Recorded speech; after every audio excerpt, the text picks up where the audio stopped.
Nope. No Dixon Dallas. Someone had to go a tough shit about Christmas. Now we're just listening to Christmas music for the rest of the week. I should say the rest of the year, more accurately.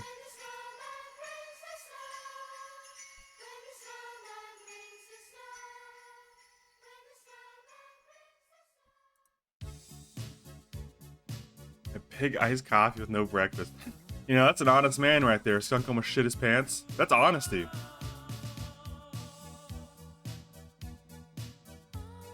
I appreciate the honesty, dude.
Is Feet champion in yet? Oh, I thought you were fucking with me. Then I realized there actually is a Feet champion. And she's not in yet, to my knowledge. I think it's like this week or something. Maybe Thursday. Either that or next week. I mean, it'd actually be a while. They usually set on PB for a month, so it could be longer than that. I'll become a dirty Xin Zhao main. Just keeps working, dude.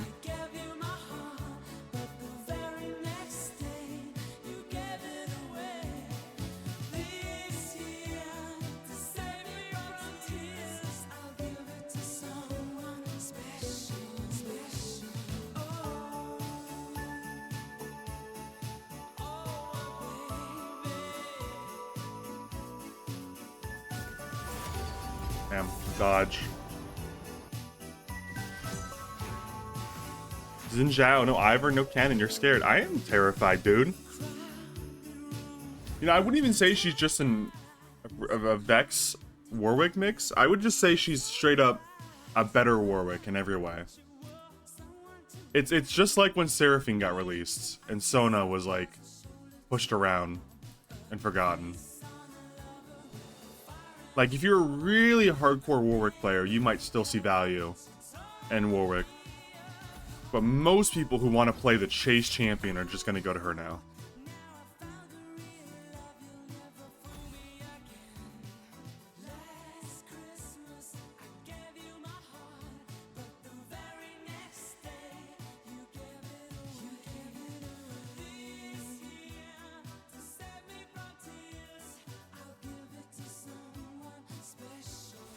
Oh, I just muted this guy in accident. Shit.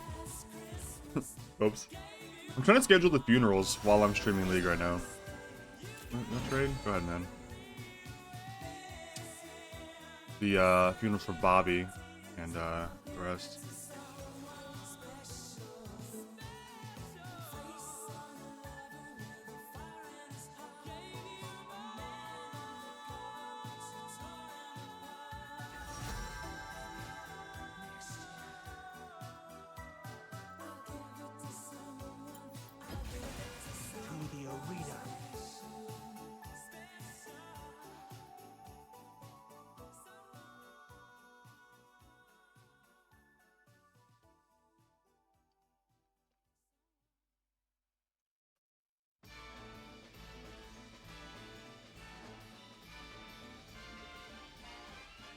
It's the most wonderful time of the year. Woohoo! Woohoo! Woohoo! Woohoo! Woohoo! Thanks for the sub, 49. Thanks to @Kelsoso for enabling me to watch League of Legends. Yippee. Thanks Kelso for gifting the sub to 49. Either way, very excited to have 49 in chat. Whoopee!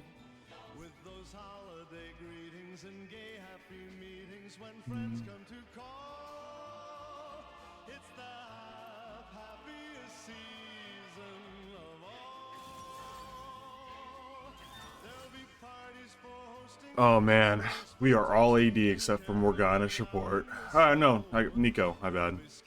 We're good to go. They're gonna be pretty AD heavy too, though.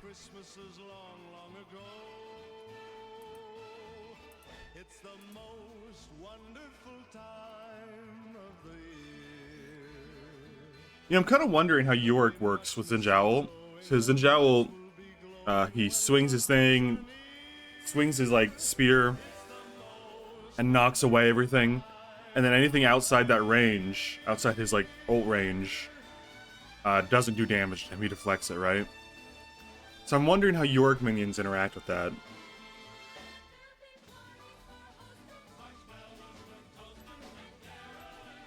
Like, do the Yorick minions still do full damage? Do they do half damage?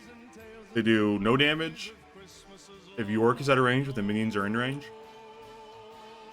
Oh.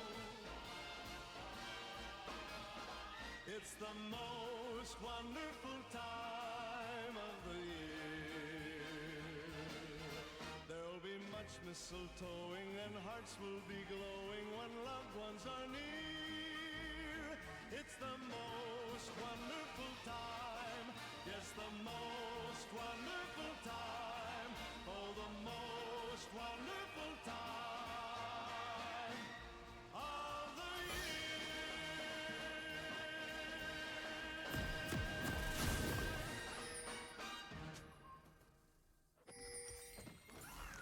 Only actions truly speak.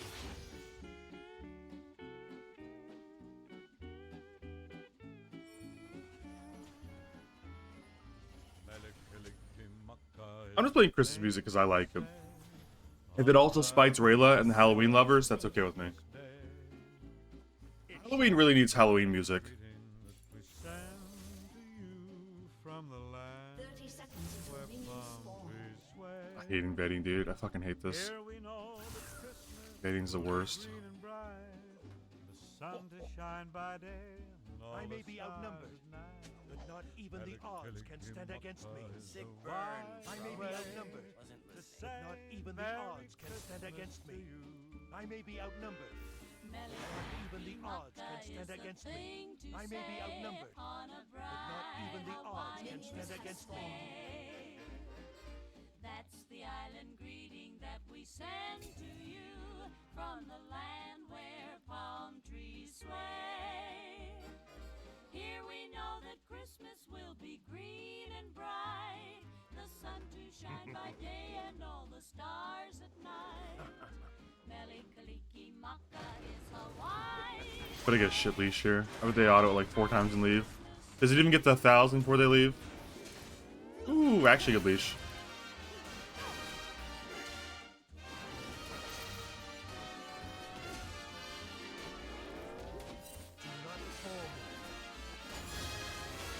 Nice leash. That was good.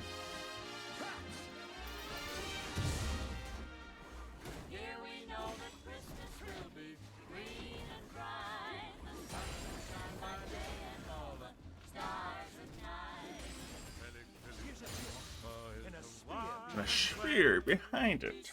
Good one, Zin. Good one, man. That was so good.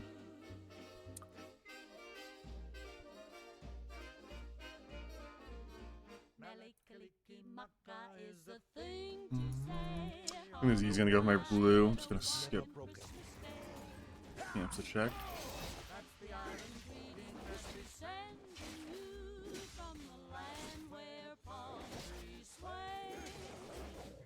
Here we know that Christmas will be green and bright. their The lives are sun to full. shine by day and all the stars at night. Kalikimaka is a wise man. Say Merry Christmas.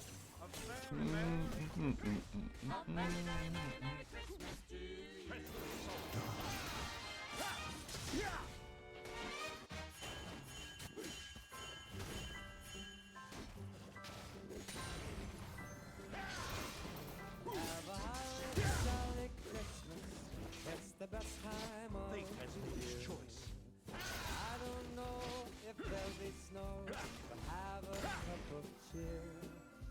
Yeah, Ezreal's not happy. She must auto Dominion or something. You motherfucker. How could you? With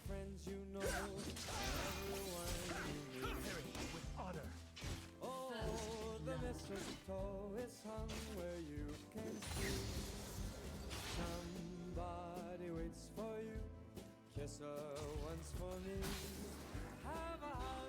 Jolly Christmas.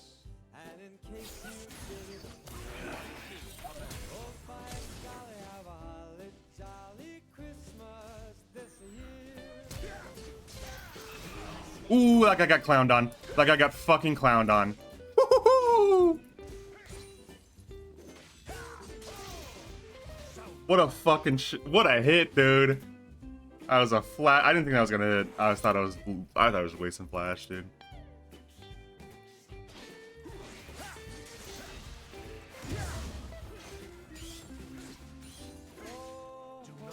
Yeah, I think he just queued the Nico out of desperation because he was getting hit by the turret. So just walking away. I don't know what that was about. Oh, that's crabs up.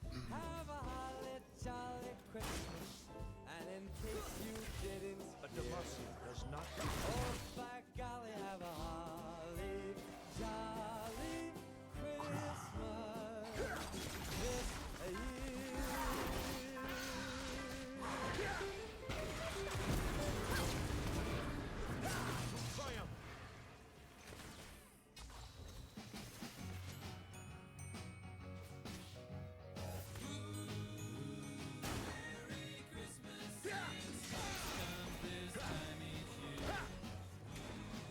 victory call.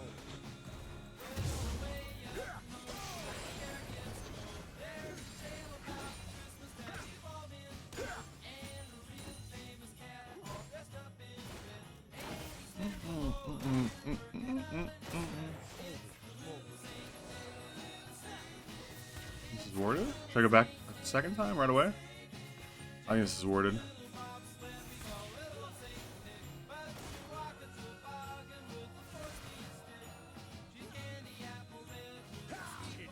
Yeah. I don't know. Feels warded to me.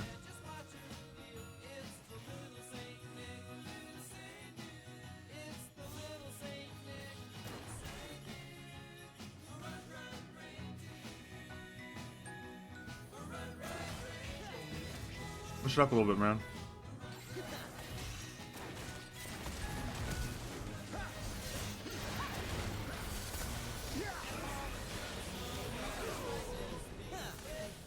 Yeah, not great. I didn't give a shutdown at least.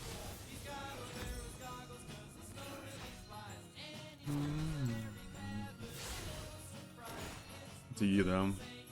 My king commands. I don't think this music is all that loud. Does his Q reset turret damage? It does, yeah, EQ.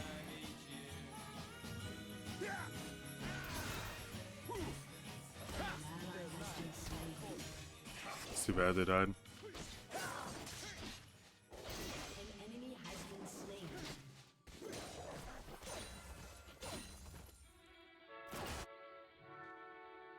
You know what? You win, Rayla. No more music at all. You did this. The warrior spirit is never broken.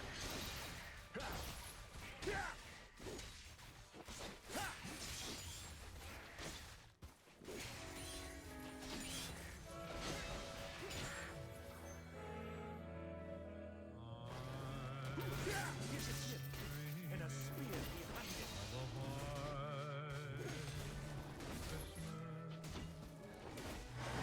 Just like the one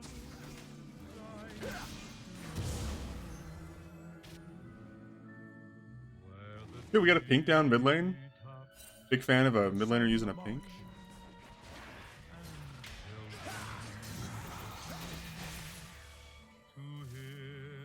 Why is he so fast?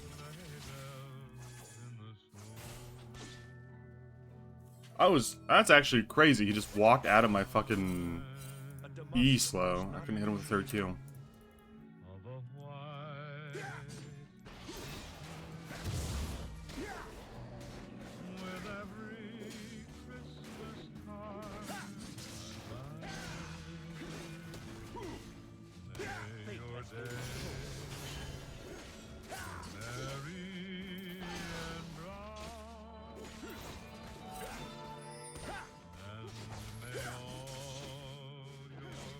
There's a gnat in my fucking place.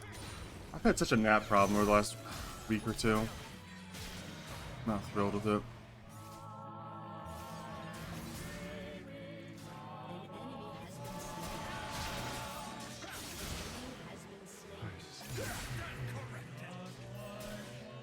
Press the assault.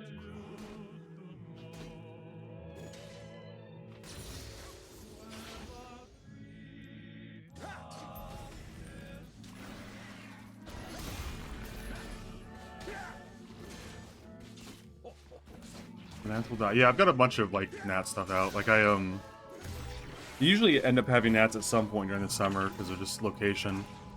So I have some apple cider vinegar or whatever, some dish soap.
You just want to dive this guy? Is that what we're doing?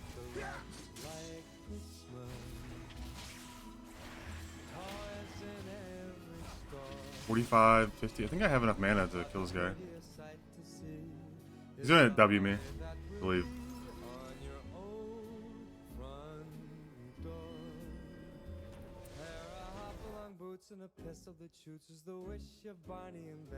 Alright, he's not coming this way. It was a pipe dream.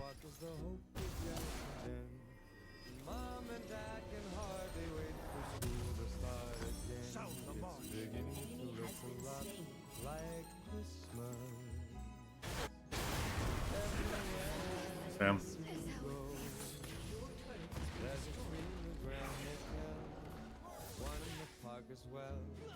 It's the sturdy kind that doesn't mind the snow.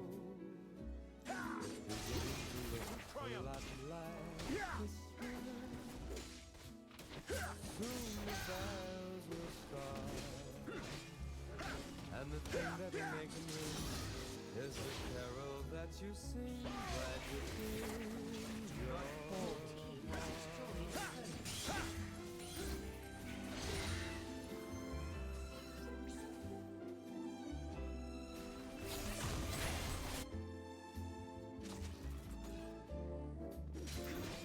Press the assault.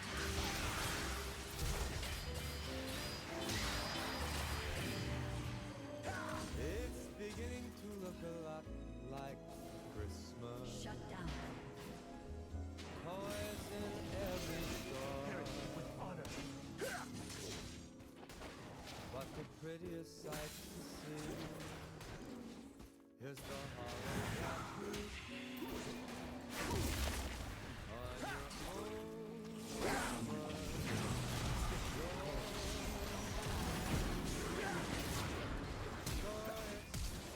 ally has been slain.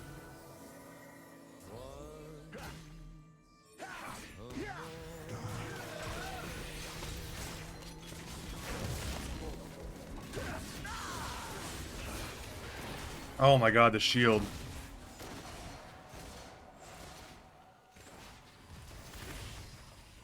I guess he has Aegis already. They're pretty bad bot. Yeah, I probably could have killed the Swain if I'd played that slightly better. Should have like led with my W instead of my Q, so I could have gotten my W up faster. Because the way that the Q works is it lowers my cooldown, A Demacian does so I should use that first if I can. That's gonna get run up on now. Has destroyed a turret. their lives are forfeit.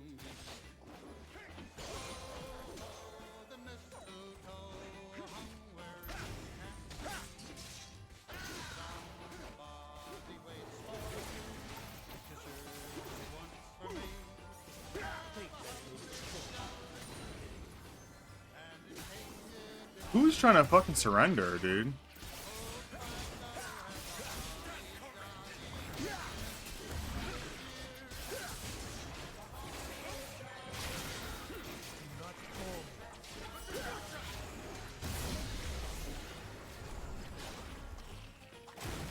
Can you fucking imagine trying to surrender a 12 and 11 game?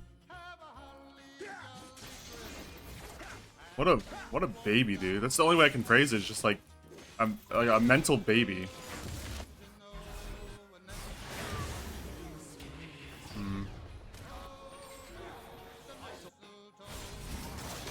Can Yone get this? I don't think so.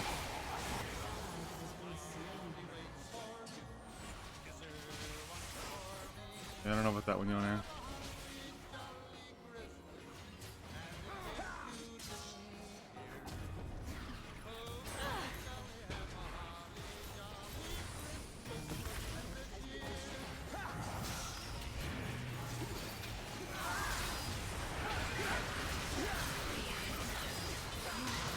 Dude, I don't understand where the damage is going.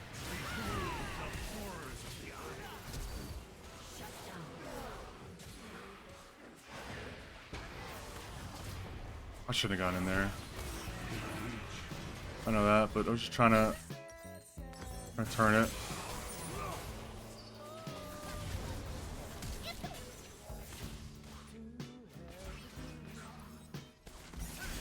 I bet he does these wraiths right here. And no one's gonna check either. Yep, he's doing the wraiths as he flashes the wall and does the wraiths. Because no one actually chases him to make sure he's not just sitting there doing the wraiths. Like, it's crazy, dude. He flashes the wall into Fog of War and starts doing a jungle camp because no one's actually gonna stop him. He's at 25% with it's crazy.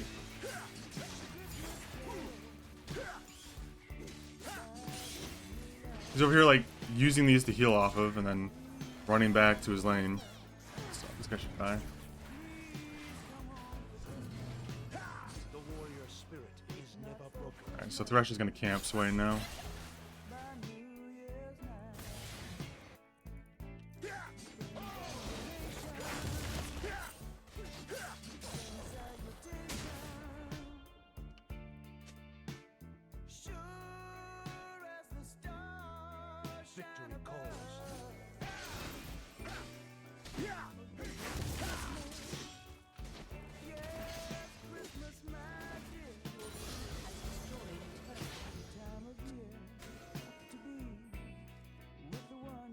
Triumph.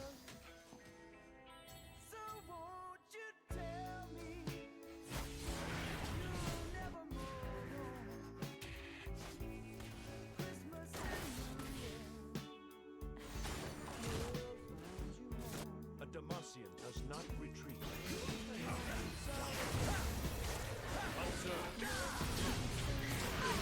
Dude, why is this team not rotating for this free kill? I should have pinged. I gotta ping more. That's my problem with this game. Because I don't ping enough. I assume that they're watching this ward with me and waiting for you to come through here. And like Morgana's behind me, but she's just not. She's not there.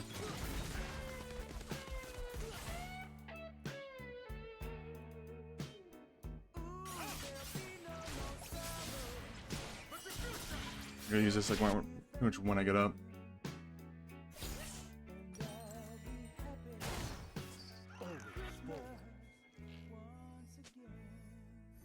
Run as far as I can mid and then place it.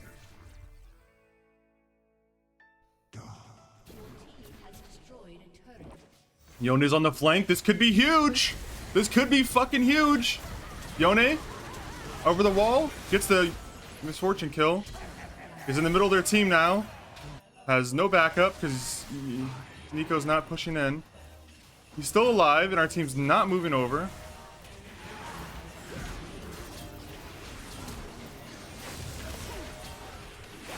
Just good night. I don't know why our team is so hesitant. When someone goes in, you don't need to walk back and forth over here. You need to go help them. They're all focused on him. If there's 4 people hitting the fucking Yone, then maybe you use that opportunity to like do some damage.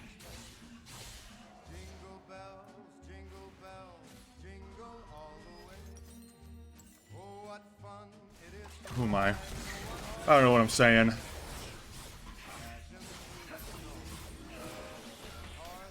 He's taking Baron damage through the wall. Did she realize? I think.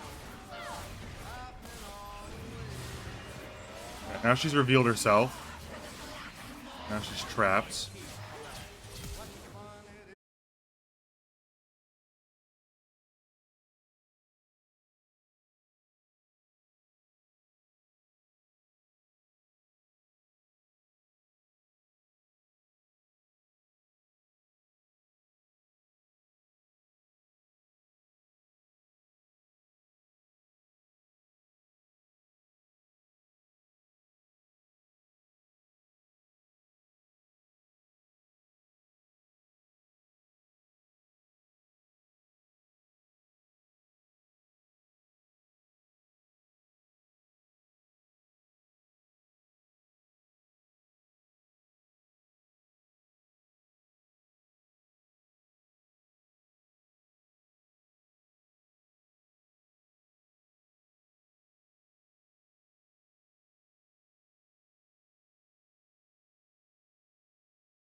Come on, Ez. Come on, Ez. You missed.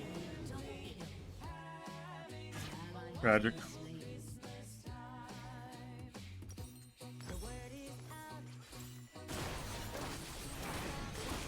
Yoni's gonna go for it. Watch this. Watch it. Here it goes. He didn't go for it after all. Cowarded. Probably for the best that he didn't. They're just gonna do another dragon though. I don't think I can even contest this. He does it so fast. He just right clicks it and it's dead.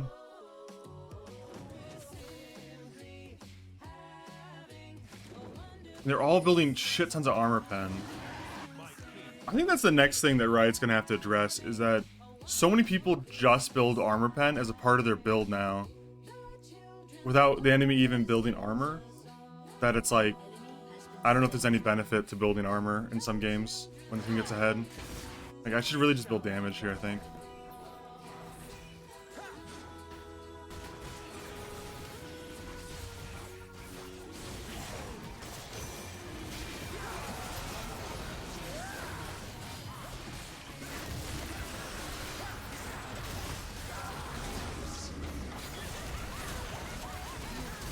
Huge. Didn't get out, that's massive. Nico, run. Huge as kill.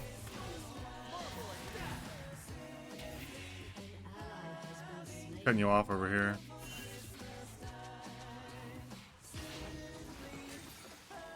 Huge steal by me. Are you winning, OG? No. Not winning. It's a pretty even game.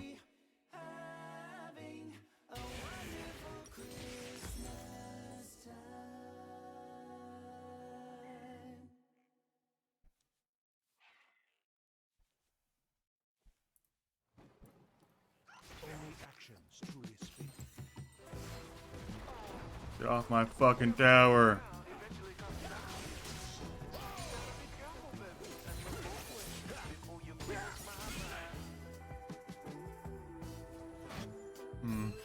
Yoni's very strong.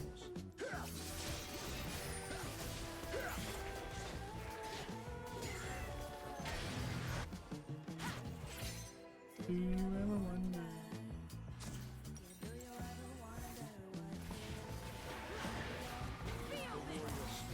Yo-ish.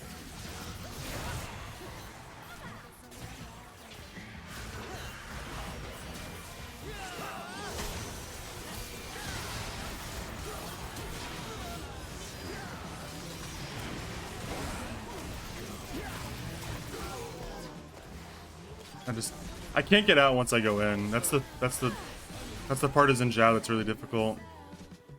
Also, Nico one lane. Nico's fucking smashed her lane so bad. She was up 3-0, and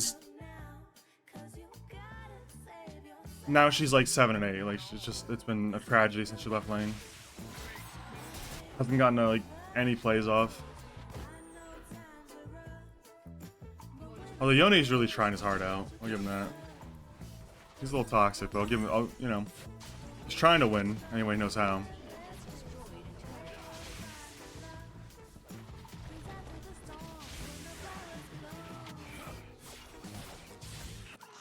If Ez goes mid and Nico goes top, we might be able to save both inhibs.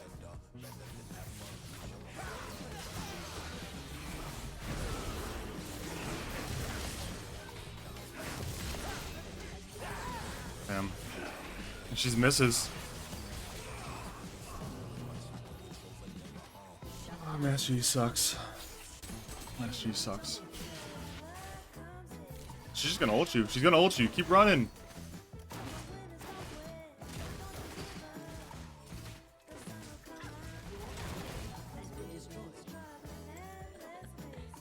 Takes both inhibs. And Morgana's trapped now. Oh, whoops. I don't know. I think you should just run there, to be honest.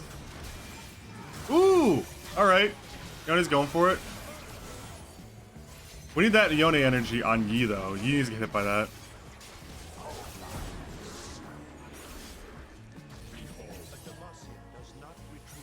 Ezreal needed to hit there for the kill.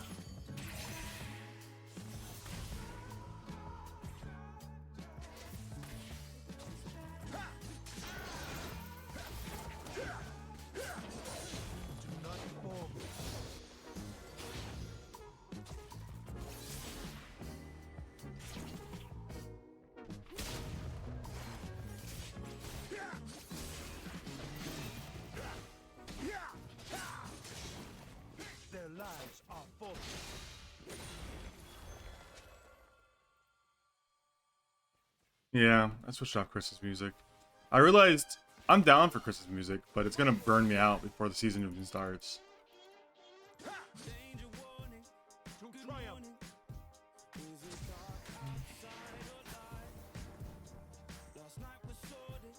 Fucking GA on that guy.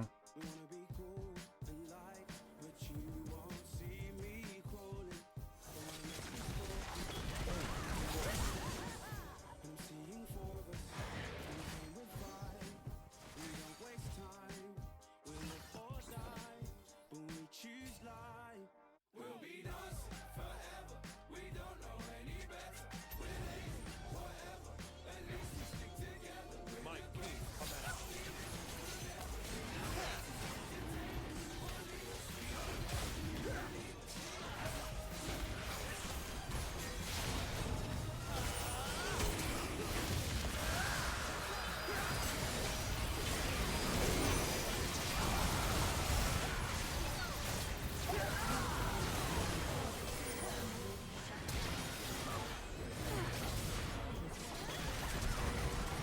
Dude, she's getting ult back so often. What the fuck? That MF ulted twice within 60 seconds.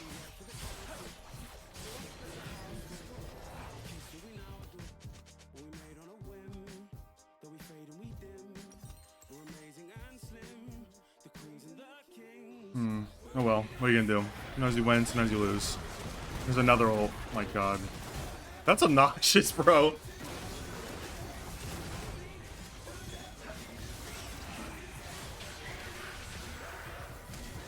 Axiom Arc, it's pretty aggressive on Axiom Arc to reduce it by that much. Alright, that's my one solo queue game for the day. Well, for the morning. Usually Big Meech is around for the morning game, but I guess not today.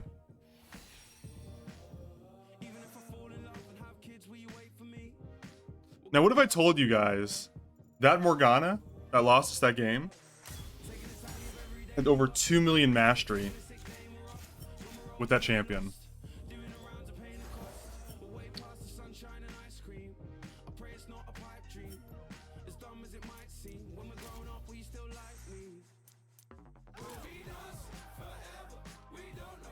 Boy, I can't wait to watch the Baldur's Gate 3 playthrough. I don't fucking know, Rayla. I don't even fucking know anymore, man. I don't fucking know.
Any alligators? There's no alligators in Arkansas.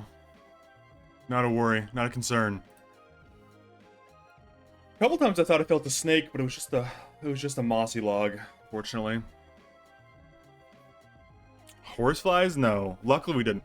I think I did have a horsefly at the pool like 2 weeks ago maybe, but I smacked the shit out of it and killed it with my fucking croc because it was pissing me off.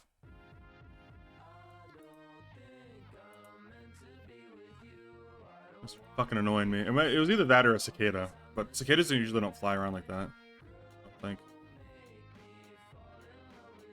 Dude, not gonna lie, the croc was so clutch at the lake because like it's like kind of like a it's like a it's a lake, but it's more of like a dammed river in a lot of places, and it's got a lot of like little coves and such, and so the grounds near it is sometimes rocky, it's sometimes cliffs like bluffs, and then it's also a lot of like silty, very muddy ground, right? And on the rocks, dude, the crocs are so clutch because everyone else is like, oh my god, it's so sharp, I can't stand up here. But I'm like, I got crocs on. It's fucking sick. The bluffs, it's okay. Like on the cliffs, it's fine. And then the mud, it's not so great. The crocs are not best in slot for the mud because they just sink in. And I was like, at some points, my feet were sinking in like, I don't know, 8 inches, 9 inches into the mud. And I can get my foot out pretty much no problem. But if the croc is down there 8 inches, it's pretty fucking hard to get them out. I almost lost one, but thankfully we didn't. Got them all.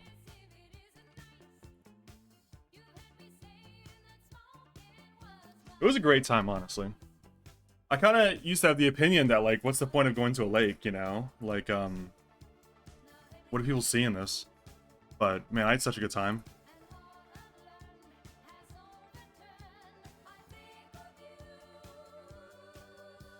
Hanging out, swimming.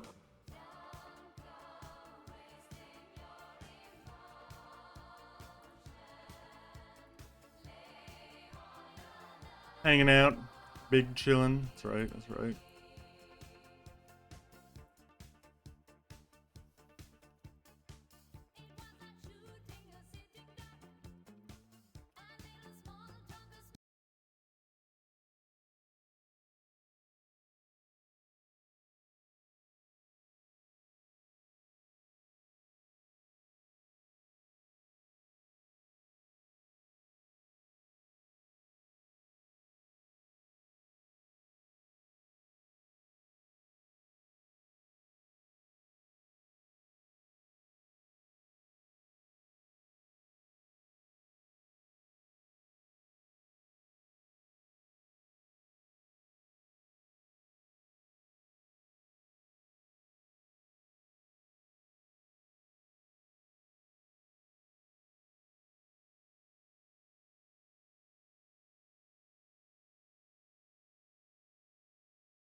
I've been enjoying hardcore so far. My newest paladin has made it to 19 alive, or maybe 18. I forget where I'm at.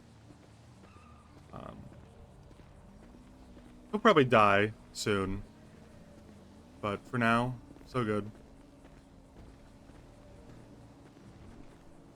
I'm planning to, Sandy. I'm planning to, brother.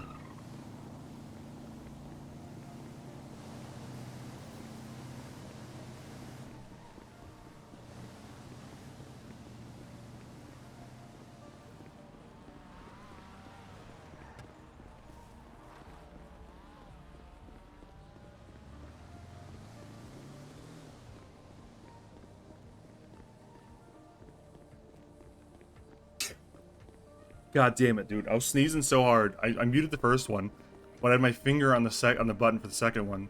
And when I sneezed, it was so aggressive. I pressed the button on accident. Thank you.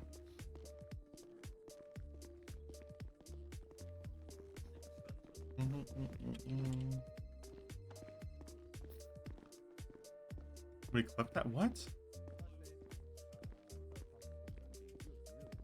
he passes out while in handcuffs. I was like, ah, shit. So I give him food. I'm like, all right, I'm gonna cuff you. You just gotta eat, okay? So he eats.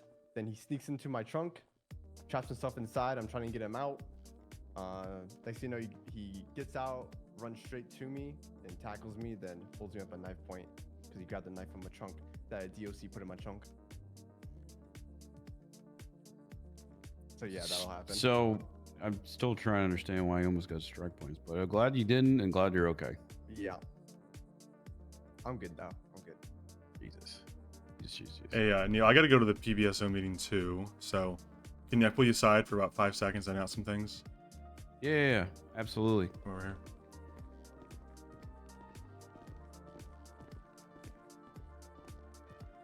Of course, Willie, Buddy's brought in the loop, but you just announced, see if there's any conflicts with schedules for Friday at like 4 to 5 Eastern, somewhere around then.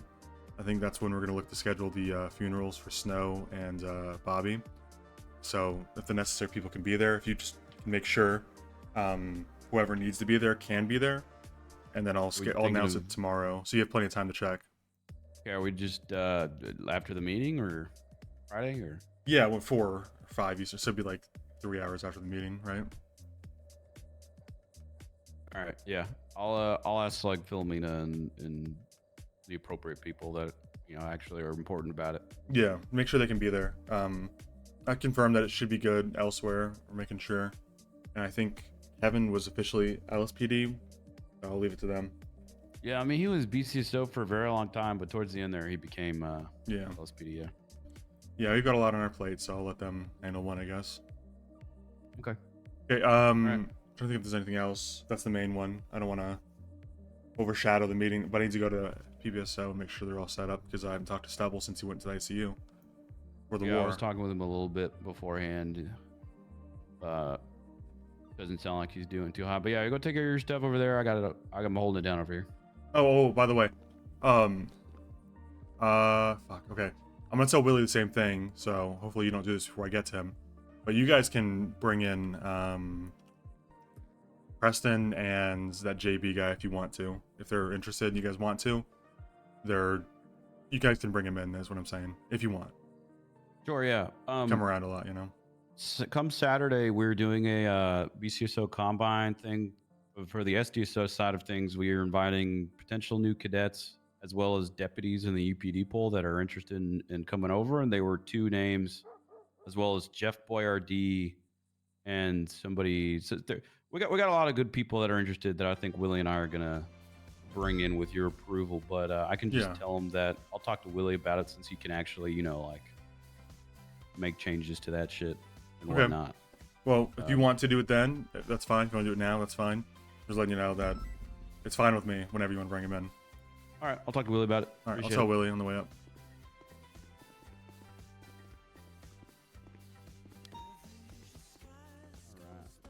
Where did Willie go?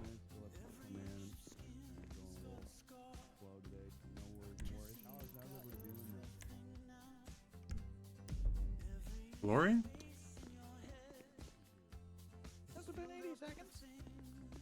think so. What are you guys doing? Waiting.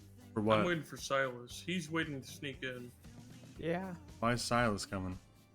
I don't know. He called, said he wanted to come to the meeting. Okay. I'm gonna pull you aside real quick, Willie. Should I come with? No, you're good. Thank you though. Okay. I'll stay here. Two things. I just let Neil know, but also letting you know. If you guys want to bring in Preston, Hale, or that JB guy, that's fine with me. I think he mentioned a combine on Saturday. So if y'all want to wait for that, that's fine. But if you want to recruit either of those guys, I don't see a problem. Also, I'm asking Neil to check the availability, but I think we're looking at Friday for both the funerals for Snow and Bobby. Okay. Is there a problem for you?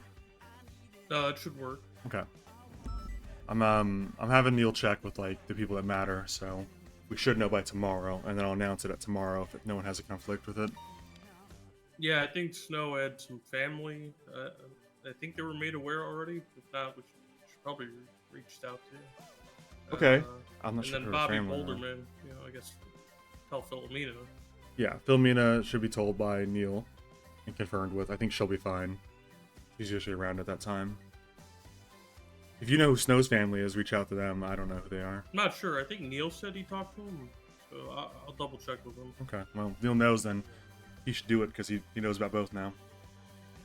Alright, I gotta go to the PBSO meeting. I gotta talk to Stubble because I haven't spoken to him in a while.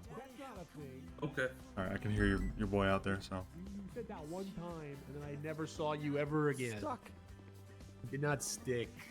Hey, Silas. Hey, what's going on, Owen? Yeah.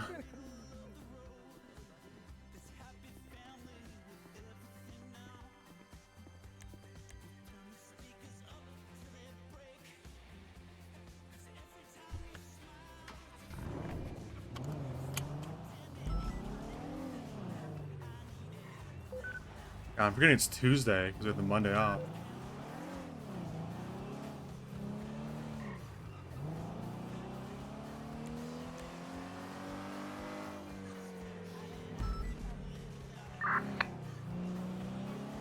Dude, I've got some hummus and some pita bread.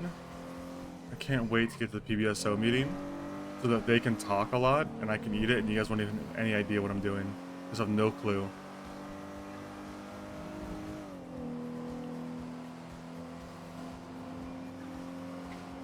That's the knocking noise too, huh?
TJ walk. With great power comes great responsibility. As officers, you are duty bound to act when you see something wrong. Don't wait for someone else to step up. Your action can make all the difference. If you see misconduct, whether by a civilian or a fellow officer, act immediately. An action is not an option. We detect, we delete treason, you delete the footage. You know, I think the whole self-righteous stuff about the war is pretty funny from TJ Walker, because it's like when you really think about what's going on up there, like what TJ went to go fight for, was it freedom? Was he going to fight for freedom? Was he going to fight for what's right? No, of course not. He was going to fight for. He wanted the BBMC as a whole went to fight for Jaeger because they wanted connection to the bomb making guy. They wanted to be in good with the bomb makers. Like, You want to get up here on your high horse about how you're here to fight for freedom and what's right and what's wrong, and it's like, no. You guys are trying to get more bombs. What the hell are you talking about? This was never about freedom. You guys wanted to be in good with the bomb maker. You guys are mad you couldn't be terrorists. What the fuck? I mean, I say that as someone else who went and fought for the same reason, Sledge. So I can, you know, it's funny though when you phrase it. When you phrase it in the way that Svensson sees it, in any case, it is kind of hilarious to think, okay, so we're not really freedom fighters over here. We're kind of just like wannabe terrorists that didn't quite make the cut, and now we're in prison, shouting at anybody who will listen.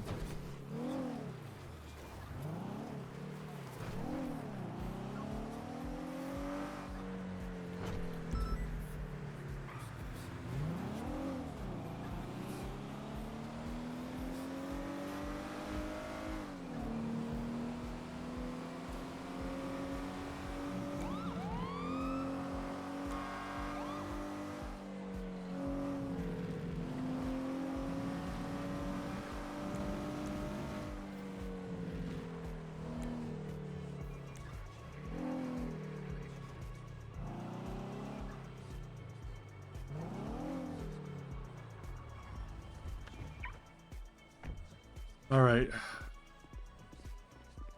Emu said he wouldn't accept a death race from Sledge. Why would Sledge death race Emu?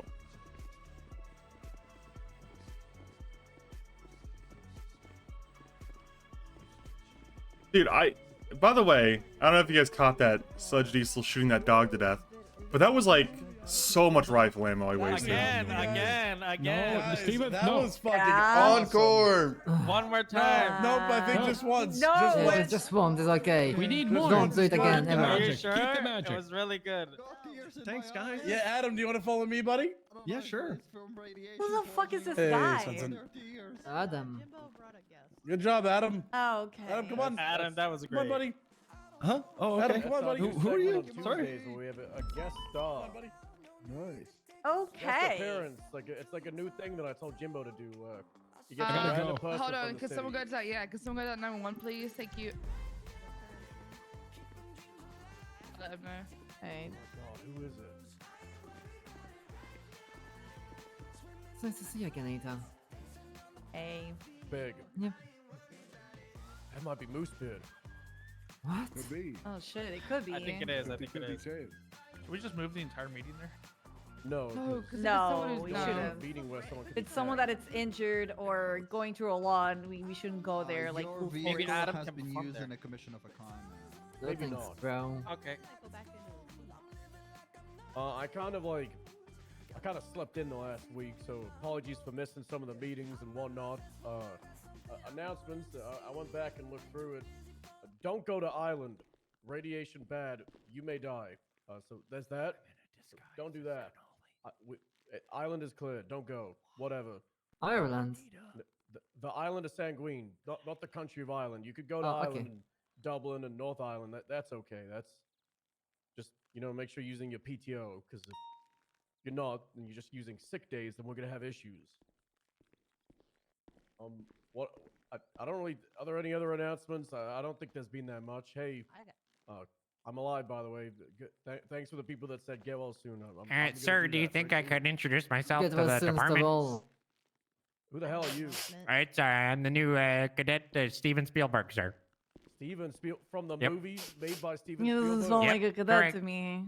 It doesn't Why are you smell like a smelling it? cadet Did you to hire me. this one? I'll just do it from here. Hey, everybody, my name's Steven weird. Spielberg. I'm really It's happy not weird. I to, don't think this really is a happy to cadet. Smelling? start working here as a when did we police smell officer. that guy? Because he's Did not on anyone the see where podium. Cannoli went? Because I actually had something for Cannoli, and Well. now he's gone. So, does anyone know where he's gone? Cannoli! He's, You ran that like 5 minutes ago. running I guess research for the space program, the Hey, Cannoli guys. space program. My so- name's Steven Spielberg. Hey, guys. I'm the new, cadet in the Purdue Bay Sheriff's Office. I'm just happy to be here. You, and, I didn't hire yep. you. Who's this I guy? didn't hire you. You haven't been hired. I who is didn't this guy? hire them. Owen, did you hire this guy? Stephen. that's Spencer, did you Stephen. hire this guy? Oh. No, he didn't. There you go. There you go. Well, if anybody would like a ride along, then I'll go and take this Oh, uniform Adam. off. I'll take a ride along. Okay. Oh, okay. All right. Yeah. No, there's a Thank you. cadet in queue. You can't take the ride along. I can easily do that. It's fine. Can I keep the uniform on? What's up? Who I the don't see a fuck gave him problem a with it. uniform? I think it should be fine, right? There was just one in there. I just took it. Patty with a real announcement. Oh. Fake. You gonna sing for us? No, fuck that. No. Okay. Good job.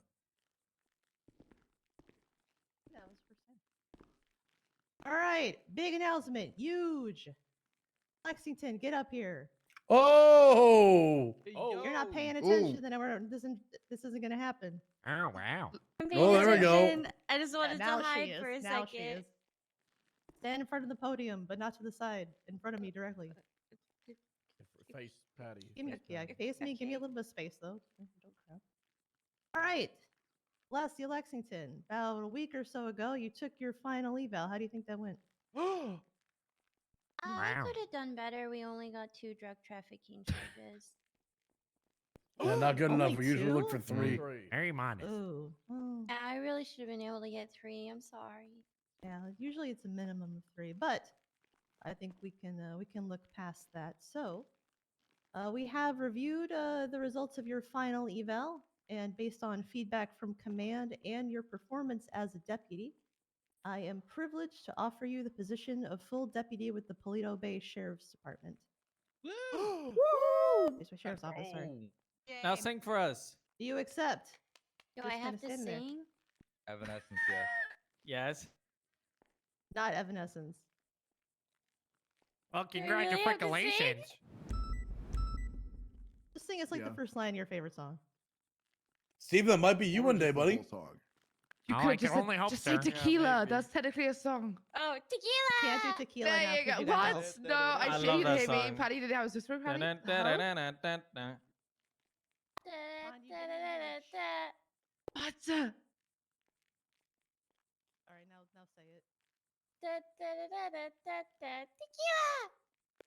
That was great. That What was do you guys great. think? Do you guys think Beautiful. That's, Yeah, that's that was pretty. I thought it was the actual song. But you never, Fantastic. I don't know, Stubble, do you think she has to do the whole song? Yes. No, that was I was good. just making sure my hair was okay. All right, man. Take so- a coleslaw though. Do you accept? And Yes, please. all right, do you have a call sign? No. All right, think about it and let me know after the meeting. Okay. Check the roster, Alright. knock on the cool side We settled analysis. Give me Yes, a, Yeah. guys, Hey. round of applause for our Good new shit, deputy. Lexington. I don't You see want anybody 37? All clapping. right. Clapping, I'm clapping. Good Clap like 3 shit. times. That was wonderful. I'm Hummus. clapping on the inside. I thought you were dead on the inside. I am in fact dead on the inside too. Oh. This can only show up yet. Multitasking. He's still doing Nope. research. And normally Still, is yeah, not here. Still's doing the space Yeah, I can- program research. Yeah, He just got skip really his mad at me because promotion. I ate his That's tater what I'm tots. saying, like, Yeah. Big shit. If he's not here, just skip the promotion. Yeah, Wait, is Bloom's not here though? It was Rustin Cooper, by Steven, the way. are you okay? Steven, you okay? You coking Nice. on You a okay? bug I'm or something? okay. He's I being think brought to somewhere hospital right somebody now. just rated Stable, is Titanic he 2 out of alive? 5. I don't know. He wasn't talking. That's the best. You want to talk to me over here, Steven? I thought James Cameron made Titanic. Steven, come here, buddy. I think it was like a double effort thing. All right. One thing that I wanted Cannoli to be here because I spent like a long time over the last. Well, it wasn't last. The week before last. Okay, close the scene. I got access to that. Oh, is that who it was? police It was station Cooper. when he was farming badgers. What the fuck? I'm scared. I'm scared. What's going on? I'm so scared. Jimbo, Distraction, calm I'm down. scared. It's a distraction, Jimbo, I'm hey, scared, I'm hey, scared. Jimbo, breathe Oh my God, in, what's going on? breathe out. Are you okay? Oh my Hey, god, Jimbo. Cannoli! Hey, Cannoli. Oh. Oh, Cannoli's here. Oh my Oh, god. hey, Down, Cannoli. gone down, gone I couldn't down. tell if he's doing a PTSD thing or just excited. Hey, how's that going? Listen, I don't want to get people's hopes up, but I've been looking over star maps and star fields extensively the past couple days. And I Wait, think if this is an next, update for the Cannoli space program, you got to get on the podium. Yeah, you should get up here. Come on. Yeah, I've invested a lot of money in this. This needs to be official. I gave just- him $1 million. Just a personal update. My bank account is at $1,707 because of He all lost the. all my money. money I've been pumping into the Cannoli Space program, a lot of those expenses are going towards food, like pizza and Chinese food and takeout like that. But this is the price of crossing the new frontier, which is space. Yes, Cannoli, Jim? there's been allegations that you're using some of that money for your rent. Is this true? I am a homeowner, so false. I paid off my What? mortgage. Thank you so much for your personal announcement, Cannoli. Any other personal things? So happen great recently? to see you, I Cannoli. think this next Cannoli space program launch is going to be the one. Space can save you. The space cannot save you. Save you from Wait, what? Anita's back? Save you Anita! from what, Uh, Anita? You're late. I think Damn. Anita needs a round of applause for coming back from vacation without COVID. Anita, what? I'm would- good. I'm What here. would you have Hey, to good save? What luck. would he have to be saved from? What did you He do? knows. He Can you knows. share with the class? I'm sorry I got married without you here. I thought I was going to die. Wait, you got married? It's Yeah, not you got about married that, when we were Cannoli. prepping for the Okay? war. Married without Viv being there? What the fuck? Oh, Viv's What? there. You didn't, No, you didn't Harry. invite Wait, us? what? Oh, I'm sorry. I was on a phone call. It was before we shipped out for What? Sanguine, guys. It was pretty cute. Oh my! Shut up, Duro.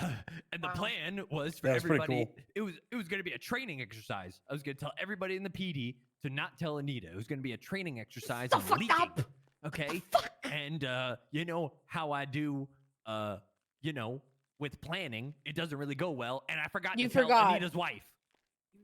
Yeah. She's not my you really- wife. Well, Anita's You really pre-wife. forgot that. And Anita's pre-wife. You know what? I'll Nadia, take that spilled the one. beans. Yeah, and then Jess also spilled the beans. Everybody was spilling the beans. And then you made my best friend and my motherfucking daughter like lie beans. to me. No. We didn't lie. Uh-huh. We just No, didn't say anything. They would have had no reason to lie if nobody spilled the beans. Mm-hmm. Mm-hmm.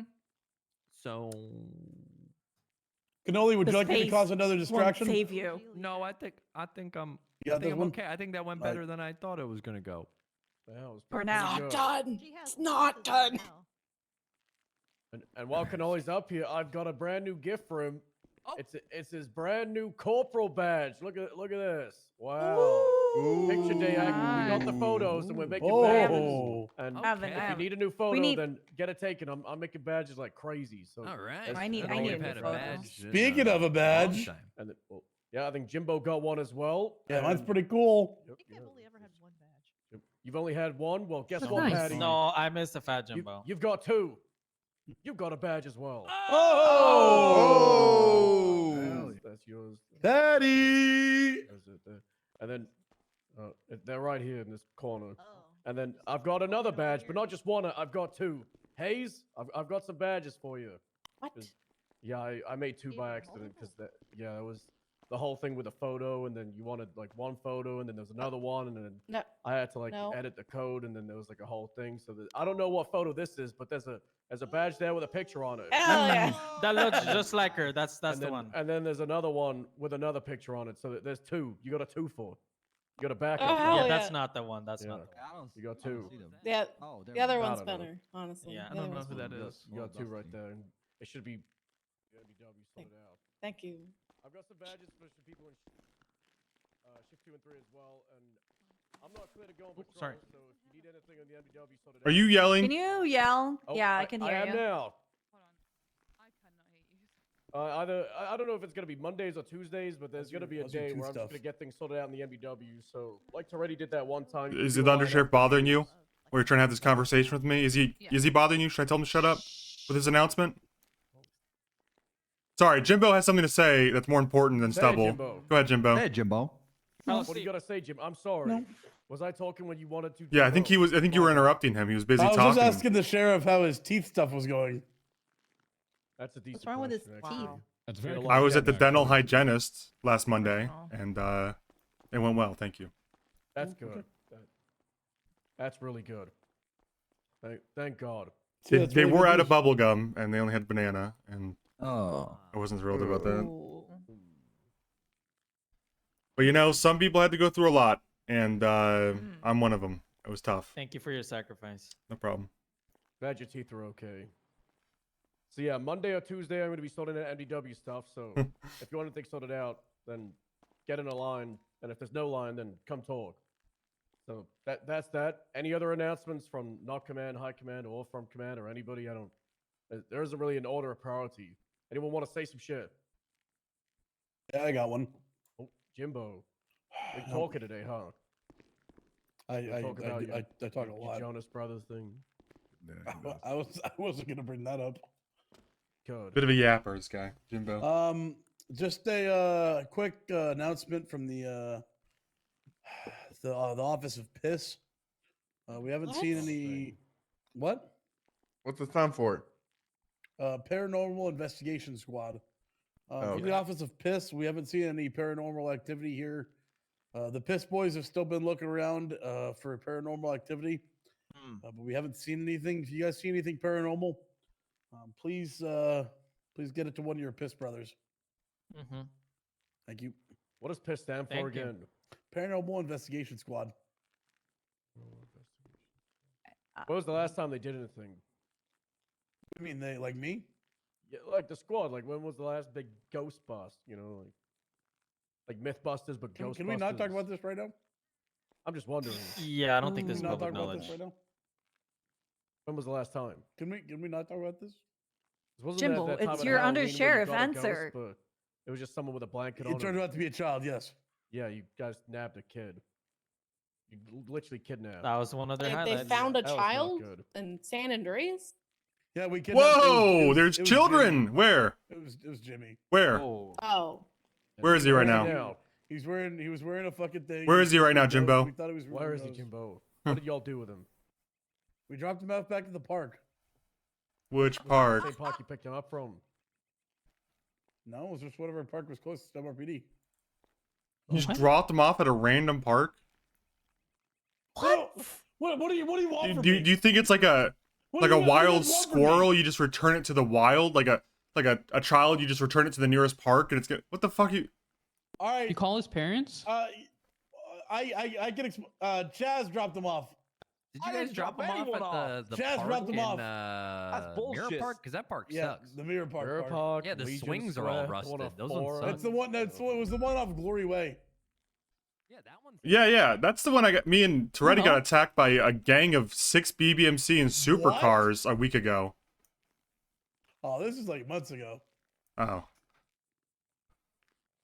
This is a while ago. I have an announcement. Oh, good. God damn, I'm dying up there. It was very funny to see. Alright. I'll try to keep this quick, but I am very happy to be back. Saturday, there's gonna be BCSO Combine, so we're gonna invite a couple of hopefuls for PBSO and SDSO. And hopefully, I just missed that check initially, up, Loza. That is a great one. who we have interested in. You're being at that damn And dog. go from there. If you're an FDO and you'd like to be involved, reach out to me. I'm still, again, I only came back yesterday, guys. So please bear with me. This was something that Neil was making for the SDSO.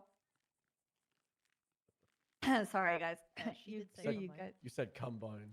Yeah, you did say combine. It's combine. That's basically what I said. That's No, kind of you fucked up stuff. It but could be a you're- combine.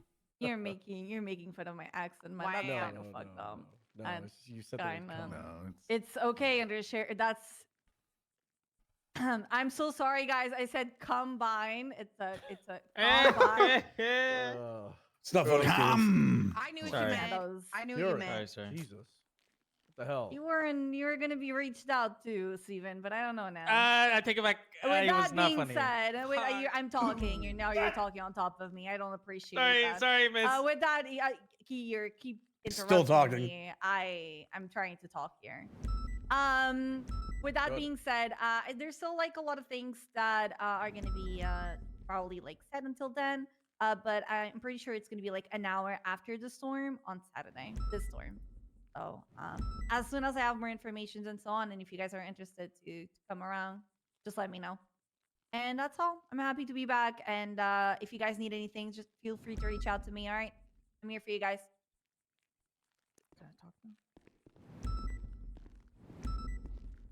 Thank you, Anita.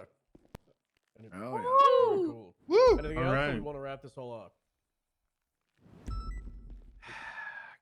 Got something very special for you guys. Is it about paintball? Please don't make it No, about it's not. It's not actually. Is it about Twister? It is. Yes, your God damn Twister it. fact of the Oh, day. no. Greatest movie of all time. Oh my. Did you guys know that in 1996, The Twister was movie, released not on the game? VHS, complete with a trailer for Space Jam? And then in October 1997, it was also released on Boo. DVD. Hey, who's This is booing? Come notable on. Because Twister is Hey. considered the first movie to be released Boo. on DVD. For Stop that, home man. viewing. Stop booing. So there's your Twister fact of the day. This guy What the sucks. fuck is a twister? Wow. It's It's one of the greatest movies of all time. Boo! It's also a game. Dude, who the fuck is booing? For real, that's rude. There's someone all the way in the back. Oh, brother, this guy stinks. Who said that? Who said that? Who the fuck said that? Was that Trying to Adam? find out Was that about Adam? Where are they? Sound like Adam, man. You know, Adam? Moby, yeah. you know, I did see Who the fuck are Han Velsing back there earlier. He might be under the table or something. Get that guy out of here. Yeah. I think Helen Velsing is in the hospital, sir. Yeah. Yeah, he's in Yeah, surgery. I think Yeah, sitting at the hospital right Adam now. Wilson so- doesn't have any Oh, lungs. wow. Well, you know, Steven Spielberg guy. I don't know. he's really committed to booing Dan, I guess. Oh yeah, I guess. Just got out of SMH and Fuck crawled them his guys. way all the way Fuck up to them. Pluto. Just the boo Dan. Wow. You know, on a certain level, you got to But respect the committed. commitment. Yeah. And he really got There we him. go. Yeah. Great. Fuck that Philly. Who said that? That I can agree with. All right. Anything else? I'm Yes. 90% sure that was I think it's that Anita. Steven Spielberg That is guy. not cool. What the fuck, Anita? That sounded just like Anita. Yeah, Yeah. sure, Came from over Sheriff. there. That's I said Well, What the I'm fuck? 90%. I was I'm not changing the completely. roster. Fucking, What you the said fuck, fuck Anita? Dan Philly? I was changing the roster. What? Oh my I'm god. not God. completely sure. I just said 90. Why are you lashing out at Dan because Cannoli didn't invite you to his wedding? Listen, I'm Wow. gonna be very honest Anyway. with you. I This wasn't guy's even paying Anyway. attention to. I Thanks for wasn't even coming, paying everybody. attention to it. I was That's just going great with it. What meeting. the fuck, Patty? What, you leaked it yourself. I don't. You God just. You damn it, literally I'm just, you changed- just told Svensson that you Hey, said fuck Dan Patty, Bailey. Lexington can get 306. It's fine. I was checking that right now. There you go. That's Still told Svensson that she said fuck Dan Bailey. Wow. Wow. Okay, So, good meeting's meeting. over. Getting Good off. meeting, Yeah, everybody. good meeting. well, Love you good guys. meeting. Good. Nice. Cool. Now we started with singing. Did we end it on singing? We should probably talk about some. Steven, shit get now. up there. Yeah. No thanks. No, Yeah, Steven, get up no. there. Hey, Toro, If shoot anybody any wants to unarmed people stay, yet? Steven's gonna sing. What do you want me to sing? But you Shoot don't any have to unarmed stay. civilians recently? That only happens like once every 2 months. All right, well, it's going good so far. Keep- Oh shit. What do you want me to sing, Cool. Jimbo? Give me a We're song. doing really good It's up about to you. it. Shrek song. They're really Fuck. good. Wait, what song? Sing Wagon Wheel by Darius Rucker. What the fuck is that? I can't even get up. That's a CSO thing. That's not PBS. Sometimes, like Taro, it's either a touchy one or a funny subject. You never know. Well, he'll get over it, or he won't. You know, it's kind of a 50-50. Yeah.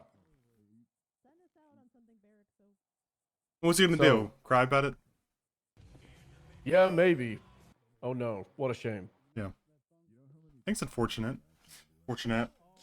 Okay, so how was your stay in the ICU? Oh, it was very, very good. I was in a coma the whole time, so woke up, was it yesterday, day before? Thought it was Tuesday, but apparently it was Sunday. So How much brain damage did you get from that much time under? no, I'm good on the brain, no damage. It was just I guess you fucking wouldn't really know, headaches. would you? It'd just be like, They'd have to do a scan. I don't yeah, think they did you'd a be so scan. brain damaged you couldn't tell yourself. Yeah. You'd probably think. Maybe I do have brain damage. you and could, I you don't could probably know. have a lot of brain damage and you wouldn't actually know. Should we look into that? Someone probably Ah, should. Something goes wrong, then maybe. Someone should look into that. Not me. Maybe I'm Someone. like a sociopath now. Yeah, could be. Maybe. Could be. So, how soundproof is his door? I'm mega soundproof. It's crazy. Fuck could you, Dan. scream- I'm gonna kill your dog, Dan. Dan, I'm gonna kill your dog. More or less See, it's soundproof. good. Yeah, yeah. What? Is the door open in your opinion, Jimbo? Yeah. Oh, Close the door. close the door. We can hear Close you. the door. Well, that's what I was asking. I was checking to see if it was closed. The Yeah, it door was better not be closed. It's It was closed. not. You make sure the door's closed. Is the door closed? Guys, is the door closed? Does anybody see the door Guys, is open? the door closed? Oh, fuck. I think we can. Is the door closed? Is the door closed? It's closed now, but we can still hear you. You can hear me? Yeah. We can hear what you said about Dan's dog. We go to Sandy, but I think that's worse. The problems are just standing there. Get away from the door. What do you guys want? We heard that what you said pretty about fucked Dan's up. dog. Yeah, I was checking to see if it was closed. Wait, where's Stubble? He's in there. We're talking. Can you guys maybe move away from the door? Oh. Because No, can I Oh, just... Is 306 reserved or not? Who, Adam? okay. Oh, Jesus, am I right? You know, these people. Get away from the door. What do you? That's all. Can you get away from the door? I do. Your butt is in the way. Why does people just come in? They just let themselves Door in. opened. I guess door open. There's simply no way it's still open. Now they're just hanging out there. Doing like slam poetry. Okay, well in any case, if they can hear, I guess. But Bobby Boulderman and Lucy Snow, I'm scheduling their funeral for like 4 on Friday. 4 Eastern, I should say. I'm having like Sergeant Neil check and make sure, you know, that the appropriate family members can be there, but it should be fine, generally speaking. So if you want to be there for that, I don't know if you were close to either of them, but just letting you know. Bobby, that's- I've known Bobby since like day one DOC. Yeah. Way back. Oh. I'll be Oh. there. Yep. So that's that. Did you see the lawsuit we got notified for? Yeah, I woke up out the ICU and saw that, and you probably didn't see it, but I just dropped it in Lucian Evo's FTO thing because he's the cadet, and I just said, Percy is bad at the chain of command. This is not a high command issue. Any FTOs or corporals can deal with this shit because. I mean, we don't need to deal with that. Well, they're most, like, a suing sergeant us thing. for some reason. You know? Well, he said that he's personally suing the BCSO and Lucian Evo. So he isn't suing like you and I personally. It's a civil thing, and I'm pretty sure he already tried to sue, but it got dismissed. I didn't really read it. It was one of the first things I saw while I was getting out of it. It was kind of woozy and just, I don't know. Really reaching. Like $1 million suing as well is insane. For a breach of his privacy because Lucian texted the raid receipt to the wrong number, and we don't even know if that fucking number's connected. We don't know if anyone saw the other end of the picture.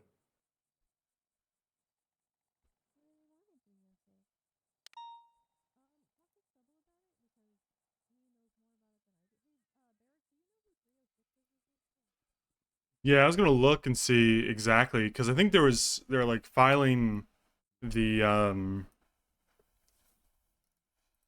they're filing like the appeal against the criminal charges, and then they also Special just put up the prosecuting unit got civil. involved as well. Okay. Or a state attorney. Hey, look at that. So is what he Assistant alleges, State like, Attorney Samantha true? Sand is answering as counsel for both defendants, Deputy Lucian Evo and the UPD. Are we at all concerned about that? Like, do you think like was what he did true? I mean, are we worried about that at all? I've looked into it. I had Muller look into it, and I also had Anita, and nobody's worried from what I've seen. It was like he went to text the raid receipt, and then let's say the last number of the guy's phone number was 96. He sent it to 69. Like it was a genuine human mistake, and it's not out of malice. It was just a goddamn typo. So I'm not really worried about like his ethical side of it. He might get sued because at the end of the day, it was a breach of the guy's privacy, but there's no way he gets sued $1 million. I think they might be able to justify like 100, maybe 50,000, but Percy's really reaching for everything. Yeah, I don't know what's going on. I'm looking at it and I really can't make heads or tails why we're involved. I mean, I get it. I guess I understand that he's trying to sue the UPD or something, so he's just naming whoever he thinks is going to be responsible, but that's not how that works. Which is why I'm trying to get like a corporal or a sergeant maybe involved, but it really doesn't need to be us.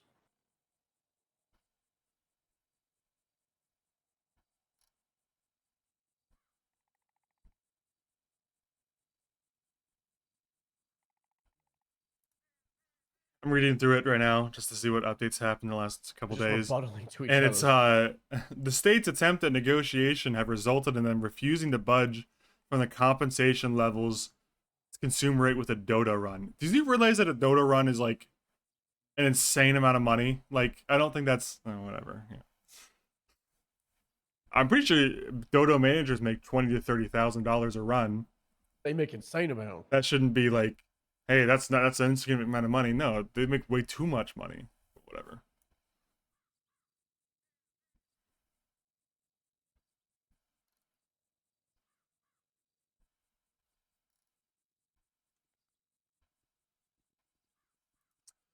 Okay, well, in any case, we can send a sergeant or someone to represent the UPD. Yeah. I don't think that should be a problem. If the judges have a problem with that, then whatever. They can default ruling, see if I care.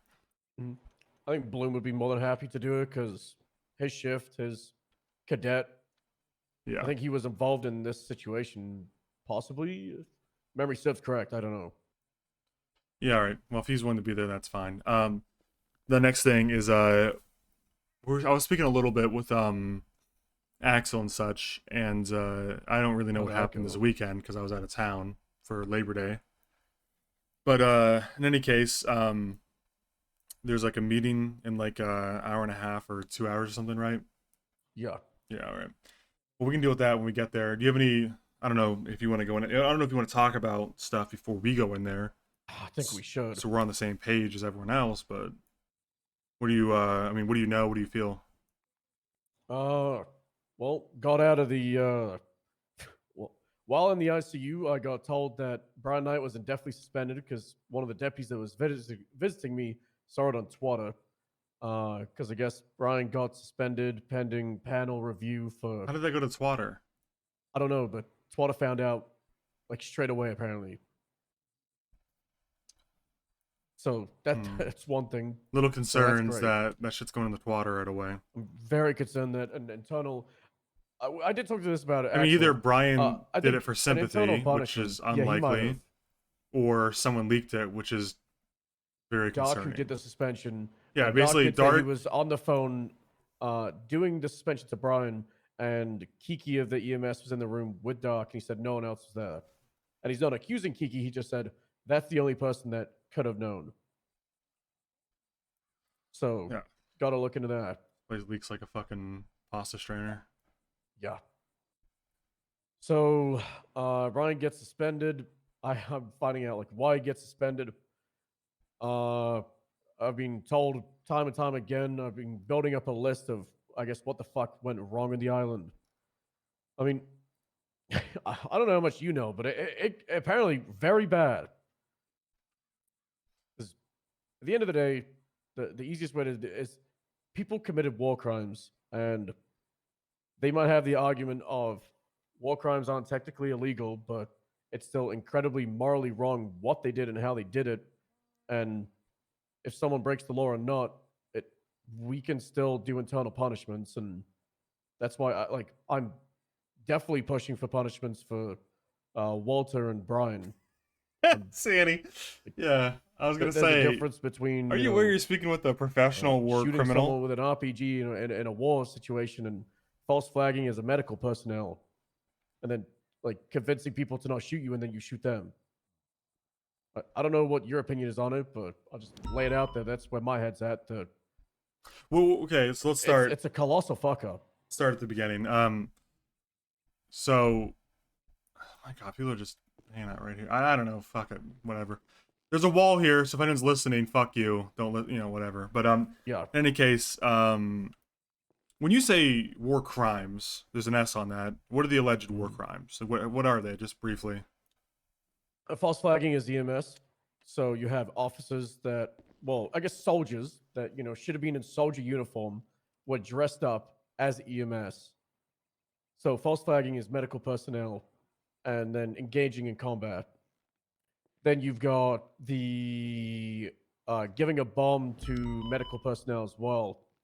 So EMS there's actually, I don't know if you've seen the documentary.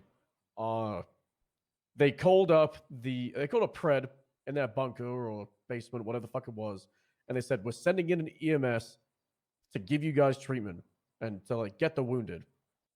And it's funny, they actually had the plan to shoot the EMS from the start, and they did shoot down the EMS, but then that EMS had a bomb on him because the plan was to blow up the bunker under the guise of medical duties.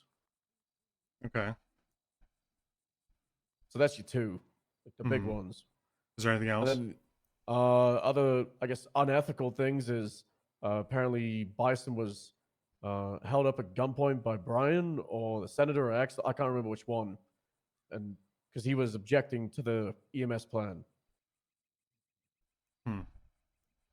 So Bison was threatened with a gun. Yeah. Held up he wasn't robbed. He just threatened, I guess. No, just okay. Yeah. And there's gun to his head, Is there anything else? Just before I get into it. Trying to think. I mean, they said the doctor's the front line, but that was. But okay. It's tough. The timeline is doctors were given guns and trained to have guns for self-defense. So because they were performing medical duties on the island, and if they were getting attacked, then they need to return fire so they don't just get executed. And you have 3 to 4 EMS on the island with firearms, but not utilizing the firearms, getting shot by snipers and RPGs that are in a Humvee picking people from the front line and bringing them to triage. So that's fine. They request additional EMS, and then the senator sends in all of them, which is I guess somewhere between 10 to 20, and they all have class 2s, and they're all in the triage, and they all got guns, and I don't know if they used it, but at some point along the timeline, Walter is now also on the front lines, dressed up as EMS, and the senator brings reinforcements in the form of the doctors to the front lines, and they're all in doctors' uniforms. They're not in the What is a military doctor's uniform? A lab coat? They were wearing blue and it was established between both sides, I guess, who was military and who was EMS. But what does the uniform look like? The doctors were wearing I think it was all white with blue vests, and then the EMS were wearing all blue with blue camo. Blue camo. Yeah. Okay. Were the doctors or EMS shot at from the opposing side? This is where my timeline is funky, and I need to find out because this all happened after I went down. I went down. I don't know if the fight was honestly 4 hours or 7 or 8. No one's really told me, but it was 3 phases. Well, my dentist appointment was more or less 4, maybe 5, and then it was kind of still going on at the ends.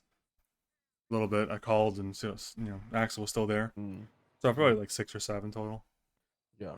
Well, phase 1, which was get on the island, get the north side of the island, get the airstrip. That was 2.5 hours, and then phase 2 was get the central, and then phase 3 is get the compound. And my plane went down in between 1 and 2. So 1 was done. We're pushing into 2. It was a checkpoint that they were kind of gatekeeping in the center, and that's when everybody was getting fucked. And I brought in the AC-130 to bang him up, and I don't know. I got absolutely rinsed at 3,000 feet. Did we know if the doctors or EMS were shot at from the terrorists? I don't know if the doctors or EMS were shot at before they were sent to the front lines, which is what I need to find out. Or were they shot at, period, is the question. Yes. They were definitely shot at, and EMS were shot at during phase 1. When you had the initial 4 EMS, they were getting RPG'd and sniper-fired from the start. Okay. Well, I don't expect to see eye to eye with a lot of people on this subject, but I'll be as professional as I can. We are the state of San Andreas in this war. I always thought the way we were approaching this is the state of San Andreas and all the government against the terrorists, the bomb-making terrorists, you know? Yeah. And I thought we were training the medics and the doctors to hold guns because they were going to fight with us and embedded in squads. And I guess that changed somewhere closer to the day of. And they weren't going to be embedded in squads and fighting. They were just going to be like an evacuation, like medical evac type stuff. But in any case, the way I see it is if there was an agreement made, then we broke our agreement. And that's the worst thing that could... Here's what I'm saying. I think the worst thing we did was break an agreement. And if you want to call that a war crime, I think that is a gross exaggeration of the word.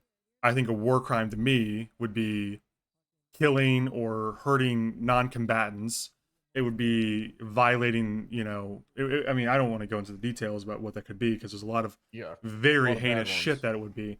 But when I hear war crime, I don't think about someone wearing the wrong uniform and shooting each other. Sure, that might technically be a war crime by countries that ratify the Geneva Convention. But when I hear war crime, I'm thinking, okay, well, non-combatants were shot, killed, buried in a mass grave, tortured, they were targeted, people were hiding inside a school using human shields, etc. When I hear war crime, I don't think people were wearing a different uniform and shooting back. In any case, it sounds like to me an agreement was made near the day of that doctors and EMS won't fight and they'll, you know, treat either side. And then it sounds like that was violated almost immediately in phase 1 by the terrorists, and they shot at the EMS. And I would have assumed if I were the terrorist, not that terrorists are known to be reasonable, if I were a terrorist and I made an agreement not to shoot EMS, and then I shot the EMS, I would assume all bets are off. As soon as I heard my side had shot at EMS, I would assume they're all hostile. That's how it works. If you shoot at somebody, you assume they're hostile. The agreement goes out the window. That's where I'm sitting. Where I'm sitting, I can't blame anybody for the EMS getting involved or the doctors getting involved. On top of everything, I thought the initial plan was to send these guys in to fight with us because the whole concept from Axel's mouth was it's the state of San Andreas against these people. It's more of like it's a show of force. It's a unifying thing that everybody's fighting for San Andreas. Even the doctors, the medics, the guards of the prison, everybody. The whole government entity is fighting against the terrorists, not just the police. So, I don't see an issue with any of that shit. The only issue I see is that Bison potentially got threatened by his superior officer. We're not even superior. I think they're the same rank, Brian and Bison. But I don't know. They sent an EMS and bombed them or something. You said under the guise of medical neutrality, but war is war, man. I mean, I think some of you are too naive for war, is what it sounds like. Because I did way worse shit overseas. Ask Luca. Ask Raven. Snow. We've all done way worse shit. Sending in someone disguised as a medic for the greater good. Okay, I want to make a really wild analogy. Would be the bombs in the Hiroshima and Nagasaki, saying the sacrifice of using a bomb and civilian targets is justified by not using millions and millions of casualties, right? I don't... We can probably skip that analogy, but what I'm trying to say is, if you ask me, is it worth one medic's life, a willing medic's life, that's the key component, to eliminate a holdout that's going to cost upwards of 10 to 20 officers or combatants on our side, whether they're doctors, medics, police, or whatever. Let's just say soldiers for the sake of the conversation. Is it worth one medic's life to go in there and bomb them? And morally, is it worth betraying the enemy to eliminate? How many people were down there? You think? 6? In the video I saw, it was like 20. I don't 6, know. 7, maybe. There's a lot of bodies. So we've been in a lot of holdouts, right? You and I, and in the city, right? And these holdouts, if they have a corridor, it sounds like they're undergrounds. Yeah. They can probably they can kill hundreds of us if they really were patient about it, you know. And they had ammo and supplies, they could mow down hundreds of officers coming through a corridor, especially one where they had a right-hand peek. If you're asking me whether or not I agree with the decision to send a lone medic in there to bomb them, I absolutely do. I think that was the best decision. I think that people are too soft for war. That's what it sounds like to me. People that are protesting against that would have rather seen countless soldiers go down and die. Does that make them feel better? Is that really what makes us feel better? Is seeing 30, 40, 50, 60, 70 soldiers go down in that choke point and fucking die? Would that make them feel better if we did that? Yeah. Is it morally? Is there a bit of a question whether or not it was fair or whether it was right to send the medic down there and do that? You know, morally, it probably wasn't the best look for us. But objectively, when you look at the alternative, which is what? Well, what is the alternative, though? Sending 40 soldiers down there to die? Or starving them out? Wouldn't both be just as morally objective? You know, wouldn't... Yeah. I mean, you want to send gas down there after them? I'm thinking about other ways to deal with hardened combatants in a bunker. I mean, Pred knows better than anyone how many cops will have to die to come to him, and he's down there, negotiating with us. The casino a lot, He's counting on it. He knows better than anybody how many they'll have to send in after him. I don't know. I guess I just think people are too soft for war. They never should have signed up, if that's the way they felt. And it's unfortunate this information has made itself public because, as is always the case, the public doesn't have the fucking stomach for this kind of action, and that's why they're not involved in it. You know, if the public could handle it, we would tell them, but they can't, so we don't. You know. Mm-hmm.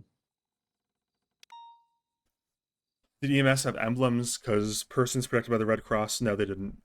It's actually a medical... It's actually, did you know, Neon? It's actually a violation of the Geneva Convention to wear the Red Cross emblem when you're not acting as a medic.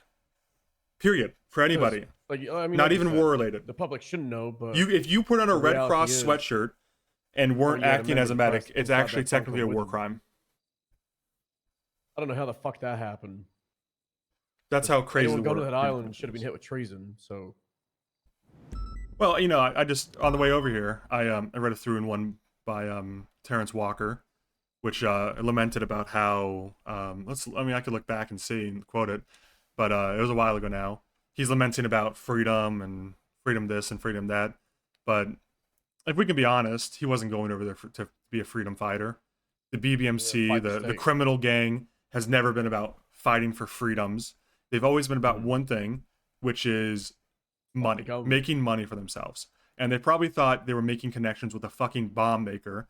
And so it's kind of funny to me that we have a literal terrorist now who's in prison for treason against the state wants to claim they're a freedom fighter when they were siding with the cannibalists and bomb makers.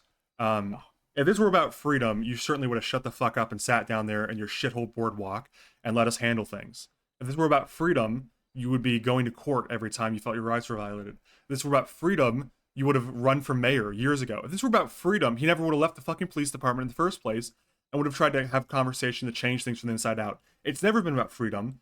He's a self-righteous piece of shit pretending it's about freedom, and they're inserting a narrative into the city of Los Santos about how it's about freedom and war crimes, and fuck that. It was never about any of that. It never has been. It never will be. It's about them wanting more money in their pocket. They tried to side with a terrorist, bomb-making piece of shit, and they got caught. They got caught and they got arrested. Now they're upset about it. And now the only thing they have access to is phones. They don't have guns. They don't have bombs anymore. And they can't wage war against us in Vespucci Beach and their shithole boardwalk. So now the only thing they can do is bombard us with their fucking information war. So now we're fighting an information war. They're claiming war crimes. They're claiming terrorism. They're claiming whatever. But the truth of the matter is that they sided with a fucking bomb-making terrorist. And they wanted to make connections with a bomb-making terrorist. They didn't give a shit about freedom. They never have and they never will. They're a criminal group. It's beyond reason with these people. We don't owe them an explanation, but we do owe our fellow officers one. And so I hope we speak in this meeting about it. But this is my position. I feel pretty clear that unless something's revealed that, you know, if the medic was willing and went in there and held the bomb for us and didn't object to it, I have no issues with what happened there. In fact, I think we should have done more. In fact, with 2 bombs. No, we 2 should have medics. we should have gassed them. That's the real thing. We should have fucking put chlorine gas in there with a fan. They would have been done in 20 minutes. No one had to go in there. But of course, I guess gas is against the Geneva Convention too at this point. I mean, what isn't at this point? I mean, are you really kidding me? There's a lot of tape behind war. You know, I'm just thinking, how much suffering is too much for people? Why should hundreds of officers give their lives for something we could have handled with a few dozen bombs from the, you know, from a fucking bomber? Yep. That's But people would have complained if we had just bombed them relentlessly for a week, or if we had shelled them with a naval artillery. People would have complained. So then we sent 100 officers over there, and you know, dozens are coming back dead, injured, confused. They'll never be the same. Yeah. Is this? I don't know. People aren't happy with anything we do. We tried to do it their way. 4 drones, and I wanted 4 unmanned drones with fucking missiles on them. It could just chill at like, I don't know, 10,000 feet and just let it loose. But no. If you think for a second, and I don't like using the argument, well, we're morally more. Of course, we're always going to be held more accountable than the terrorists morally. But if you think for a second they would have hesitated to do the same thing to us, you're fucking wrong. No. If they had a fucking medic uniform and they thought they could have bombed all of us with it, they would have used it.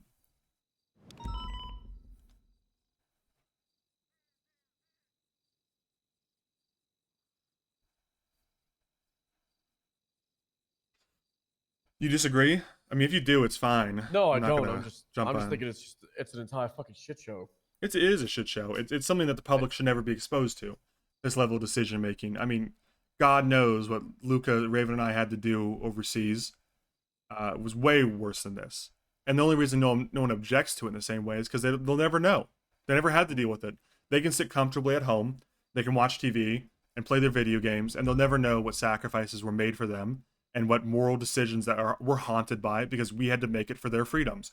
And now, for the first time in their little lives, they turn on their TV and they see a documentary and they think, oh my God, what have we done? What we've always been doing. We've always been doing this. You're just now finding out the sacrifices that we're making for you. The sacrifices that the soldiers are making so you can live at home, happy, safe, and healthy. Sometimes someone's got to make a sacrifice. Whether it's the rest of our lives, we're going to be chased by whatever we did over there. And it's, you know, you think, is it any better truly to shoot someone with a gun? Is that more honest than sending a medic in with a bomb? Does it really change the outcome in any way? Is it more honorable? I mean, the idea of honor is so fucking tired, and everyone loves honor. I love honor. It's so nice to be honorable. But I'll tell you, it doesn't change anything when you're a fucking corpse. You can have all the honor in the world, but you're still a fucking body, buried in the ground.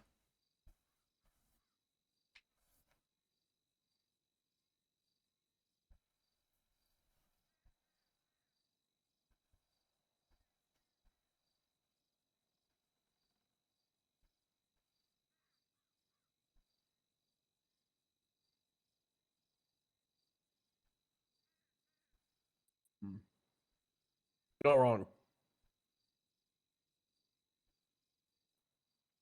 Regardless of war mistakes, not to use the word war crime, because, like you said, I don't think it matches the description. Well, call it what you want. I mean, the public opinion is already such. We can call it a war crime if you want. I don't care what you call it. I'm used to people calling me a war criminal.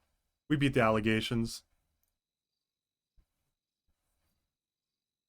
Yeah. I beat him before. We'll beat him again. There's been some other tomfoolery that's happened over the last couple of days. I don't know if you're privy to it all. What is it? Happened at the prison. Oh, yeah, no, I'm on top of that. For the most part. You heard about that? Well, it depends, because I took the weekend off for Labor Day, but I'm aware of a few officers trying to slip stuff in, and I'm aware of a few officers getting a little chummy with the little treasonous we have amongst us. Not sure what else occurred though. the senator and either Toretti or Axel, we don't know because the casings both to Toretti and Axel were on that rooftop, but shot just into Gen Pop and unarmed people, like out of nowhere. So that's been like a whole drama. Where's that coming from, though?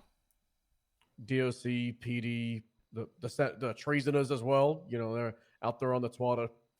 All I know so far is from whatever Harvey's report is of a picture of projectiles, casings, and a brief people open fire into Gen Pop. So I don't know the context. I don't know what was said. I don't know what's like what happened before. I don't know if anyone was threatened.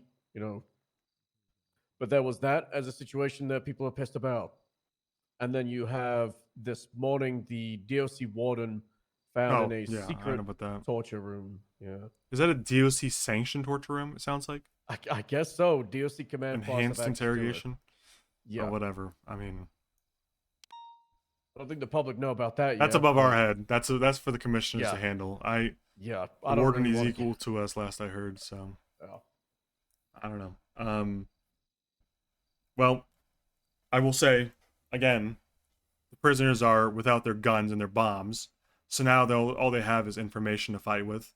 So there's no doubt that they're fighting an information war here, and there's no doubt that they're starting narratives against whoever they don't like. And I'm pretty sure they don't love. There's no love for Axel. You know, there's no love for Oh, yeah. Toretti. There's no love for anybody on our side, right? So they're gonna say whatever they can, and they're gonna try to provoke us any way they can. I think we owe it to our own. We owe it to our own command structure to ask them what happens before we take a fucking terrorist word for it. And I think a lot of PD officers could learn the same. I'm of the opinion that if you have an issue, well, first of all, I'm of the opinion that you shouldn't take what a terrorist or a criminal says seriously until you have evidence or proof of it. And if you do take it seriously, you should at least give the common decency to your own commanders to ask them if you feel like they're doing something wrong. So at least talk to them and say, hey, you know, I heard the craziest thing. Someone said you shot an unarmed person. Is everything all right? And if they didn't do it, they'll be happy to explain. And if they did do it, then they'll be happy to own it. You know, either way, you're going to find out. But we at least owe the common decency to ask our own commissioner if what happens before we go and make judgments about it. And I'm seeing a lot of officers in our PD that are not giving that common decency to their own boss's boss. And I think that's fucking insane to me. You may not like him. You may not get along with him. You don't got to, but you got to listen to him. And the key component here is if you're sitting here questioning his orders without even allowing him a chance to explain himself, I got a big issue with that. I mean, that's why during the preparation for the fight, a lot of people were questioning like the center and everything, and that's was like just hear the guy out, and they Yeah. did, and a lot of people went to the fight for it. Well, you know, you saw what I said to Bundy. I got a big problem with people that are questioning, you know, people won't even hear out our own side, you know, people that need EMS to my house, gross mess. What the fuck? I don't know why that's a 911. Anyway, I take a big issue with people that won't respect the office. You know, you may not respect the person, but you gotta respect the office. And if the senator says something, if the senator tells us to jump, we're expected to ask how high, not anything else. If you don't like it, you probably shouldn't be in a government job. Maybe you can get employed somewhere like in PETA or something. Yeah, look after the animals. Yep. I mean, it's called a command structure for a reason. They're commanding you. You don't get to ask. You know, you don't really get the freedom. We're lucky we live in a fucking police department. We work in one that has the freedom to ask your superior questions. And most police departments, if you were to dare question the chief of police or commissioner, you'd be gone before you get the words out of your mouth. You know, it's not a deputy's job to question what the commissioner is doing. Period. If you don't like it, wait for the briefing.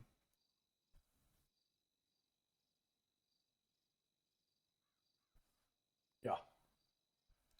And I pretty securely think that if we catch anybody talking shit about the commissioner or the senator or even high commands or commands without even giving us a chance to explain ourselves or wait for the debrief, then they should probably just be outright fired. How am I supposed to expect someone to have my back out there against a Rust gang shootout and they won't even wait for me to explain myself. You know, I know it's been a week since the war, and a week feels like a long time in Los Santos. But as you're very aware, you just woke up 2 days ago. Dark the same. How are we supposed to? How are we supposed to have a meeting with high commands without two of the most important members who were involved in the war? I wasn't even there. You know, you want to talk about high command's briefing regarding the war? Stubble's down in the ICU. Dark's down in the ICU. Who's even from the war that can? You know what I'm Axel, saying it's the only one is yeah. Axel. Libby and I Already unfortunately wasn't there, weren't you there. weren't We Libby, can't sit yeah. here and have a briefing, and we can't sit here and give a fucking press statement when only one member out of three from the war is even present.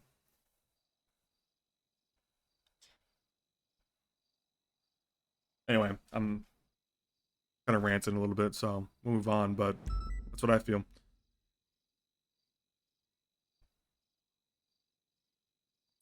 Oh, in any Goddamn case, shit show out of nowhere. yeah. Shifting gears a little bit. I heard the idea. I'm kind of interested in pursuing. Maybe, hopefully, it's going to be UPD wide, is what I suggest. And I think Axel's going to bring it up in the meeting. But of a like a PIO officer, a public information officer, being a new position, and it would be like a unit, but of 2 people, if that makes sense, where they have their own rank, but they have a patrol rank as well. And the idea is that they're someone that interfaces directly with LSBN instead of them having to go to high command or command. It's that the PIO would have a special access to high commands, and they would be the direct interface for any news or any statements or any lawsuits. They would be the direct person to comment. That way, all their officers can just say, "Have you talked to the public information officer?" And that way, high command isn't constantly being flagged down for interviews or being asked about stuff or whatever. It also prevents our lovely commissioners from putting their foot in their mouth. Yeah, that'd be really good. And I think we just open it up for It interviews would help a lot. to pretty much anybody who can be trusted.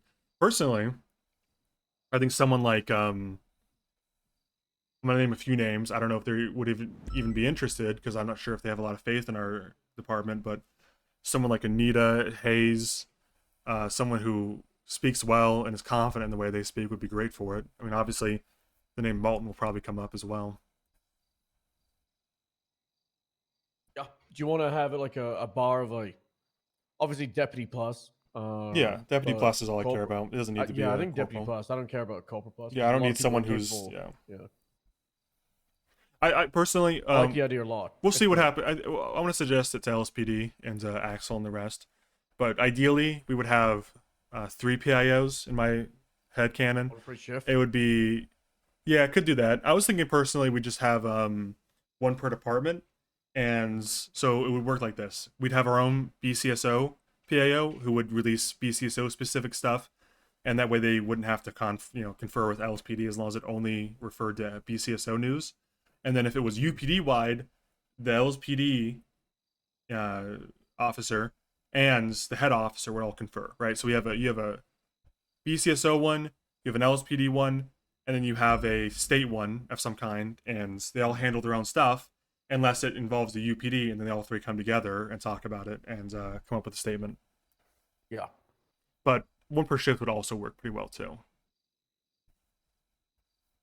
We'll see what they say. I'll bring it up Would during they the have balance to of the go meeting. through high command before doing releases, or would they have the authority and the trust? Well, I want to disseminate more. That's another conversation we probably need to have about the chain of command. Probably Like how needs much freedom, more links. We probably need to push down more responsibility as much as we can. I still think corporal should be able to strike, but we'll talk about that. It'll probably come up. I think a PIO would probably be someone we trust enough to speak on most things, and here's what I would say. We'd probably get an email chain set up, and anything they wanted to say to the press that they were concerned about, they put in the email chain, and if we don't object to it within 24 hours, they have permission to say it. I like that.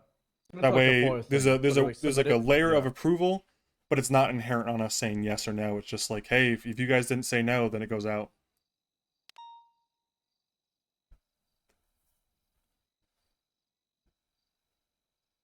Yeah, I mean I think my biggest problem from all of this, I guess, is like you said, it's the code of public opinion, and a lot of this shit is like with the public, and they shouldn't know this stuff, and there's only so much we should be communicating.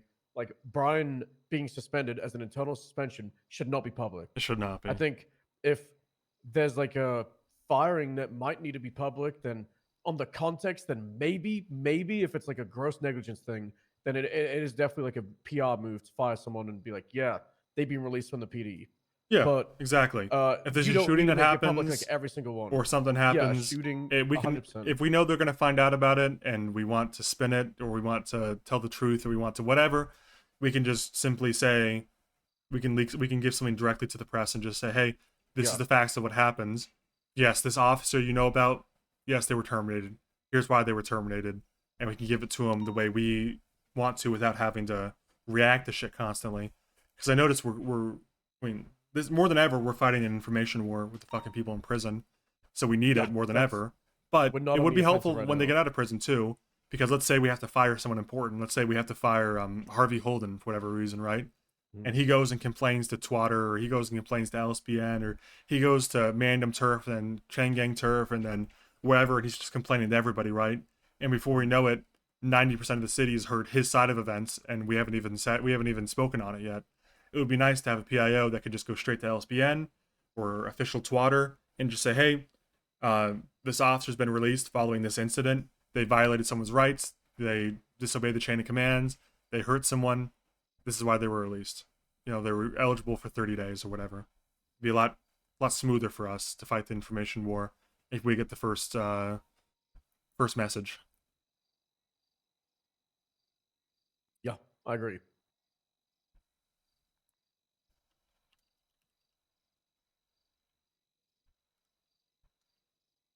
I'm just looking at the back and forth between you and Bundy about the MCU stuff because I hadn't actually seen it.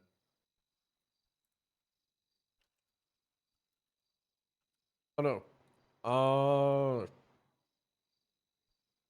I think the senator running MCU is kind of crazy. I'm gonna bring it up later. I think that should be left as a internal PD thing. We have supervisors in the chain of command, and in this situation, why not just empower the supervisors to run it? I think the senator being there is kind of like an unnecessary thing. I think it's kind of a fuck you to the supervisors of MCU. I don't think it's a fuck you as much as I think the supervisors MCU want it to be a fuck you because they like Brian so much and they support him. And in a way, that's great that they like Brian so much and they support him, because I haven't seen a lot of unity from the detectives in the past. However, I don't think that's where it's coming from. I think the intent is to put the senator in to demonstrate how things are going to be. You know, it's more of a power move than a fuck you. It's more of a Brian couldn't be trusted doing this, so here comes the senator or something. I don't think it was intended as a fuck you, just more of like a look who's in charge, which I guess could be perceived that way. No.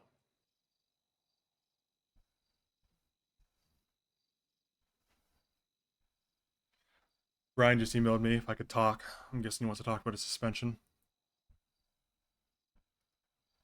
Well, we got a couple of hours before the high command thing, right? Well, I told him if it's about his suspension, absolutely not. I'm not going to discuss it privately.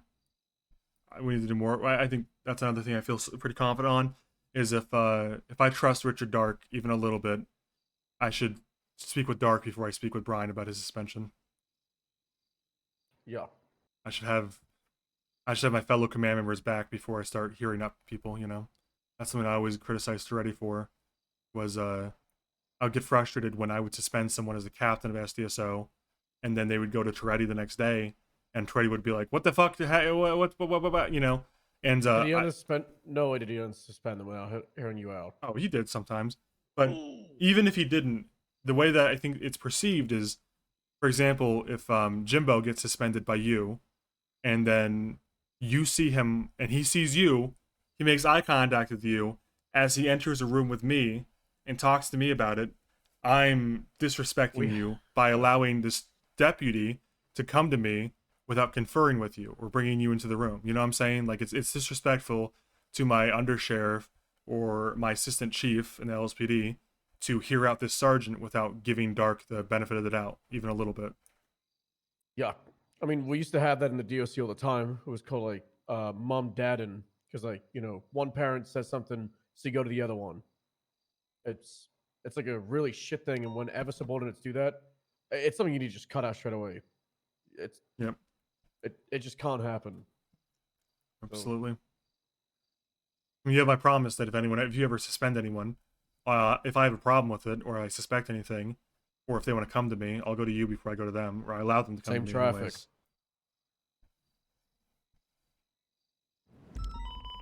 Trying to think what else transpired. What else is on the radar? I mean, like I said, I really think corporals more than ever should have strikes. I'm seeing a lot of strikes go out from corporals. I know that was one of the major issues that Chief Reed had, was she was concerned that corporals weren't doing it enough as is, so why should we give them power to? But I think I've seen like 5 or 6 series of strikes go out on behalf of corporals. Yep. And I know one of the other objections was that she felt like sergeants wouldn't have enough to do if they didn't have the ability to do strikes for corporals. But I mean, is that really something to do, to type in /strike on your MDW? I don't feel like that's unnecessary. Agreed. I personally feel like we should push down more responsibility.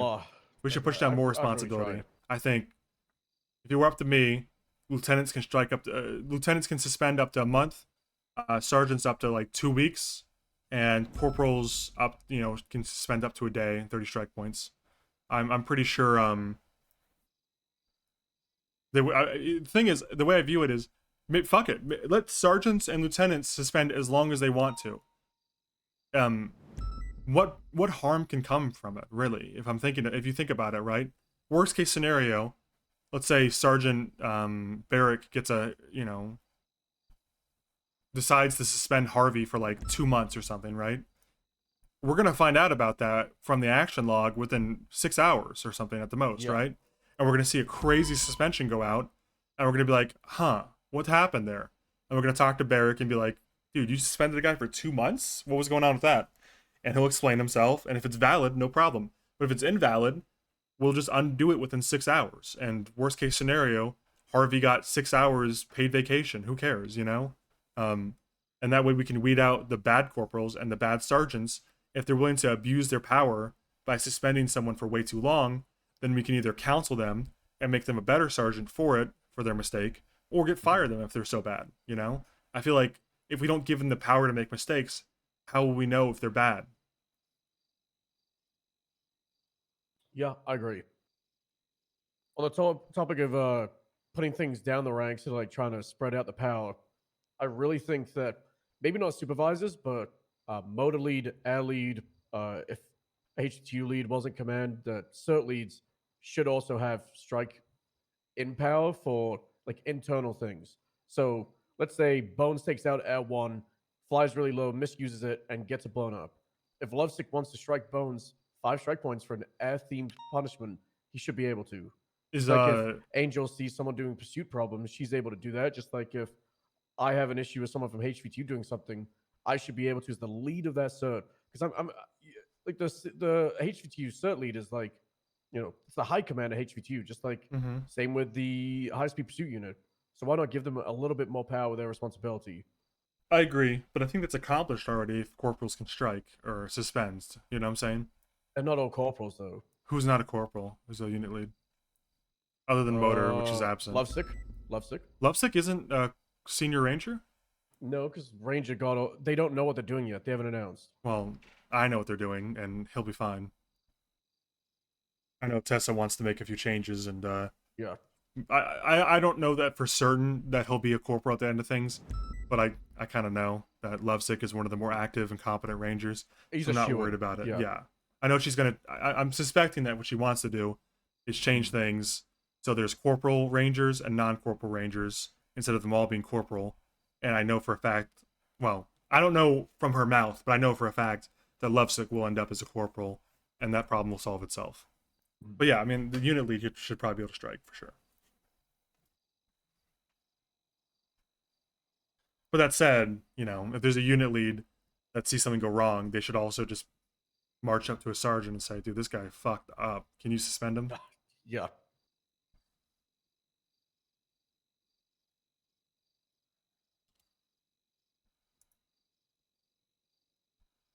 I'm trying to think of like what other responsibilities we could easily push down. Yeah, I think I'm gonna try to keep my ear open for what comes to me, what people keep taking to high commands, and see what amount of that can be reduced down to a sergeant or lieutenant level. You know. We're trying to get a lot of sergeants on the roster shit because it was something I did as a sergeant and then I did it as a lieutenant. I could still do it now, but if other people want to help out, the sergeants want to just get on that, then why not? You know, it's the paperwork side, and that's what we said. Difference between sergeant and corporal was, right? It's the back end. So give them more of the back end stuff to do. Not the most glamorous thing, but it's spreading it out.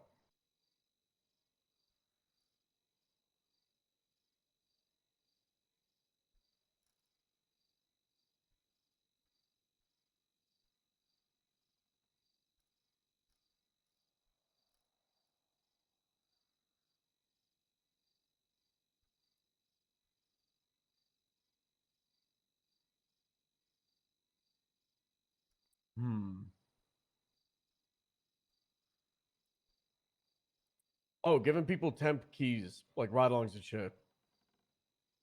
So command could do it, but when I was a lieutenant, I asked, and Doc, I guess you brought it up in high command chat, and it was given like a no, this is high command only. But I'm finding out that command don't know this, and Bison was giving out keys like crazy to ride-alongs, etc. Shift 2, when there's no other high command to be there. Like, should this be a this is only high command, but if there's Yeah, no I'm high thinking- command, then lieutenants could do it. I'm If trying to there's think no of the lieutenants, potential sergeants could harm. do I it. guess that the ride along would end the ride along and go use the radio or something. Can people with temp keys buy stuff from our armory? Yeah. Hmm. They can see blips. They can see the armory. They can. I don't know if they get. I don't think they get MDW because they wouldn't have a profile. Yeah, they can't. I mean, surface level, I don't think it's a big deal. Anyone we trust with the sergeant position, we trust to keep an eye on that sort of stuff. But inherently, it's just more opportunities for someone to weasel their way in and buy a 5.7 or something, I guess, you know? Yeah, that wouldn't be too good. It's not really a trust thing, it's more of a... Let's say, for example, someone is blocked from doing ride-alongs because we don't trust them, and then they go to 5 other sergeants, and eventually someone's like, yeah, ride-along time. And then they're like, let me go to the bathroom, and they buy 5.57s and shove down their pants. I don't know. That's probably a very extreme example. I would trust most I sergeants. feel like that could happen to high command as well. It could happen to anyone, really. Yeah, it's like there's less people to do it, so they ask less, I guess. I think I would be fine with it, but under the strict regulation that anyone who's doing a ride-along with temp keys would need to be, like, no criminal record and intending to become a cop. Oh, yeah. Not just Oh, like yeah. a ride-along with your friends. Maybe they're but on the like short list. a police type, a recruitment ride-along is a better way to phrase it.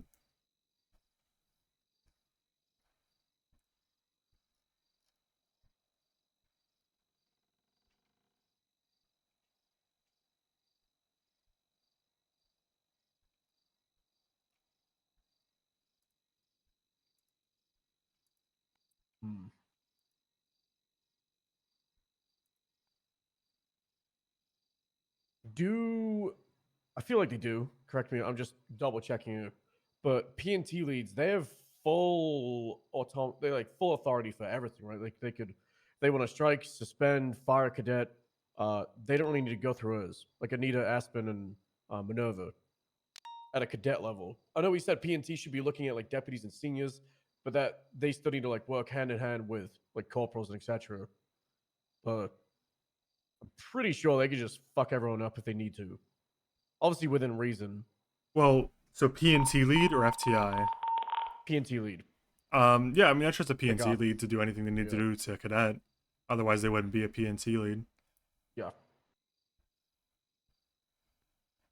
The problem is that you really can't specify the way our permissions are set up to only strike cadets or only suspend cadets. But yeah, they have full authority to. They just need to ask someone else to do it if they're not already a corporal or a sergeant.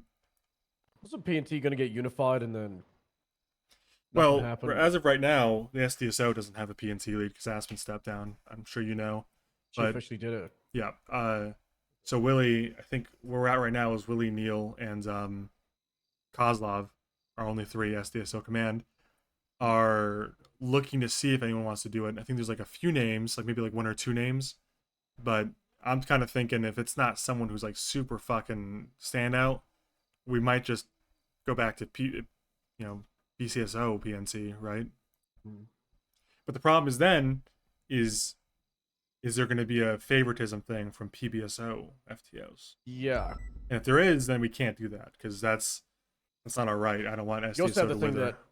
that Anita does want to not be PNT lead forever, right? She still has aspirations to be a member of command, and she doesn't want to do that while being a PNT lead. She'd like to have a chance to be in command again, and then maybe high command one day. Very, very far off because there's not really a lot of slots for it. But like I told you, she was only a captain for a month, right? And she is interested in that lieutenant spot, but I don't think she wants to be a lieutenant while And also PNT being lead, yeah. PNT lead for both. Like that is a Well, lot of work. She might not be delegated don't know enough if if it's that much yeah. work, first of all. But second, I think the kind of situation is if you want to get out of being PNT lead, we might make you pick a successor or start training someone if that's not too much work, you know? Like if you want to move out of PNT for a promotion rather than just step down, you should find a successor and train them. Yeah, I mean, she did have Hayes and Cannoli as successes early restructure, and she was getting them ready, but Cannoli got really checked out, and then I don't think Hayes wanted to do it without Cannoli, and then Turo started stepping up and was being a good person for it, but then I'm not really sure what happened. Turo is still definitely on that path. It could be one day because Roy had Turo running the BCSO Academy like a month or 2 into the restructure, and Roy said, "This is someone that could do what I'm doing one day." Here's what we'll do. We'll call her right now. We have 20 minutes till the thing, so. Hey, Sheriff. Hey, are you around PBSO, Polito still? I am. I'm actually still in Polito. Can you come upstairs? To the office? Yeah, give me. Okay, all right, give me a second. I'm in the beach, but I'm on the way. All right, thanks. All right. Okay, I'm calling her up here. I think what we do is we say, hey, do you want to keep doing this? You know, what's your time frame? When do you want to get out of this? And we just say, look, if you want to step down at any time, no problem, no obligations, you can step down. But if you want to move up from PNC lead to a sergeant or whatever, then you need to pick a successor and train them. And if we have somebody to take over for you, you're much more likely to get selected as a sergeant versus if we don't. Yeah. And that puts some of the onus on her to train someone, and it kind of organically moves PNT from one person to another without a big gap, because motor lead's currently a fucking headache because of that, you know? Oh, yeah. By the way, motor lead, not that it's really a BCSO thing, we should involve whoever wants to, but currently both frontrunners are BCSO. BCSO. So we should probably talk to Muller and Candace together and say, if y'all can't work together, then neither of y'all can have it. Make them both, you know, and with the blessing of the state and LSPD, make them both co-leads for a month, and nothing happens, we just leave it. And they can just be co-leads indefinitely. Unless something happens, then they're both gone. You know? That's what I would suggest. Yeah, I think that's the best way to go about it. Sit them down, whenever talk the to them. conversations happen, it's If either they can like, both do it, they're both co-leads. If they It both can't be one, if they both conflict with each other at any point, I don't care who started it, you're both done. We just pick someone else like Bloom or some shit because he did a cool backflip. Yep. All right, cool. Should we try and get that sorted out for like next couple of days? Yeah, maybe tomorrow. We got a lot going on today, or later if we Hey, see guys. him. You can sit down if you want, but I wanted to talk to you. So you're the current PNC lead, right? Yes. Okay, so here's where we're at. SDSO doesn't currently have a PNC lead after Aspen stepped down. I think you're aware of that. Wait, wait. Yeah, that happened. Yeah. Anita was on a vacation for 2 weeks. Okay. anyways. First day Yeah, back. I've been away for a week and a half, and it's been it was a hell of a fucking week to take off. I have to say. No kidding. But it was out of my fucking control, so I couldn't do shit after it. So. Hey, I had a great weekend at the lake, and I came back to a few things too. So we're both readjusting a little bit. So here's the two things. One, SDSO doesn't have a PNC lead. That doesn't affect you too much, but it might if they don't find one. Because if they don't find a super great one, we're probably looking at merging PCSO PNTs together. The only issue is if there's any favoritism whatsoever, that's a huge issue because sister departments should get along and train each other to be the best, and there can't be any favoritism towards cadets. You know, if you're an SDSO cadet and a PBSO sergeant takes you or whatever, it should be like your own, whatever. But we'll let you know on that front if anything changes. The second thing is, Stella mentioned you probably don't want to be the PNT lead forever. True. Okay. I am gonna be very honest with you. When Roy was like it was like Roy on top, and then me and Aspen and so on. I wasn't enjoying it. I wasn't. I really felt like PNT wasn't what it was. Decisions and everything was being made, and we weren't even like being brought into discussions, being asked our opinions, feedback, or anything like that. And that kind of like I was like, what the fuck am I doing? Right? Like, you're supposed to be leading uh you're supposed to be leading I was supposed to be the PBSO PNT, but I wasn't being consulted in a lot of things. And that kind of like made me the whole thing of, I approached Stubble and so on still at the time, and I was like, yeah, I'm good. I think I'm gonna start looking for someone to replace me and so on. And I even reached out to people like Cannoli and Hayes, and I asked for their interest and so on about it. But since Roy stepped down and it was me and Aspen, I'm gonna be very honest with you. Like it's been pretty good. So I don't want to say that I wasn't thinking about retiring it because You just decline the call. you always need. Oh my god! Oh my It's mine. Call was there. Yeah. I think it's Brian or something. I'll probably have to pick that up. Okay, well, here's the thing. All right, I'll be blunt with you. If you don't want to do PNT forever and you don't want to do it long term, that's fine. If you want to step down at any time, obviously we can't stop you, and there's not going to be like repercussions for wanting to not do it anymore. But if you want to move on from it, and I need to be pretty clear about what I'm trying to say, but it might come off wrong. I'm worried about setting the wrong expectations. So if I'm not offering anything, it's not mine to offer. We have a lot to discuss with LSPD. We have a lot of sergeants. We have a few lieutenants. So things are pretty gridlocked, but there's always room for someone who's great for it. Nonetheless, if you wanted to move on from PNT and move up, what we want is probably you to name a successor or train them. Probably both, right? So if we were going to promote you to sergeant at some point, maybe in a year, maybe in a month or whatever, maybe in a week, we would want you to start looking at someone else to run the department for you, and you would start training them and getting them on board with everything that you do day to day, week to week, month to month. And that way, when you do move up and you don't want to run it anymore, presumably you don't want to do it at the same time as being a sergeant or whatever, you could just hand it off to the person you've already trained. And that way there's no confusion about who's the new PNT lead or who's the new leader of PNT or whatever. It goes to the person you've already selected and trained. And obviously that's someone that we would probably just confirm. If you chose someone and you said, this is the person I want, there's a 95% chance Stubble and I are going to be more than happy to have that person. But we would probably need to confirm either way. However, what I'm trying to say is, if you at any point wanted to move on from PNT lead into a sergeant role, and we had an open sergeant role, we would want you to start training someone like a month or so in advance. That way there's a clean transition, and there's not like a who's going to take the position and what happens to everything type of thing, if you get what I'm saying. Okay. Well, here, okay. I'm actually. Well, no. I kind of want to say something Okay. though. I kind of do. I do want to say something. Yes, I do. I am still looking to go up. I'm very. I'm looking at the lieutenant position. Stubble knows this. I told him about my interest to it. I do want to interview for it. I know there's a lot of amazing applicants for it. I also think I'm an amazing applicant for it. Not gonna beat around the bush, to be honest.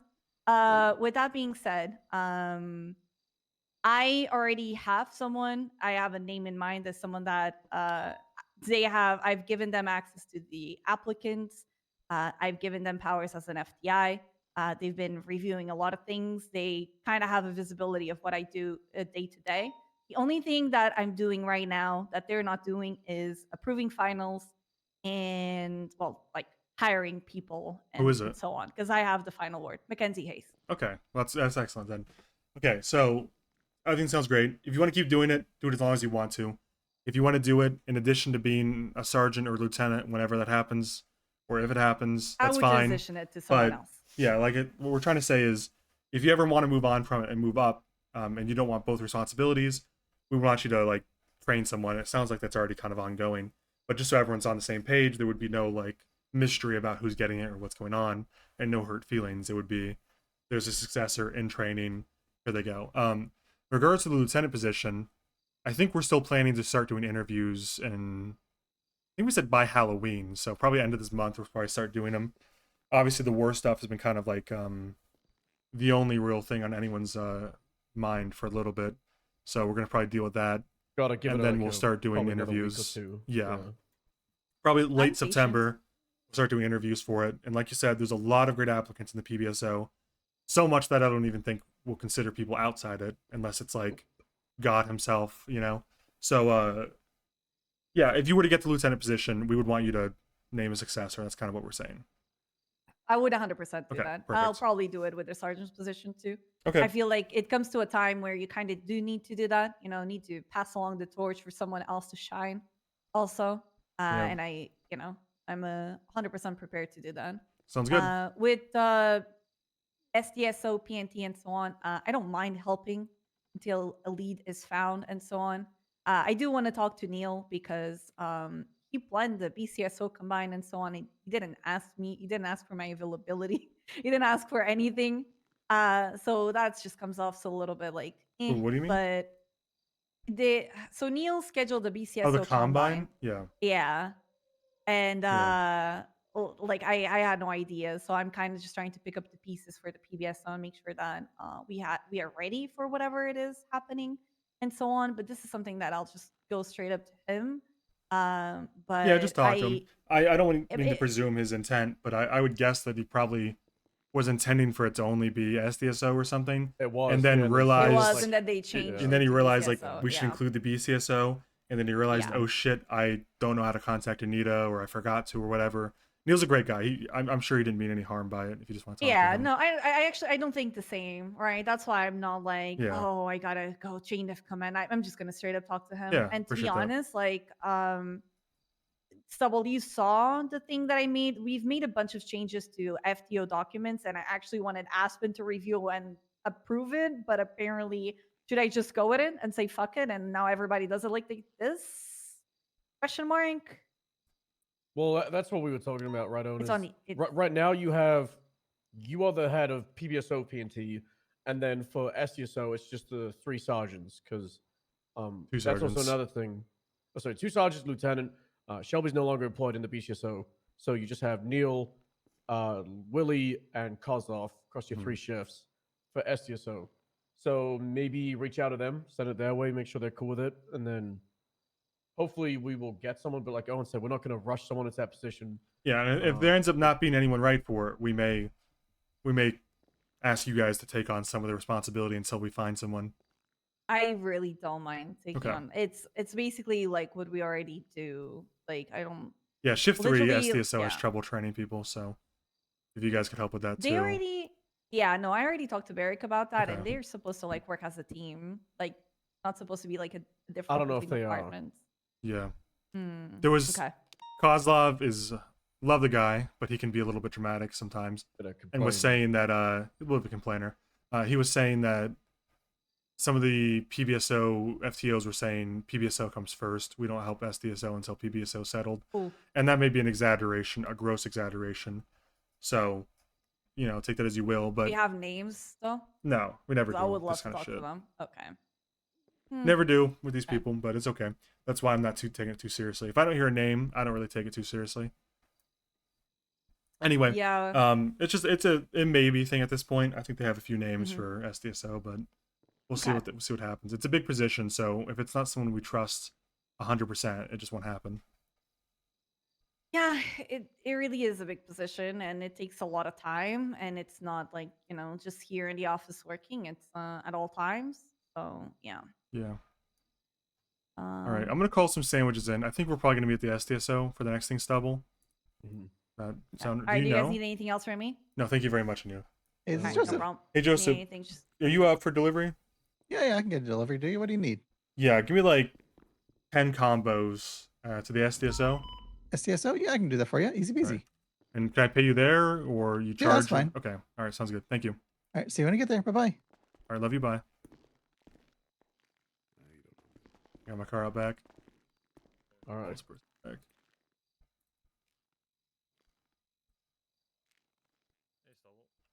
I don't know what this is gonna look like. It might be super scuffed, but Hey, Svensson. Hey, sorry, I was in a meeting. What's going on? You're good. I just want to ensure that someone is aware of some of a handful of things revolving around Divine. I don't know. My concern is kind of growing, so I want to make sure someone knew. So, do you want to meet somewhere or? We have a high command meeting in 6 minutes, so I can't. Shit. Okay. Maybe we'll link up tomorrow. I can meet up tomorrow. Okay. Is it not do that. urgent? I mean, you want to tell me anything right now? Yeah. So I'll give you the bullet points. Divine about 2.5 weeks ago. Likely. Oh shit. Hold on. Oh, he just died. All right, I'm good. Divine alongside Jaeger and Trey likely brought weapons over to Los Santos. The day after the war, he gave me a phone call stating the war is not yet over. We have reason to believe that he more than likely plans to go after individuals he blames for everything that happened to him, be it Shelby, be it the DOJ, be it whatever it may be. Our suspicion was he's probably going to start planting bombs all over the place. Beyond that, he made contact with Aurora. And the implication is that he may be doing these things outside of his control. How that control exists, we are uncertain. I've tried to bring this up a number of times, but it just sort of seems like a lot of the focus has moved away from there as opposed to the potential imminent threats. Who's aware of the threat, of the bombing threat? I've let the commissioner know. I brought it up with Dark. I brought it up with Toretti. But every time it's kind of been brought up, it's been all these other things that have sort of taken over the conversation. But they're aware. That's the main thing. I don't know. I don't know. You said it to them, is what I'm asking. Yes, that is Okay, correct. fine. When I say awareness, I'm unsure. You know when you're having like a conversation and it just kind of gets stopped. You say something and mid-sentence? then it moves past right away, and you're not sure they took it in. Exactly. The second thing is I've not been able to delegate anything in regards to the investigative unit. I was given 15 minutes to do so, hence the decisions that were made, as I couldn't find anyone available that was willing to take the mantle until a decision was made. You may have heard that Senator Davis was made the head, as that was the only available party at the time. Bobby, she's had a lot going on. And then there was only Aurora and Bayo. One of us a probational officer, the other, or probational detective, the other being a member of Strike. So to be clear, the senator being made the head of the MCU was more of a practical thing because no one else was around or prepared for it, more than to spite you. Correct. As the conversation that transpired Did you just between me shoot, and- Stubble? Yeah. Okay, just checking. I did a 301. Yeah. Yes. Yeah, that's exactly what happened. Okay. Fair enough. I think some people are reading it as some kind of slight towards you. I'll make sure it's not the case. Yeah, like I said, I don't have access to anything, including the MCU email chain right now. So I've tried to get in contact with Luca. He's going to be around tomorrow, so he can disseminate some of that information. The messaging that some of them have gotten has been rather twisted. So I want to make sure someone was aware. And quite frankly, I don't know who to talk to. All right, fair enough. US I'm abreast. military I'll meet you armory. tomorrow. If I'll call you tomorrow or whatever. Are you gonna be around the same time? Yes, until roughly this time. Okay, sounds good. We'll meet then if you have anything more significant. Noose But and I'm not from going to discuss your special suspension for military the record. contractor. No, and I have no reason to discuss it till the panel. Okay, sounds good. See you. Appreciate it. Bye. It's a special military contract. They probably worked with Mr. Q.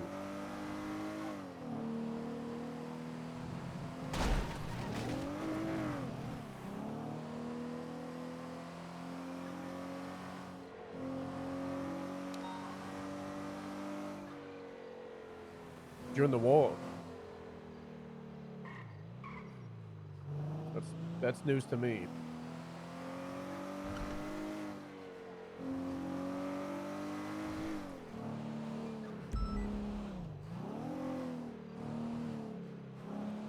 Yep, yep, sounds good. All right, bye-bye. They're inquiring about where we sourced all the military equipment that we got. Who And, this? Doc, because he said that is another thing, that them goddamn terrorists and their phone calls, and that's what's Pred saying that Brian got rocket launchers from Lang Butter. At what point do we just start dismissing everything they're saying? Yeah, I mean, I would suggest dismissing everything they say from the get-go, unless they have evidence. If they have evidence, that's one thing. If they're just saying shit, I'd ignore it. Yep, that's what I'm thinking. Yeah. So Brian's big thing is he says that he has information. He's talked to Divine or something, and he thinks. Cut to the chase. Brian thinks Divine is going to go bomb stuff here in the city, and he has weapons, whatever, that he got from Sanguine Isle that he has here in Los Santos. So TLDR is Divine's here in Los Santos and has bombs and other weapons, and is going to use them in the next coming weeks to do stuff. And Brian thinks it's not exactly under Divine's control. And he won't say why. Like he's being made Get that to. man at goddamn Parsons. You think he's being blackmailed? Maybe. That's what it sounds like. That or under threat. In any case, there's not much we can do about it without knowing where he is. You can slide us. It's a total wild goose chase to see. I mean, it's one thing to chase a criminal who knows all the hidden spots. It's another thing to chase a cop, an ex-cop, Detective. who knows exactly where all the spots we check would be. It's a total waste of our time to send people after him, you know? You know where I'd go? I'd just start looking through the Vinewood Hills and looking for houses with the door open that look abandoned. Why Vinewood? It's nice houses. Rather do it in a Vinewood house than a Southside one. But Yeah. cops aren't gonna just randomly breach into houses, right? They need the PC. Yep, it's true. Absolutely true. In any case, it sounds like he's already let Reddy know, Axel know, and Dark know, so it's not like we don't know about it. He's just concerned they didn't take him seriously, or they didn't understand it. Whatever. We did get a, I don't know how we got it, but we got a goddamn spreadsheet, slideshow, whatever the fuck, from a subpoena on Divine the day before, of some kind of like counter plan against it all. So, not the first idea of attack. I'm not picking up that phone call. Right here, Joseph. Oh, hey, how's it going? How much do I owe you? All right, 10 combos, that'll be $7,000. Do you bill, or do I need to? Yeah, I can bill cash? you. Yeah. It's coming through. 1934. 1934? Yep.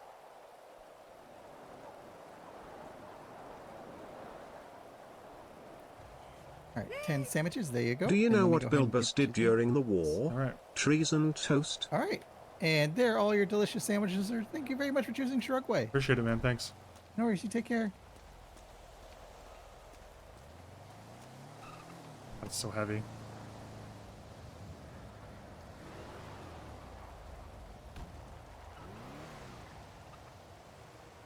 Yo, thanks, jeans pants. How are you?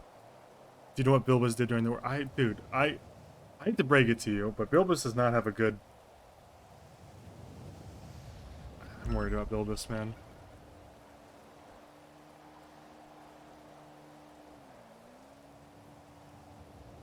I'm worried about Bilbus. He's not been seen since the war started.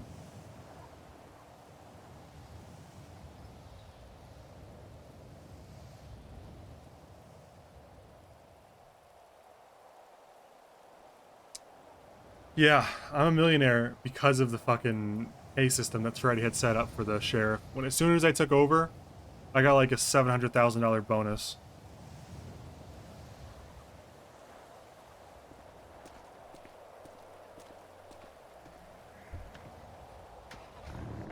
And I said I don't even want it, but it was too late.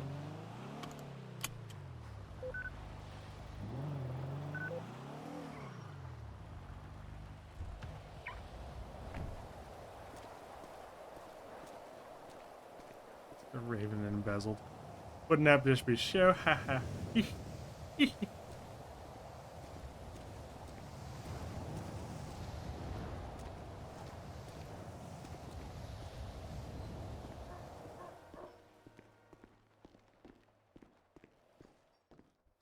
I would like to buy a house up here somewhere.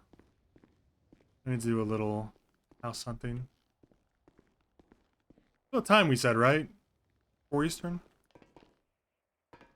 I'm looking now. So it says 4 to 5. So I We're don't know not what on the the hell wrong. that But means. then Reed said this is the only time she can make, right?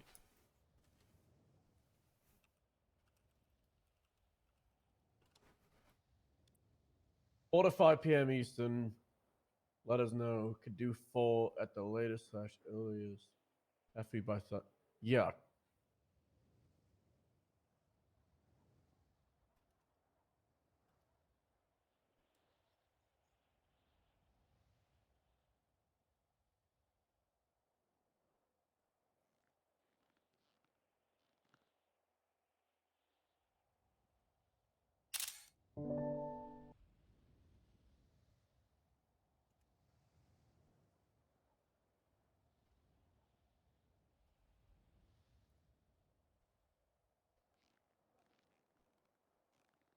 Like a selfie for them.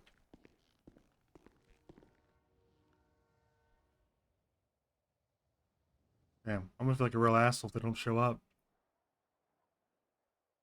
Yeah, made me go all the way down the staircase in a wheelchair.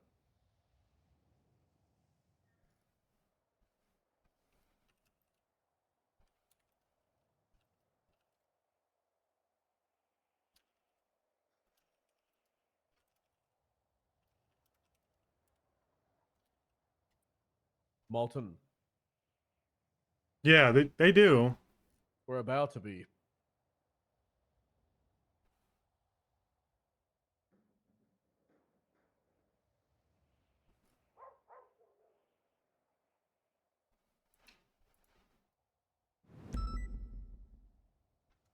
There's a mannequin in Polito by the pier that looks like a human that is being washed ashore. When I went to check it out, it twitched a little. I think it might be a survivor of the Battle of Yeah. Sanguine. Dude, these people are just washing ashore like crazy. Oh my god, you don't think it's Rudy Chalk the puppet. Mannequin. I don't know if he describes himself as a mannequin. I appreciate it. Thanks. All right. Yep, bye bye. Divine's warrant's going out. The what? Sorry? Divine's warrant. Oh. Yeah.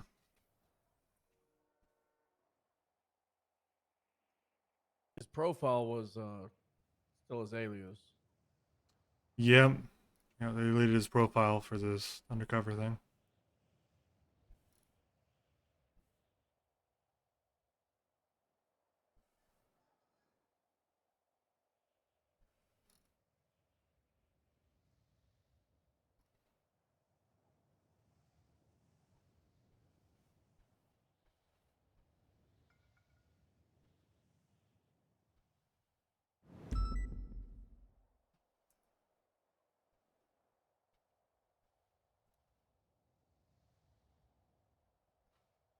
I guess it is BCSO High Command now.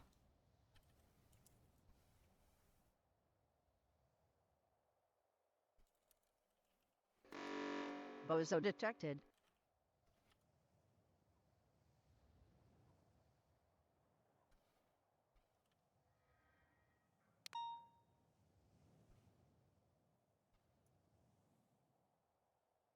Thanks for the 4 months, come undone.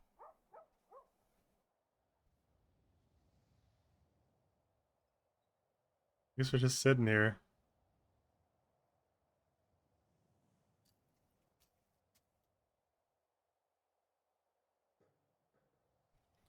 We're just sitting here waiting.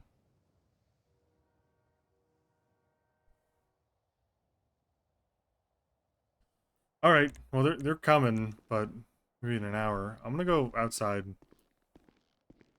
Look at houses, I guess, or something. Call me if they show up. I mean, it's not like you're going up the stairs, you know. Yeah, yep. I'll be here. All right.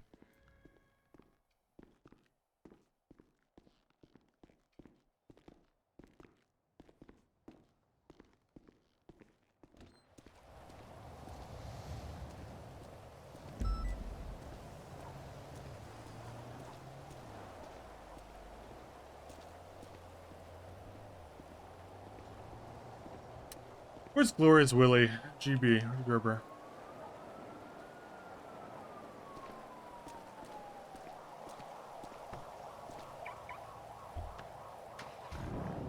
See if he's awake.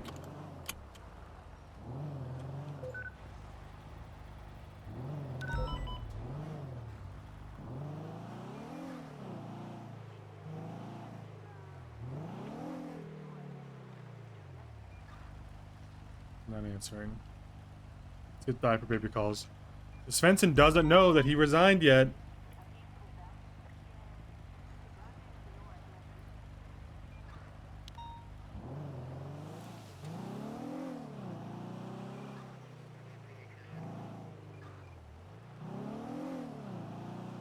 He's not awake, is he?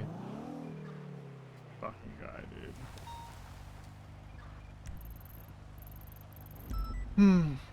I wonder if there's any houses. Look to check these houses over here, I think. Maybe... God, I do love Vale's house so much. The house must be, like... here or something. Go check around while we're waiting. Delusional for thinking he might be. Well, you know, I was in his chat 3 hours ago. How foolish of me to think he'd be live for 4 hours in a row.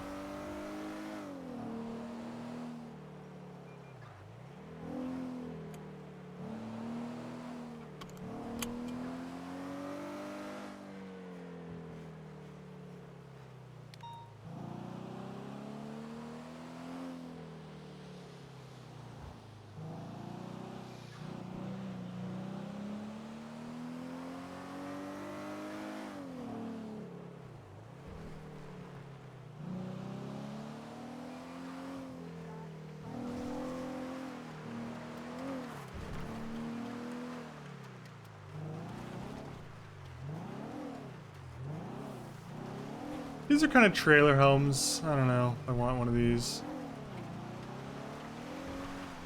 A little picky, I guess.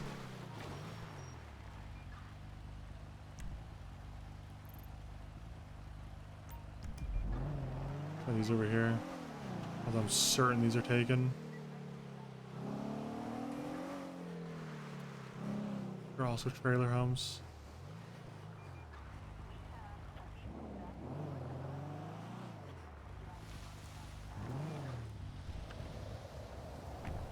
Let's see.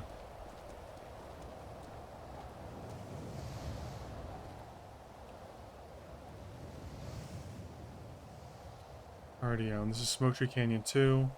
217,000. That's so cheap. Holy fuck.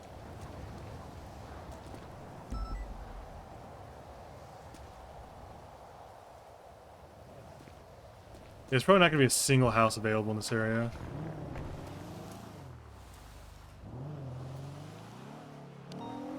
Probably not.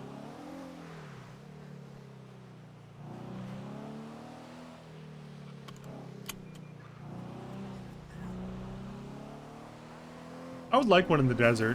I like the concept of being in the desert. Because luckily it's GTA 5 and I don't have to worry about the fucking electricity bill for air conditioning.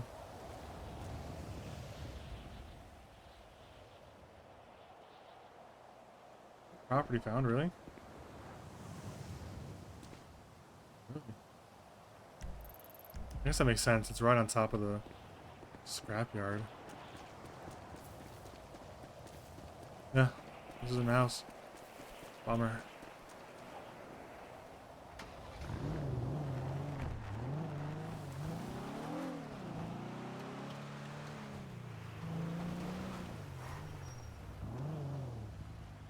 Let me go and see real quick. So there's this house.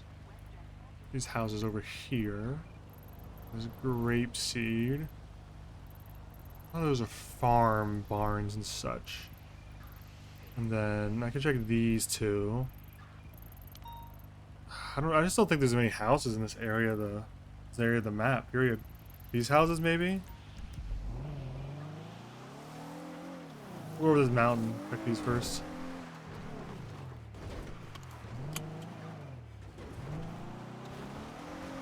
I do like Vale's house a lot. It's a great area. Ooh, hold on. What are these? In the gas station? Kind of a shit location, but... Rail blocks.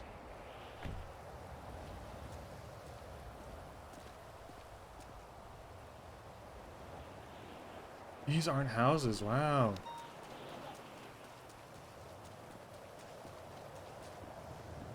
I love the problem with these like real estate RP jobs and stuff is that it's not like a permanent thing you can do all the time and do for like 7 to 8 hours a day, which is what people want to do.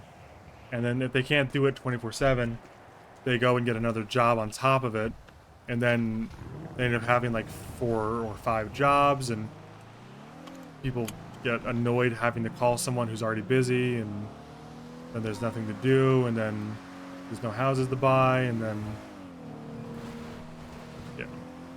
And then realtors can sometimes be manipulated to use their power to sell houses they shouldn't, or gangs will say you can't sell those houses or we'll kill the realtor, and then the gangs control the housing, and so I don't know.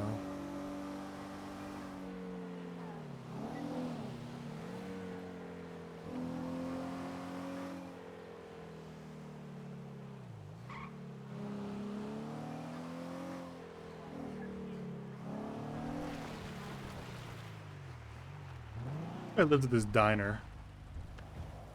99% sure this isn't a house.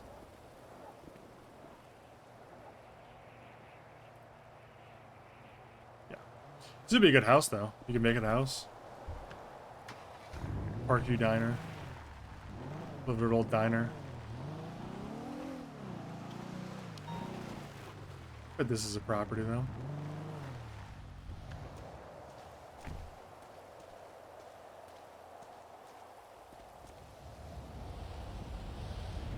Oh, this isn't? Way. I don't know if I want a trailer. I know Svensson is the kind of wants a trailer, but it is interesting that this just isn't a house.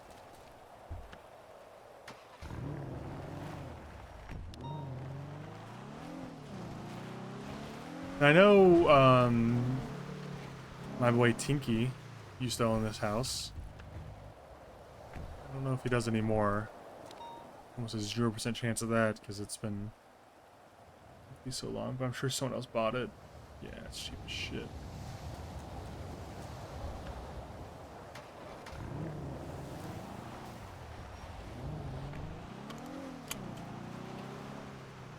Do be relying on the devs a little bit, huh?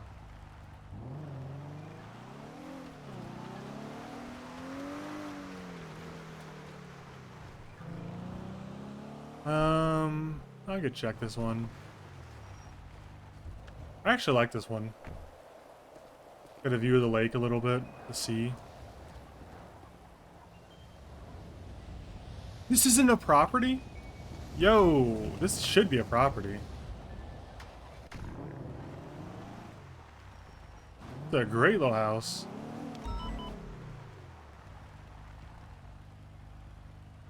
kind of like this one a lot. Got a fenced-in yard. Kennel for dogs. I don't know. Maybe it's bad now. Gas station certainly isn't one. I don't even need to check.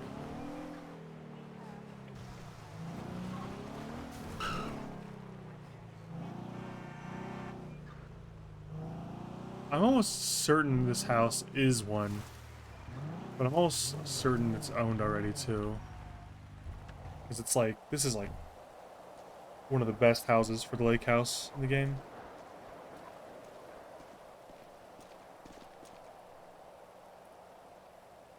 Already owns East Joshua Road 2. Yeah. It's a good house though. I mean, it's got a lake access. I mean, sheesh, look at this. Very nice.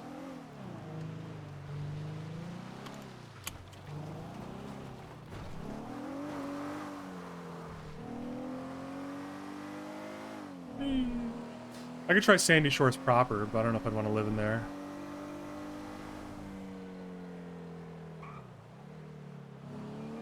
My budget is $1 million. I need a trailer.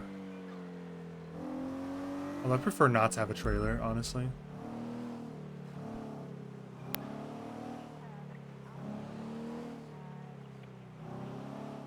Urgent 77 needed. SMH Reed, LEO involved. Muller lane down according to EMS.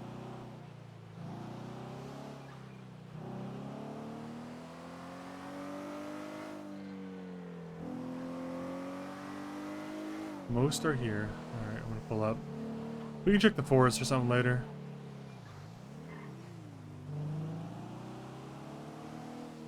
I think it's so funny when they added the Lost Locals in. They just drive the motorcycle and the original motorcycle driver is just on the back now.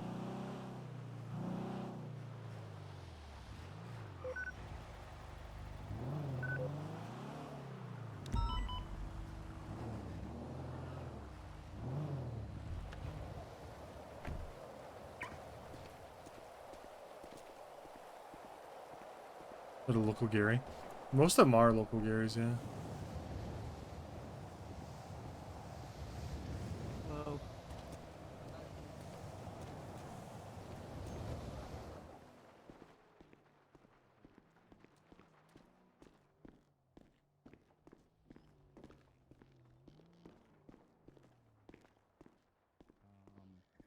Yeah, I don't know what to do.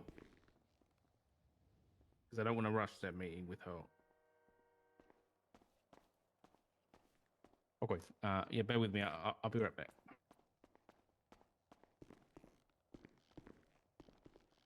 Watch me sets down a bunch of food on table. Oh, thank you so much. I appreciate that.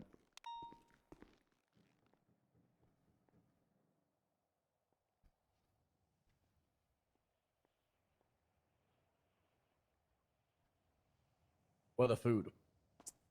On the table here. Box in the way. I can't seem to see the food. Well. Axel, can you grab the food? No, don't help him. That's ableist if you help him. Yeah, but Axel, can you grab food That's for yourself? ableist. Don't help Or is him. the podium in the way? I did grab some food off Harvey. He gave me a slushie or two, so. Okay. I'll eat my own food then. I didn't want to struggle anyway. Has anyone seen it already? No, he didn't answer my call no. either. What is he doing?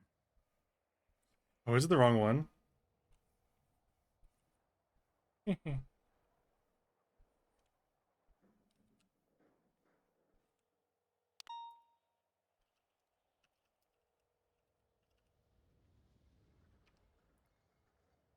There you go.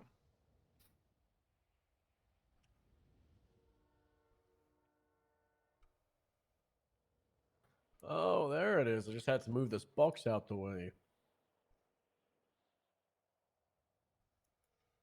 Don't ask me to help, I won't. Good. I'm not ableist. Thank you.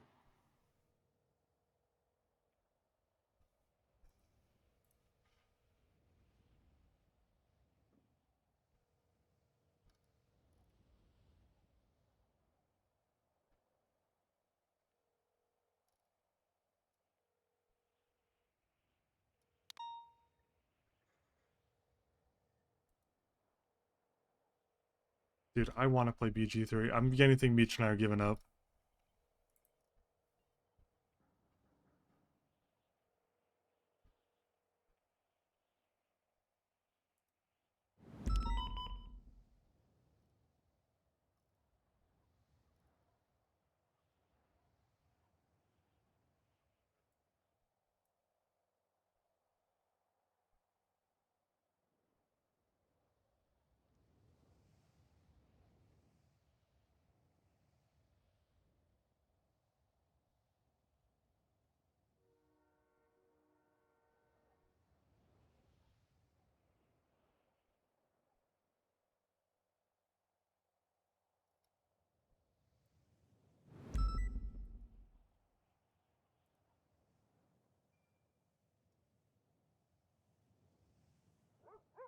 Is it your birthday, Countess? Happy birthday!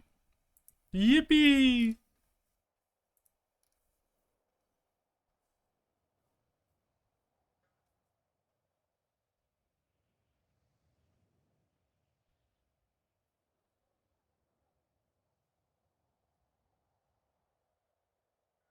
You write it down last year? Of course. Those are Raven's birthday, yeah.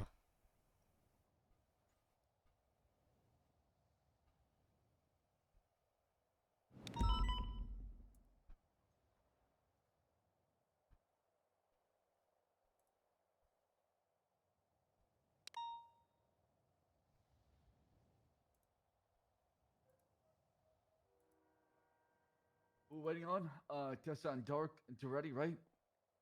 Yep. Yeah. Is DB showing up? I don't know if Toretti's showing up. He's not picking up my phone calls. I'm not sure. Has anybody seen him today? No, he didn't answer my call from like 20 minutes ago either.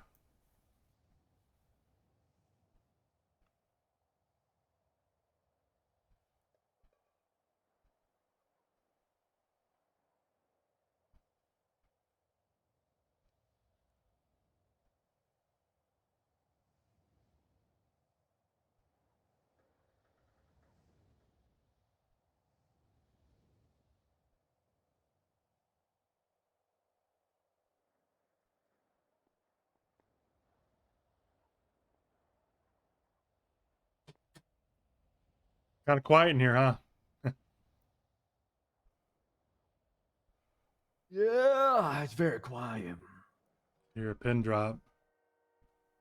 Probably can. Once Dark and Tessa are here, I don't know if they're already showing up, honestly. I think, I don't know if y'all been updated yet. Does he but, show up to any element of his job? Well, sir? right now, Toretti thinks he's retired. He wants to. Okay, so he quit.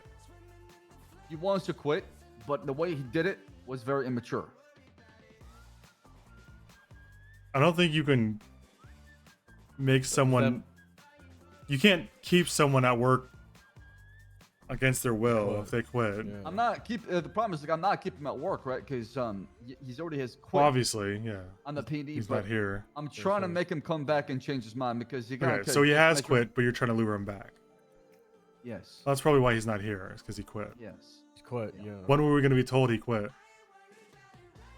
Well, because I didn't officially accept his, you know. Well, it doesn't matter if you accept it. He still quit. Right, but I told Toretto to give me, you know, a resignation letter to my desk. Has he done that yet? He's not done that yet. Did he say I'm going to do that, or did he say no? Yeah, I quit. That's what we agreed on. I said if you want to resign, give me something written down on paper, and I'll accept it. Has he shown up to his job in the last couple days since he quit? He has not. Okay, so I think he might have quit without the letter. You know, I suspected he was trying to quit when he didn't show up for the entire war thing at all, any of it. Yeah. And then when I was in the middle of conflict, he calls me and he told me he's in a flight from China, making his way to send us backup. So we need to hold off for 19 hours. China. He's going for a little vacation in the middle of a war. Yeah. Well, Tessa should be here any minute now. Yeah, she should be.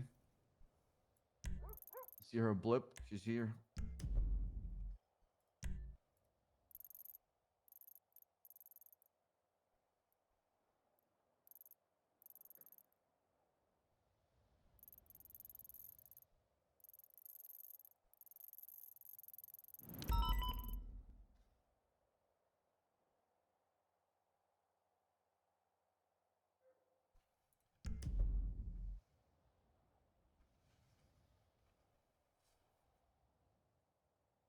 So, what about corporals being able to strike?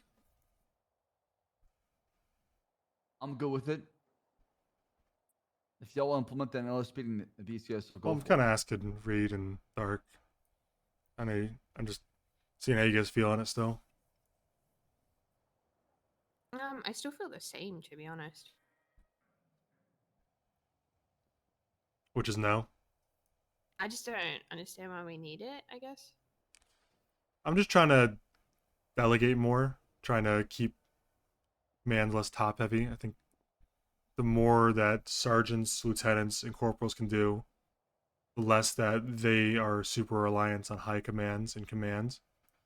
And I mean, they can recommend strikes. It's just a formality of letting them do it themselves officially.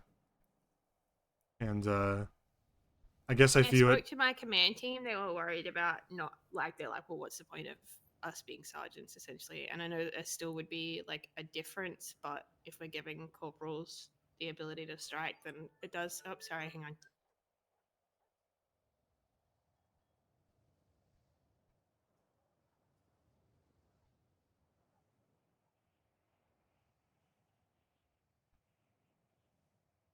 Sorry, I could feel my alarm going off from my no problem. pockets. Yeah, they were worried about that, and then the other thing was as well, like people are going from officer without the ability to strike to corporal with the ability to strike, without even having that stage of recommending strikes. Like it's just a big jump. Mm-hmm. I guess where I'm coming from is it seems like a low risk situation where worst case scenario, someone issues strikes that we don't agree with, we see it in the action log, and we talk to them and say, hey, why'd you issue these strikes? And worst case scenario, it was wrong and they're undone, and either that corporal's reprimanded or spoken to or removed entirely. I think so like the risk is really low. And then on top of that, if a sergeant is only a sergeant just to issue strike points, then they're not doing anything at all. They need to do way more than that. I think sergeants should be organizing daily meetings. They should be checking up on officers individually. They should be issuing suspensions instead of strikes. They should be counseling people. They should be watching over calls to make sure that corporals are still doing their job day to day. I view sergeant as a more administrative position that like regulates corporals than more of like a punitive action in the field type thing. I like the old watch commander. My sergeants have been holding corporals to a lot of those standards, like the running meetings and whatnot. That's the responsibility of the sergeants. Of the corporals, and then they're just doing the suspensions and like the watching of the corporals. The problem I have is the reason I want it is I think I kind of know what the answer is going to be, but I think it's a lot easier to expect corporals to deal with stuff in the field if they have the ability to deal with it right away, rather than having to ask, to make sure it gets done. And the line is very thin. It's not a huge deal either way, but I guess I feel like corporals are kind of already recommending strikes a lot, so there's like a motive, like they're doing it right, but it would be easier if they could just do it themselves. And I think sergeants have more to do than just strike people, hopefully. I'll have the conversation with him again. But I mean, if they don't agree, because I want my command team to agree on it. Mm-hmm. If they don't agree, is there a reason that we can't do? Like, I know that people might complain about it. I don't think any of my corporals will. But is there a reason we can't do that? PBSO does it and LSPD doesn't? Well, because you can strike across command structures, and I don't want there to be any miscommunication, or I don't want there to be if you don't want to do it, we're not doing it, because I don't want there to be any rift between us where, a PBSO corporal thinks I'm going to strike a LSPD officer, and then that LSPD officer is like, fuck you, you can't do that, or whatever. I don't want any kind of like fallout. So it's either all or nothing. Corporal feels like they don't have much responsibility. Yeah, exactly. That, it's an all or nothing type thing. Same as the rank thing. If like all going to corporal instead of being senior, it's an all or nothing, because I don't want either side to feel any kind of way, because we're united. Yeah, that's fair. So if you guys don't want to do it, that's fine. I'll bring it up again sometime later, but I'll have the conversation with command and see if their opinions have changed on it. Like I said, I just don't want to implement it without them all being on the same page as well. All right. I'm a big proponent of it, but I understand. 1 second, let me read that for everyone real quick. Suspect rule. Yeah, all right. Perfect. Okay. Jerry's on top of it. Okay. All right. Thank you for showing up, everybody, of course. The only person I believe we're missing is Toretti. Yeah, you said he quit though, boss. Yeah, so He doesn't work here anymore. To give you context as far as what happened 2 days ago, I was having a conversation with Toretti. We're talking about, the prison and what's going on. And obviously the senator was around. And Toretti shares a different opinion as far as what happened in St. Queen. And him and the senator went at it. It was a dick measure in context as far as what happened. And obviously Toretti said that if the senator's not Walter fired, then I'm done. And he dropped his badge and gun and he walked away. I tried to talk to him multiple times. It's about Walter? Yeah, it's about Walter. Yeah. Freddy's quitting because Walter's not fired? Toretti is quitting Okay. because he believes that Walter should be fired, but the senator disagreed. And I tried to tell Toretti that regardless what the senator has to say or not, that's our conversation that we can have. And him saying that is just his opinion. I'm not going to let him kind of affect what we do here. And as far as how we see things, he can recommend things, but that is my problem to deal with.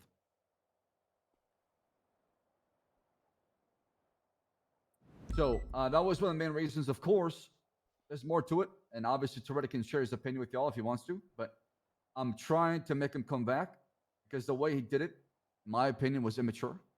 It was heat in the moment kind of thing instead of just, cooling off and talking about it afterwards, because him and I share a lot of, similar opinions. It's just the way we want to go about it is a different way. If I can add to that, I had a conversation with Toretti about it. And I mean, what's been said is true, but Toretti's basically saying that if I'll put my phone on silent. Yeah, Samir, sorry about that. What Toretti was saying, that if he wanted bear in mind it's a deputy of the SCSO, or sorry, the BCSO fired as the commissioner, he should be able to do that.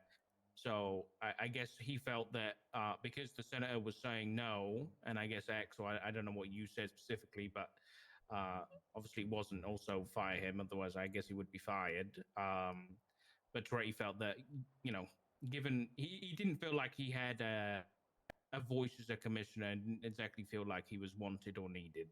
So he quit. What I told Toretti is we're having a panel.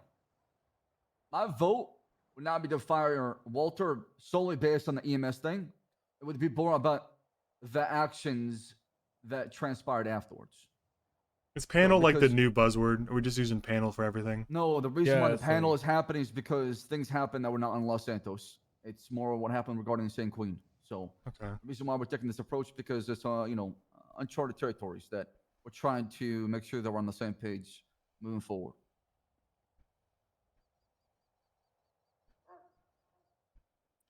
And that's what I believe in, because I was right there with everybody else. I saw what Walter did. I saw the difference that he made. And he saved a lot of lives doing so.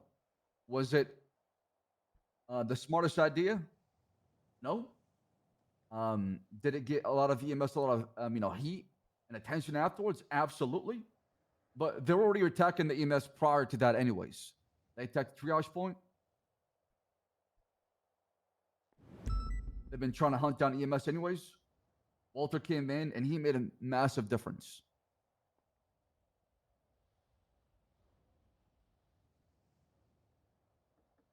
I mean, does anyone even have a problem with what happened over there? With what Walter did? I mean, Subbles explained to me what happened. I don't have a problem with it. I have a problem. I did worse in my own time. But that's not in question right now. Though. He wasn't a police officer at the time, right? Yeah, but we're not police officers in our official capacity over there. Soldiers. Right. That doesn't mean that we can't have an opinion on it. You can have your opinion. That's right. Right, and our opinion on whether they're fit for a police officer is also valid.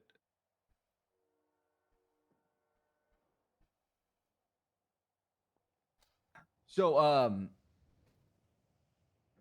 what I want to see is a panel for Brian Knight and Walter, of course.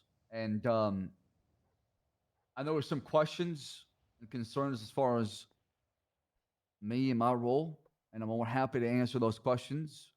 Happy to clear anything as far as what you guys are looking for.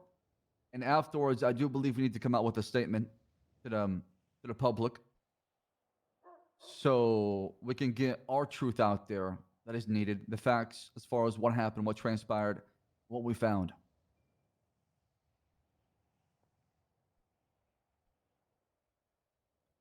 Yeah, I agree. I think I don't think we should just like wait until it's all over with to do a press. I think we should we should be doing them actively, really, to keep communication up and running. Yeah, I mean, I had I the think press beyond release that, ready. we should just establish a new role in the PD, a new a tiny little department, maybe of like 3 people or less. Call them public information officers. I like that. Yeah. And they don't have to be high commands. They don't have to be commands. They could be deputies, as long as it's the right person for a job. Someone who has a direct link to high commands through maybe an email chain or whatever. Someone we can trust, someone who's good with their words. Someone who thinks about what they say before they say it. Someone who is hopefully on board with what's happening and won't, speak out of. Someone who speaks with the best interest of PD in mind. And we could do interviews for it or whatever. I think interviews for it would make a lot of sense considering it's a job that's about speaking. But maybe 1 per shift, 1 per department, whatever. 1 for BCSO, 1 for LSPD, 1 for state, and then whenever something for UPD happens, they all 3 go together, or whatever. Obviously, whoever this is, whoever these people are, would be working closely with all of us. They would have like an email chain with high commands, so they could run stuff by us. And they would be hopefully someone we trust enough to speak on anything they wanted to. And if they were unsure of something, they could ask us through the email chain, and we could all answer. That way, they wouldn't be like separate answers from different people. And I mean, we could just open interviews for it and just have a public information officer, and that way, anytime there's any press or anyone wants to know anything about what happens, we just say, have you talked to the PIO? Have you talked to the public information officer? And direct them towards that person, and they can speak on it. I think that would stop a lot of issues in terms of Commissioner Justice. Maybe you'll forgive me for saying this, maybe a foot in the mouth situation. 1,000%. I mean, I think we definitely do better job of when it comes to the presentation side of things. And obviously, I've seen myself, I failed in that a couple times, and I want to make sure we do better going forward. So I'm all in for that. Yeah, and I think it also pertains to stuff outside of the war. Like if we ever fire someone or there's a controversial shooting or action, it would be better for us to brief a public information officer about it, and then they can release a statement publicly to LSPN or whoever. And that way, because right now, to be blunt, we're fighting an information war from the terrorists in prison. They lost their guns, they lost their bombs, they lost their hand grenades, they lost their whatever, their RPGs. Now all they got left is Twitter fingers, and all they're going to do is sit in prison and tweet and dial through in one and try to spread misinformation, spread lies, whatever the way they see it. And we don't have any way to combat that effectively other than go to Twitter ourselves, and that's just not really solving anything. But if we had a position directly for this, we could release statements directly to the press, and we could get out in front of some stuff. Like, for example, if Dark were fired for, misconduct, let's say it's a rights violation, we could say through our PIO, Richard Dark has been released, pending a lawsuit involving a civil rights violation. And that way there's no speculation about what happened. And that way, in this hypothetical scenario, Dark, who's now fired, doesn't get to go around to 7 different people or 15 different gang turfs and spread lies about what happened. Which always happens. There's always 2 sides. Yeah, because we're always reacting to we're always reacting to we're always reacting to misinformation and lies spread by criminals. We never get to put the statement out first. I'm happy for it as long as I'll be honest. I think having someone being in constant relations with the press is great because it kind of takes that burden off us and not having to contact them all the time. But that being said, I think we do need to ourselves be answering questions, directly, and not it just being, somebody else. It's gotta if the people have questions for the PD, then they should really be asking in a press conference or something. They should be asking the commissioner, not a PR guy. Maybe I can see an argument for it. I mean, we could do a press conference, but I think the key focus would be the the PIO would organize it and get the right people there and keep out people that we can't trust, and then they would brief us on what we're gonna say and how we're gonna say it, and then during the meeting, Axel or Dark or myself or Stubble can speak if we want to, but the main focus is that it's being organized and it's through someone else. It's not all because there's there's a lot of stuff that we got to do, to be honest, and communication with the press is usually last on our list. It'd be nice to actually have someone do it for us and recognize it, and all we got to do is just show up and they'll tell us what we got to say, or we can say whatever we want, really, but easy to go through that. I think it's a fantastic idea. Like I said, not only can they also release press statements to the public, but also they can help out with information gathering and making sure the representation as far as what we need to say is out there in a much better form too. So, and that could be their job. Does anyone have any objections to like creating this role potentially? Yeah, I was about to say eventually is a good idea. If we sort of come out saying we're looking for a PR person right now, that's just bad. That's bad PR. I think we just regard it as a public information officer. Either way, it's just a way to release statements to the press. But it'll all be internal hiring. Yeah, I mean, we'll the only say going question forward is that we have a new role now today in the PD. Yeah, I it's just do a new think we should job. do interviews for though. Yeah, I think we absolutely. should- The only question is, do we want to do one per shift, one total, one per department? And obviously, whatever we did, they would work with all of us. They'd all be on the same team. But is there any preference towards how you want to set it up? Like one for LSPD, one for BCSO, one for state, and then all three of them work together when it's a UPD thing, or one per shift, or one total?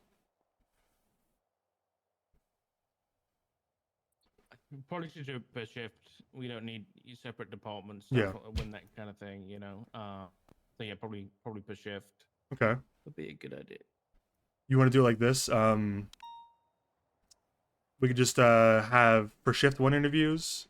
If Dark and Stubble and Reed want to, because I'm not around shift one almost ever. I'm around during and after the tsunami, but for the most part, I'm not. If you guys wanted to conduct interviews and do that, and then whoever's around shift two, Stubble, myself, and Tessa, and Axel could come up with their own. You know what I'm saying? Not because we want to exclude anyone, but just because we're the person they're going to see the most. And then when we've done interviews, we suggest names in the email chain, and we can just vote on whoever, if that's cool. Tessa, Elizabeth, Stubble, what do y'all think? And then shift three would obviously be Reed. Yeah, it's good. It's needed. Yeah, I agree. You go on the LSPN app right now. There's a lot of articles. There's a lot of things, and it's painting the picture from one side of the coin. And as Owen said, it is an information war, and there's not really a lot coming from our side to, we don't need to try and explain and justify every single action, but there's still a lot of things that people hear about that, without context, it's really bad. I mean, I think a lot of our problem in this particular situation was that we couldn't all get together. Yeah, I see. We had somebody who was out on vacation. We had two people who were in ICU, and everyone was trying to gather their own information, and we didn't meet up, and that wasn't anyone's fault. It was just we got delayed, and that just is what it is. Yeah. On top of that, I wasn't there on the day of the invasion. Reed wasn't either. It was I don't know if you were, Tessa, but I think it was basically I was Axel. on the mainland. Yeah, so but on the aircraft carrier was Axel, Dark, and Stubble, and two of the three were in the ICU until this weekend. So it's really hard to have a conference about stuff until the people are awake that saw it. And I don't know about you guys, but I haven't had a chance to talk to Brian or Walter. I haven't seen them. Yeah. Same. Brian called So- me just about 40 minutes ago. He said something about he had spoken to most of you individually about he thinks Divine is on the mainland and has bombs and is going to bomb stuff. He told me he told subpoena. Axel and Dark at least in this room. I had not been told that. Okay. Me and Stub have been informed about the subpoena that we recovered. MCS recovered through Jonathan Divine's information, the phone check, where there was basically a PowerPoint presentation on how they're going to destabilize the whole entire Los Santos during the They made a active conflict. PowerPoint? Yeah, it was like Yeah. a. I thought it the was whole like point of being a terrorist is you didn't have to do that shit. It was an 8-page PowerPoint. Good lord. Yeah. Mm-hmm. It was a, People they want to go after, who they want to recruit, what it was they're a planning on doing. counter-plan. So I spoke with Aurora and Sergeant Lance Moulton, and we're trying to push for treason on that to get him caught and send him for 30 years and make sure that he's tried off the highest degree for his actions. Okay, well, Brian also said he didn't think Divine was doing it on his own will. That is also a problem. They believe that he's being controlled, and he has to do this as a matter of survival.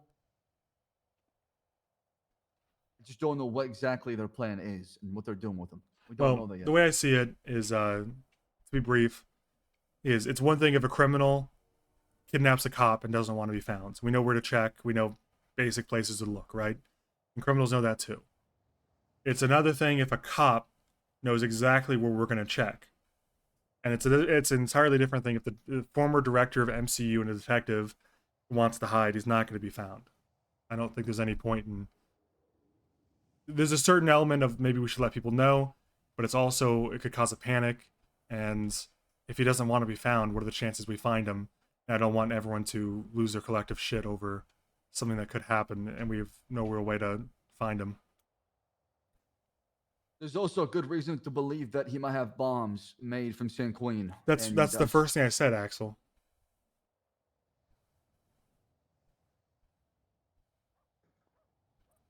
I would also just kind of like to point out that they quite literally mailed us his eyeball. Oh, that's news to me. Yeah, it was found next to a bottle of whiskey. I took it back to forensic. Confirms Jonathan Devon. Okay. If he's put in prison, he needs to be put in a separate area. That needs to Yes. be set and plan. Sorry, it needs to be a set plan before he goes in. Then he needs to be separate from the other prisoners. My fear is he's not going to make it to There'll prison. be no point. Yeah. Well, if he is put in prison, there's going to be a plan ready to go because there's no point arresting him and then sitting on our hands because we don't know what to do with him.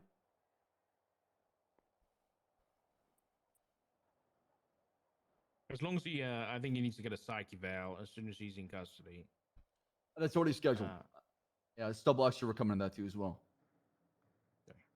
How are you scheduling it if you don't know where you're going to catch him? Well, I mean, as soon as it's caught as part of the process, Prepared. right?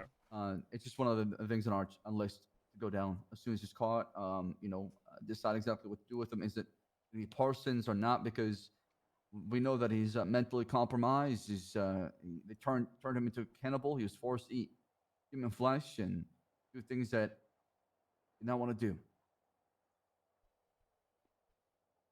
Well, I guess we'll just cross that bridge when we get to it. Just whenever we capture him, we need to keep him separate from other prisoners. Okay, if I may, because this is the first time we're getting together, I don't know how much everybody knows in the room, so perhaps before we get into any nitty gritty, that we should, if we have been informed of anything that has happened that is questionable or we are concerned about, should we start by just informing everybody of what we have heard, and then we can move on to what we want to actually tackle? Sure, I actually got one thing that I don't know if you'll look to the interfaction from High Command, but Crane's bringing up, why is Carmine actually in prison for treason? I was at the very early stages of the operation. Carmine was on the boat of the aircraft carrier and took a selfie of himself with all of our equipment and all our stuff. And I can't remember who he sent it to, but Mr. they K. put it on Twitter. So Mr. K, leader of the Chang Gang. And Mr. K put it on Twitter. and I can't remember who gave the order, but someone said get Carmine in cuffs, and he was sent up to prison 24 hours, and that 24 hours was bumped up to the 30 years. Carmine He is a got what he colossal deserved.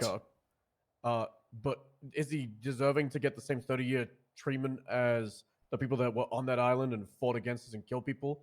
As he was a government employee at the time, Department of Corrections. It's even worse because he's an insider. He's a mole. Should get like more than that. Should give him 60. He should never work for any State Department again. That isn't the law. That sure maybe he should get more, but like by the law, should he be in for treason or sedition? I mean, shouldn't the DOJ decide that? Didn't he thought help they got them? approved by DOJ. So the argument is basically, is he guilty of treason because he helped the prisoners or the fucking treasoners or whatever, right? I think sending a photo of our equipment would absolutely be a help. He leaked our uniform as well. Nobody had an idea what our uniform looked like till Carmine posted on Twitter, and I'm surprised they didn't false flag as well, and take out a lot of us because that could have easily happened. I mean, the whole entire city knew our uniform, what we had in the aircraft carrier, and how many people were there. I think the question was more whether or not there was a charge that was more fitting than treason, like the sedition charge that was introduced. I'm just bringing it up. I wasn't involved at all. I don't know which judge approved it. I don't know if a judge approved it. I was very much in a coma when this all happened, so Crane's. Yeah, I mean, what I told them is to place him on 24-hour hold and deal with him afterwards. But it seemed like a lot of things got bumped up to treason, so I was under the impression that DOJ was involved in getting that done. Well, considering Crane's asking questions, I'd imagine maybe that was a miscommunication. Yeah. I think I wouldn't be surprised if the DOJ feels completely out the loop given the no due process part of the thing here. What's the difference between treason and sedition? Like, where's the definition at? Sedition, as far as I'm aware, and I could be wrong, was introduced as a charge for people who were, I guess, helping the Sanguinians. So through their actions and communications, were assisting them, but weren't necessarily on the island fighting. Where is that? In the legislation Where is that tab. at? Like the legislation. Most recent legislation tab. It's very simple, short and sweet paragraph. Definitely sounds a little bit more fitting for what he did. Yeah. As much as I hate Carmine and want him to suffer, Yeah. Well, this says,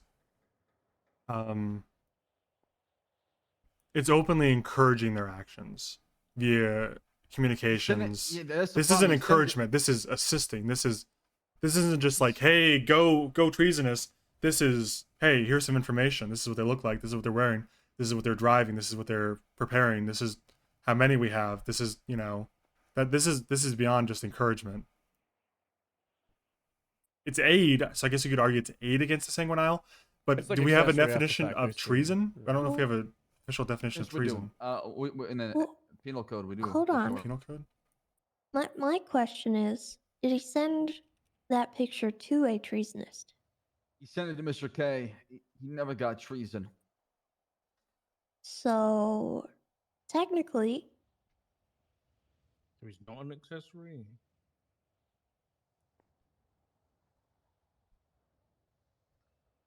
If anything, you should probably push for Mr. K more than Carmine. that's Two wrongs kinda don't what make I- a two wrongs don't make a right. Just because Mr. K didn't get charged doesn't mean Carmine gets dropped. If anything, we should charge them both, not neither. Yeah, I mean, I think we should push for 30 years on K. I do agree with that. Actually, you're right. Especially if you're reading what it says about treason. This is part of the problem with no due process is that things slip through the cracks, or everybody has a different opinion on it, and then who's right in the end. Well, the senator. That's who needs. I mean, that's the person it can go through, right? We should also talk to a lot of the officers who are involved in not the due process, but the due process of Who cuffed Carmine and all that? Because that's probably the best person to talk to. We should probably have Erin would be good. She did 5 hours of just paperwork. Carter? She did a lot of paperwork. Yeah, Okay, so we should have Carter speak with. Frustrating from the DOJs because They're saying Petey did not do any paperwork, but I got Aaron calling me saying she stayed up till like 5 o'clock in the morning, pushing out all the paperwork and documentation needed for DOJ. So I'm not sure where that's coming from. So let's have Carter talk to us, I guess, for lack of a better term, and see what she thinks about what happens if she's the person that dealt with it firsthand. And if she feels like it's sedition over treason, we can go to sedition. And then as for who makes the judgment call on this stuff, because there's no due process, it's going to be the senator, right? It can't be a judge because there's no due process. Yeah, Crane is currently also saying he got the outline by a judge, and he's trying to understand why it's treason, not sedition. So, Well, how biased is the judge? Because I know a few judges are sitting on the other side of the fence right now and should probably be getting sedition themselves. There's a lot of judges that are pretty fucking encouraging of the treasonous behavior themselves. So I don't take that word very, securely.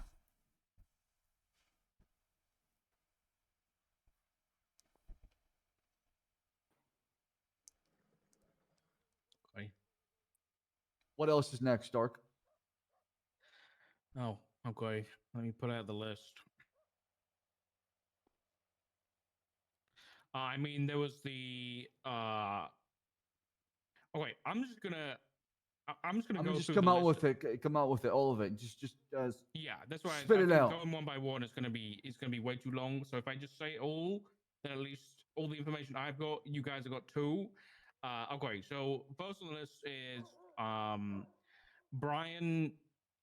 Apparently, when instructed by the senator, but Brian, I guess, read this manga, which is a Japanese comic book, I was told, and without prior experience, built a bomb using the manufacturing facility they found in the villa and proceeded to blow up the island while we had officers MIA still. So that's point one. Hold on. We had Walter Christmas dressing up as an EMS with class 2 weapons, and I assume in combat, and then snorting cocaine on the radio and saying, I understand now why the criminals do this. Right, that was that one. Then, I mean, I think most people know about this one already, but the sending of an EMS armed with a C4 under the guise of giving sanguine, or the remaining sanguine defenders, medical aid and food, but instead planning to blow them up. There's that one too. On that one, when a officer overheard this and decided to question it, supposedly Brian Knight pulled a gun on that officer and said, "If you tell anybody about this, I will kill you." Then we had the prison shooting a few nights back, where Kyle Pred was unarmed and shot from the catwalk by Senator Davis and I learned today possibly Axel Justice. That's a lie. Never shot Kyle Pred. All right, let's focus on the stuff that happened on Sanguine Isle first and foremost, because that's kind of like one group that we can tackle at one time. Stuff that happened after we can tackle after.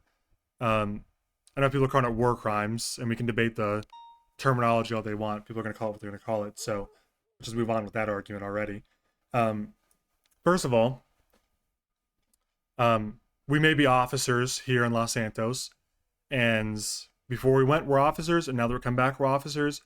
But over there, it's soldiers. It's a war led by the Senate. It's soldiers. So it may seem like a very minor adjustment in terms of speech, but that's what they're acting as. That's what we got to call them. The first thing, so Brian blew up the islands. What does that entail? Like, what was the damage done? Like, where was the bomb placed? How big was it? Like, what did it blow up? Because I thought we've had people over there recently that weren't really supposed to, but what is actually blown up?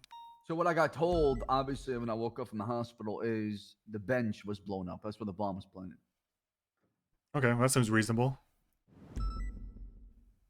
Yeah, Brian's words initially to me were he blew up the island, and then when I asked for clarification, I guess he then said the room, but then apparently the villa's destroyed, so it was probably the whole villa. I mean, Sweets is saying he was over there as recent as a couple days ago, and the villa needs to be searched, so it seems to be still there. Okay. Regardless, we had officers MIA. Mm-hmm. Last noted to be in the villa. Right. Okay, well, let's just ask. We'll just ask Brian during the panel. Did you see anyone in there when you planted the bomb? Did you look around before you planted it? What does that matter? How is it not incredibly important if you saw someone or not? Where you planted the bomb? If we had information that officers were last seen inside the villa and were missing in action, why would we blow up the villa? We didn't blow up the villa. We've already established that. Sweets was over there 2 days ago and said the villa is intact and he needs to search it for radioactive material. We need to first assess what size was the bomb, what did the bomb blow up, and was anyone in that area? So we should ask the person who planted the bomb, no? I think we should say that for the panel.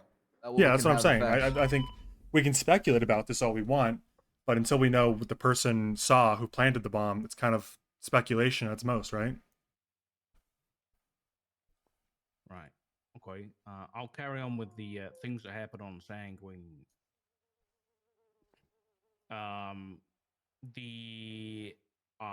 Apparently the senator and Axel, quite possibly, but given the footage, we know that the senator at least, I guess, threatened Ursula Leichenberg to delete the footage. What did that they she had threaten filmed her? on the island. Like to kill her or arrest? As far as it's made aware, it's to they would drop the treason charge if she deleted the footage. But then I guess when she informed them that she had uploaded it to the cloud, or at some point, the senator shot in the direction of Ursula Leichenberg. Okay. Good. I mean, I'll be honest. I was there. Out in the second part of the conversation, I was helping out, speaking with Jaeger, who's just been getting treated. That's when the senator called from me, and when I showed up, she was in handcuffs. I was very livid at Ursula because I told her not to come, and I told her if she came down there, she could have been seriously hurt. And I was telling her, "What are you doing? This is not a good idea. You're about to go to jail for treason." And the senator was very livid. He was not very upset. He was very upset with her. And I did everything I could to save her life. And I'm glad she's alive today. What did you have to do to stop him from shooting her?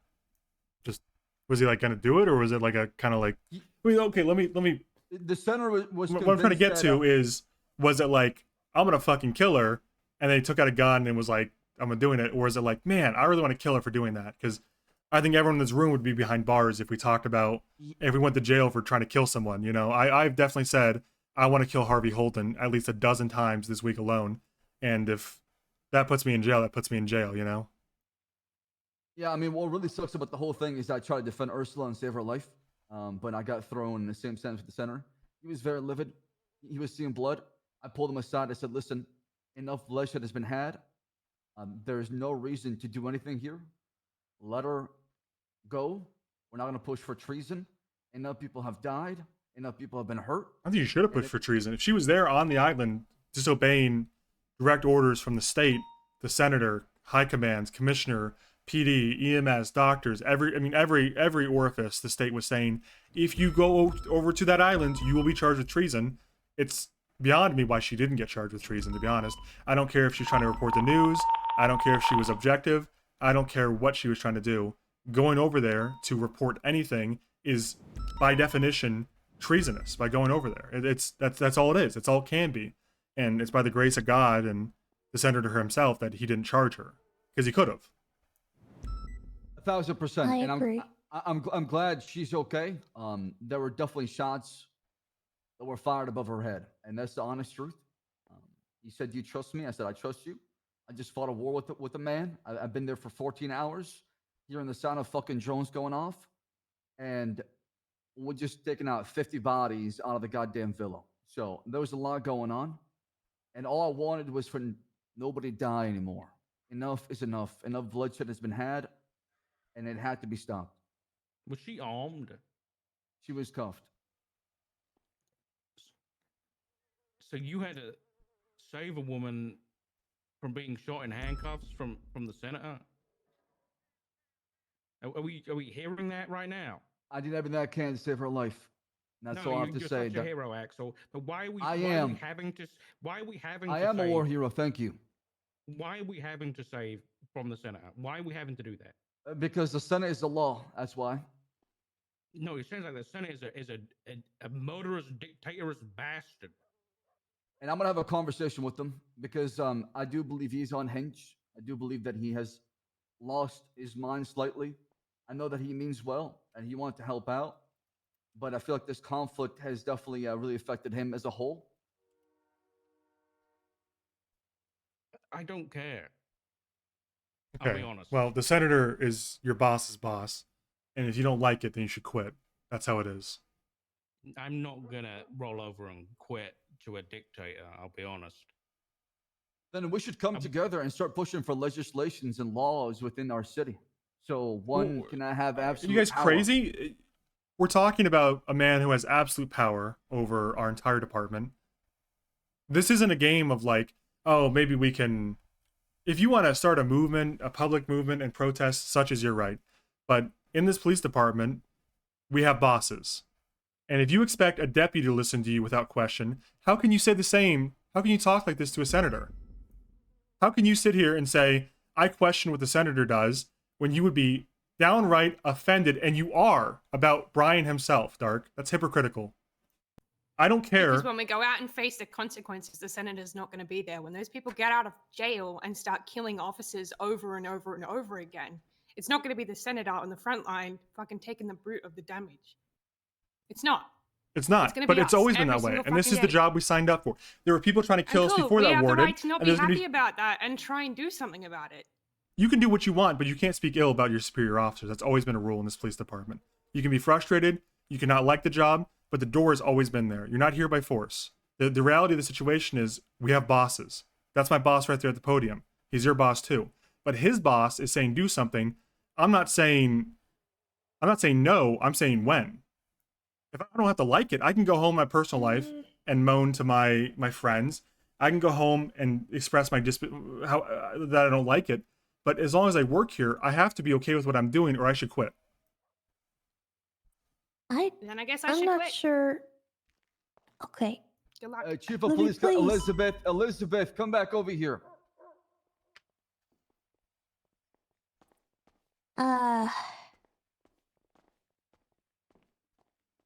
Elizabeth. I'm not sure I agree with that, Owen. Honestly, if I did something psychotic, I would fully expect my rangers to question me. I would fully expect them to hold me accountable for my actions. And I would not fuss if they tried to hold me accountable for my actions.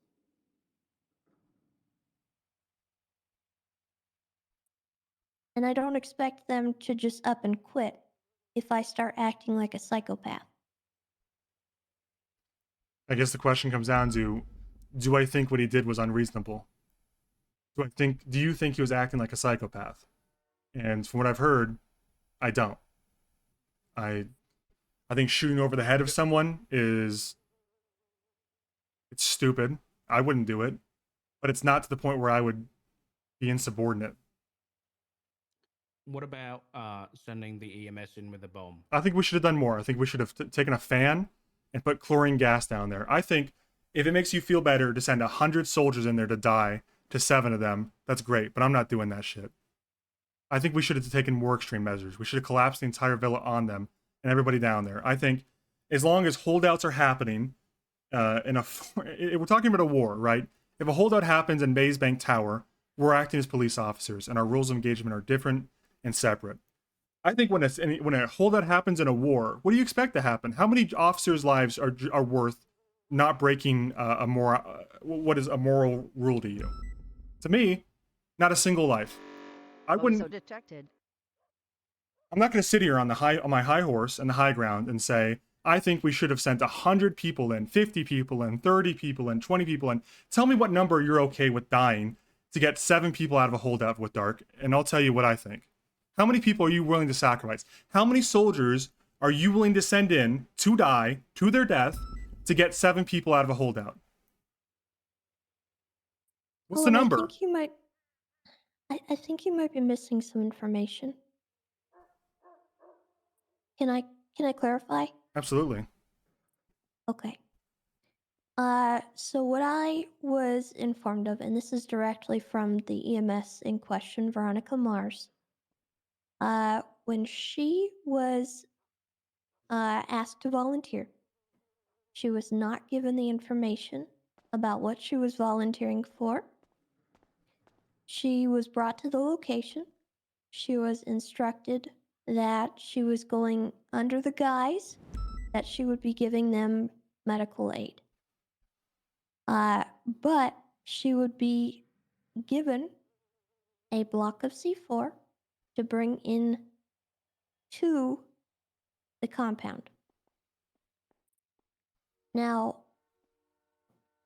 the issue with that is that when they were telling her what she was going to do, Bison walked up and overheard it. He opposed it. In turn, Brian Knight pulled out a gun. He did not aim it. He had it at his side. And he told Bison, "If you say anything, I will effing kill you." Veronica was standing right there. What she told me was that she felt that if she declined this request, that she would be killed. And therein lies the problem. Did she say she didn't want to do it at any point? Not to them, because she had just heard them threaten someone who was opposed to it. Was he opposed to it, or was he walking up unannounced into a private conversation in the middle of a war? I don't think that matters. It's not beside. I don't think it is. I think it's entirely reasonable for people to be apprehensive of people sneaking up and listening to a conversation that is very important to operational security. If you're planning an attack on someone, not everybody gets to know. It's that simple. When we conducted war operations, we conducted meetings about the war, was everybody allowed in? Was everybody allowed to speak their piece and to hear? Absolutely not, because we don't know who's a sympathizer and who's not, or who would leak information and who wouldn't. Do I think Bison is a sympathizer? Absolutely not. But can I know that just from hearing footsteps approaching me? I don't agree with Bison. I don't agree with Brian threatening anybody, especially a fellow officer and at the time a soldier. I don't agree with that, to be very clear. It's wrong. He should have said, "Please leave. This is private," like we do in any other situation. However, I do understand being apprehensive about someone approaching you uninvited when suggesting a very important and potentially influential move that could end the holdout. I mean, let's say it's not Bison. Let's say it's a doctor, an EMS, a deputy, or an officer, or soldier, or whatever, that Brian or the senator don't know. Let's say it's someone completely unknown to them. What are the chances this person might call Kyle Pratt? You know, it's. I hate to say this because I am the sheriff of the Blaine County Sheriff's Office, but we have Kyle Pratt sympathizers in our fucking department. I'm working to remove them, and when they're caught, they will be fired. But anybody there are people that would text or call Kyle Pratt and warn him if they found out that they were planning something. I'm not saying that Brian should threaten people. Absolutely not. Don't get it twisted. But I am saying I understand being apprehensive. And I get that, but the fact of the matter is, he threatened someone in front of the person who he was actively instructing to do something. And that person, at that point, was under duress. She was being coerced into doing what she was doing. I can see what you're saying, but it's a silent duress where they didn't even know she was in duress. I understand that she didn't feel comfortable. How would they not know she's under... What? Shut up, bitch. So what the senator mentioned, Gil Morton, is he told her she's not coming back from this, and she still agreed to doing it. If she was briefed about the whole thing, and she didn't say anything about, "I don't want to do this," or "Are you sure?" then how could they know that she wasn't okay with it? She volunteered in the first place. Are they supposed to read her minds? I can understand that she felt pressured to, and that she didn't want to say anything because she felt like there was an implication that she could end up like Bison, who was threatened. But she was asked as a volunteer in the first place. No, there's got to be a reasonable assumption that if you volunteered for something, you can back out. I mean, don't agree. Regardless of what fully don't happened, agree with Sheriff, that. I was there, and I don't agree with the call, not because of what you're talking about exactly, because we didn't get that desperate. We didn't have to send somebody in there. I didn't think the idea was needed in the time because we had enough people around up holding the angles and ready to take them down if necessary. And I wish I was part of the conversation when this shit went down, so I can give them my input on the whole thing.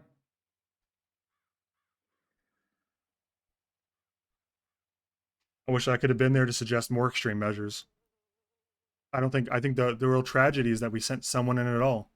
I wish we could have sent a fucking drone in. I wish we could have sent a robot in and a medic uniform. I wish we could have sent I wish we could have sent a bomb in there. I don't care how many of them have to die. I would rather preserve life in a war, you know. If you ask me, is one person's life worth the life of 20 potential soldiers going down after her with guns? Absolutely. If she was unwilling, that changes a lot.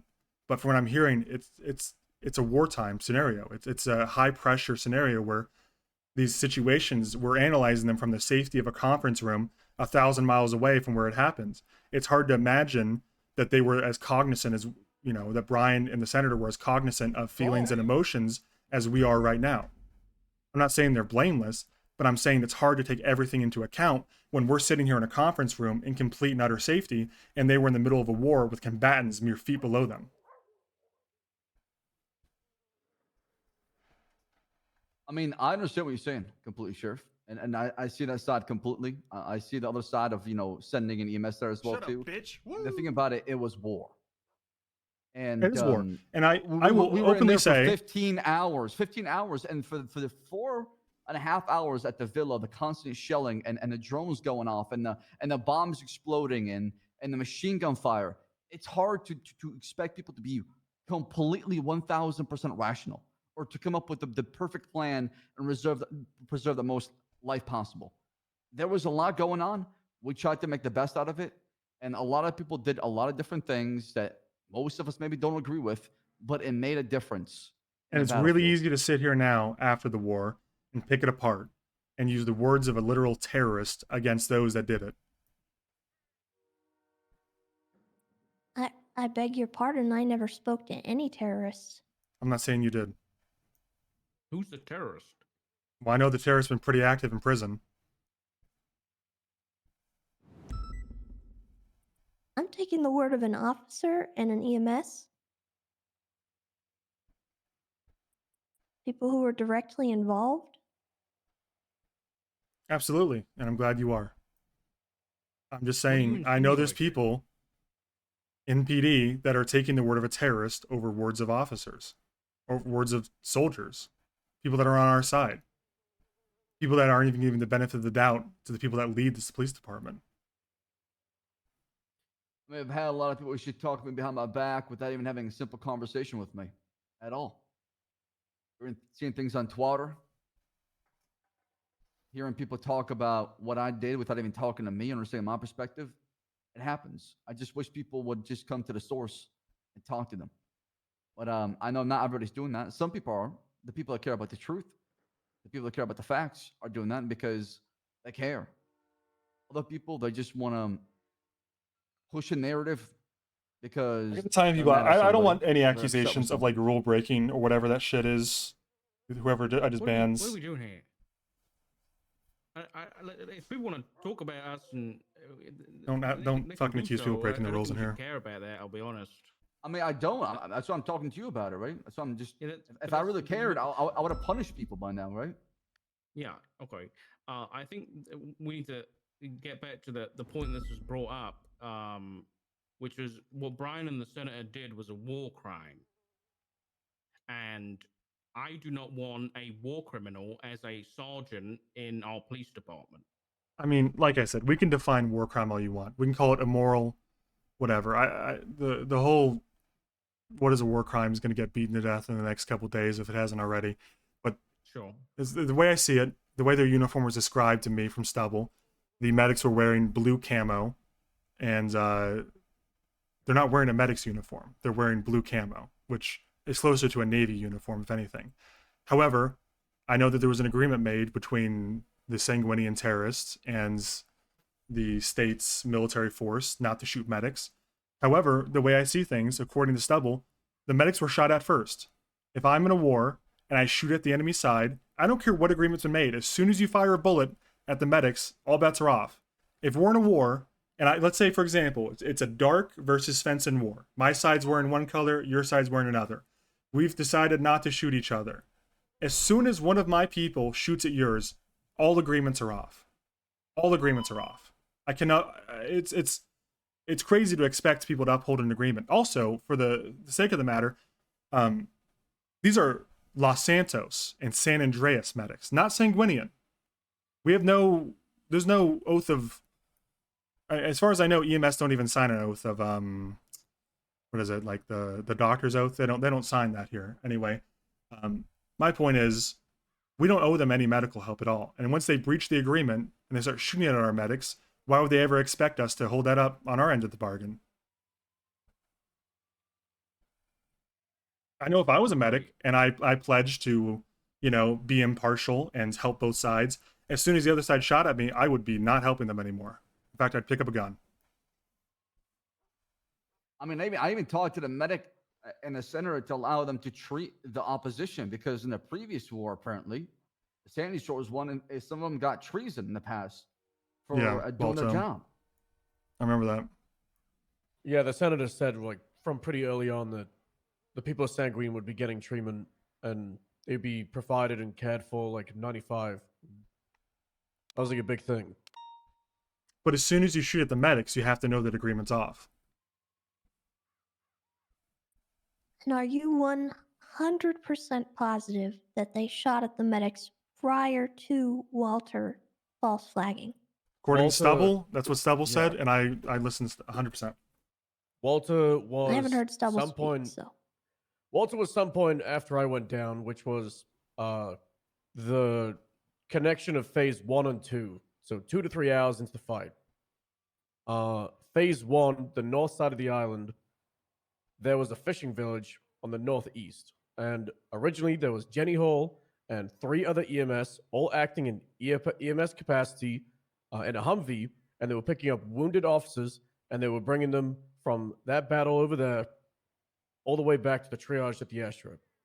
And Jenny has said, and the other EMS as well, that they received sniper and RPG fire pretty much instantly. Like, they were taking fire in their phase 1.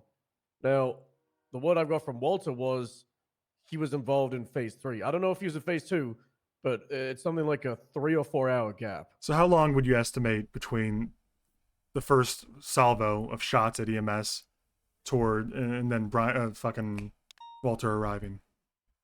Like an hour? 2? No idea. Probably longer than 2 or 3 hours. Yeah. Like, Axel might be able to know because he was there the whole time. Right? The first time I saw Walter is when we got to the villa. And that was deep in, right? Like, that was 7.5 hours into the battlefield. So it took us phase a while. 1 was the longest phase, right? Yeah, that not was like including 3.5 however long hours. y'all were in that bunker. Phase 1 was a long, long time. And on phase 1, we only had 4 medics on the island, and those 4 were getting shot at. And that's when Jenny gave her class 2 to one of the EMS to have on her back as protection in case they needed to defend themselves. She never actually held it in her own hands. And then Jenny had another gun as well. So they had guns on their back in case they got fired at, but they never used them. We trained them with guns had before to they fight left. back. I know that Yeah, very we much. did. We armed them. We trained them. Themselves. I thought, Yeah. to be honest, before the wartime meetings before the weekends was the plan. I heard, anyways, was to embed EMS inside squads and they would fight alongside us. I know that changed with the agreement, but I mean, the way I see things is it's the state of San Andreas and every government entity versus the Sanguinian terrorists. If they're going to shoot at our EMS despite the agreement, then why would they expect us to uphold that? And I'll be even more blunt. I think sending an EMS under the guise of medical help in there to bomb them is deceptive. I think it's deceptive, and it's an outright lie, but I don't think it's immoral. The only immoral part would have been if she objected to it, and it sounds like she may have silently objected to it, but I'm struggling to find blame for them not to. I mean, it's I see both sides. I see why Brian and the senator sent her in. I can see why she felt pressured to. It's hard to assign blame there because she was a volunteer and she didn't speak up and she didn't say no and they didn't threaten her. But I can understand that Because they threatened someone Bison else. spoke up in front of her. Right, and I can and understand. He got threatened. Right, but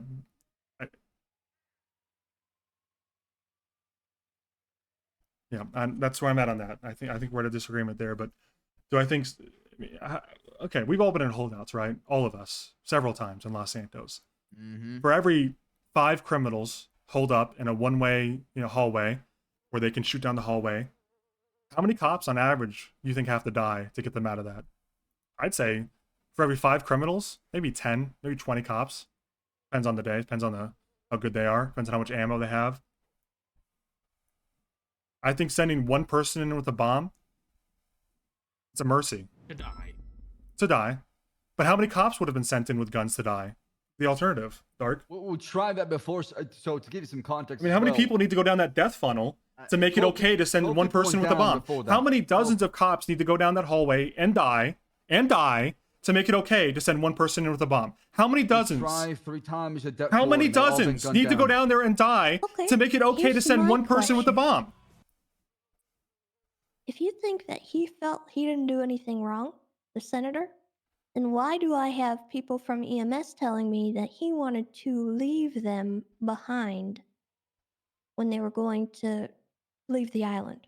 I don't know. Have we Why spoken did the to him? EMS have to beg? Have we heard his side? Did he even say that? Have we heard him out? Do we know what his side of events are? I'm pretty sure that I said when we're taking everybody with us, Game Warden. I said on the radio that everybody, including Veronica, is coming back with us. I don't care. We're not leaving. I said that on the radio because a lot of people. You said that. I said that. I'm not sure what the senator did, but I can tell you that when people thought we're not going to do anything as far as trying to save Veronica when she's stuck in there, I made sure on the radio to tell everybody that we're going to do everything we can to get her out of there. We're not leaving without her.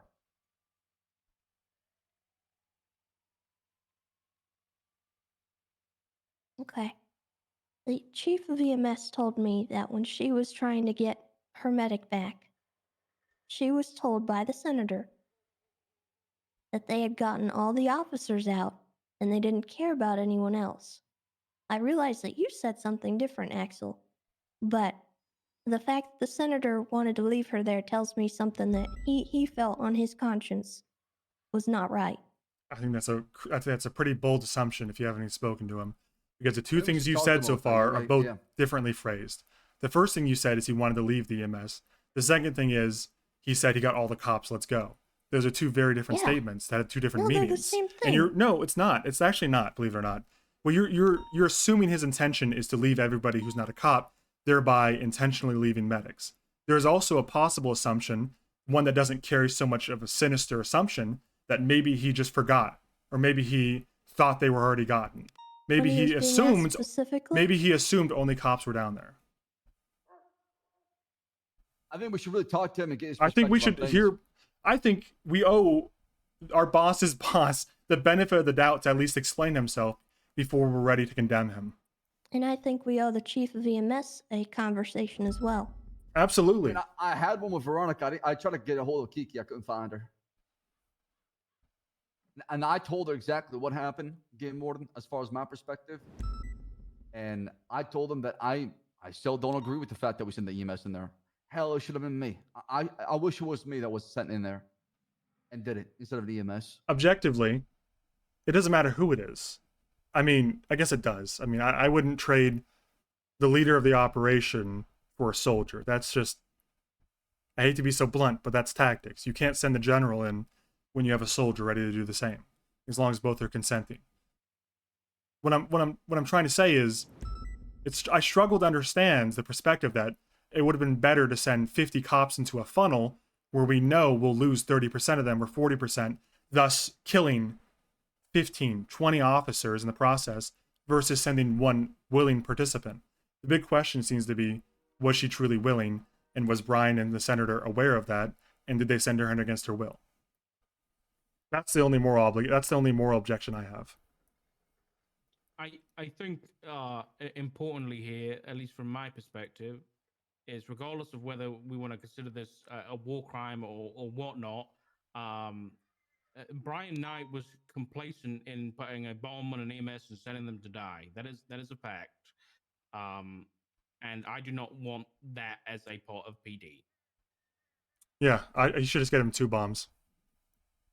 One should have been on a dead man switch. That's the real mistake. Okay, I'll ask you another question. If Brian Knight had done this on Los Santos shores, would you say the same thing? It depends. Are we at wartime? Are there 8 terrorists holed up with rockets and guns in a position that is fortified and entrenched, where it'll take 30 to 40 cops that must die to get them out? If the answer is yes, then absolutely. And if the answer is no, so if he's acting in his capacity as a police officer and he does this, If he's acting in his capacity as a police officer, then no. I don't think he should have done it. Because we're police officers, we're peacekeepers in that essence, and we have other tactics to deal with stuff. We're not dealing with terrorists that have rockets, hopefully.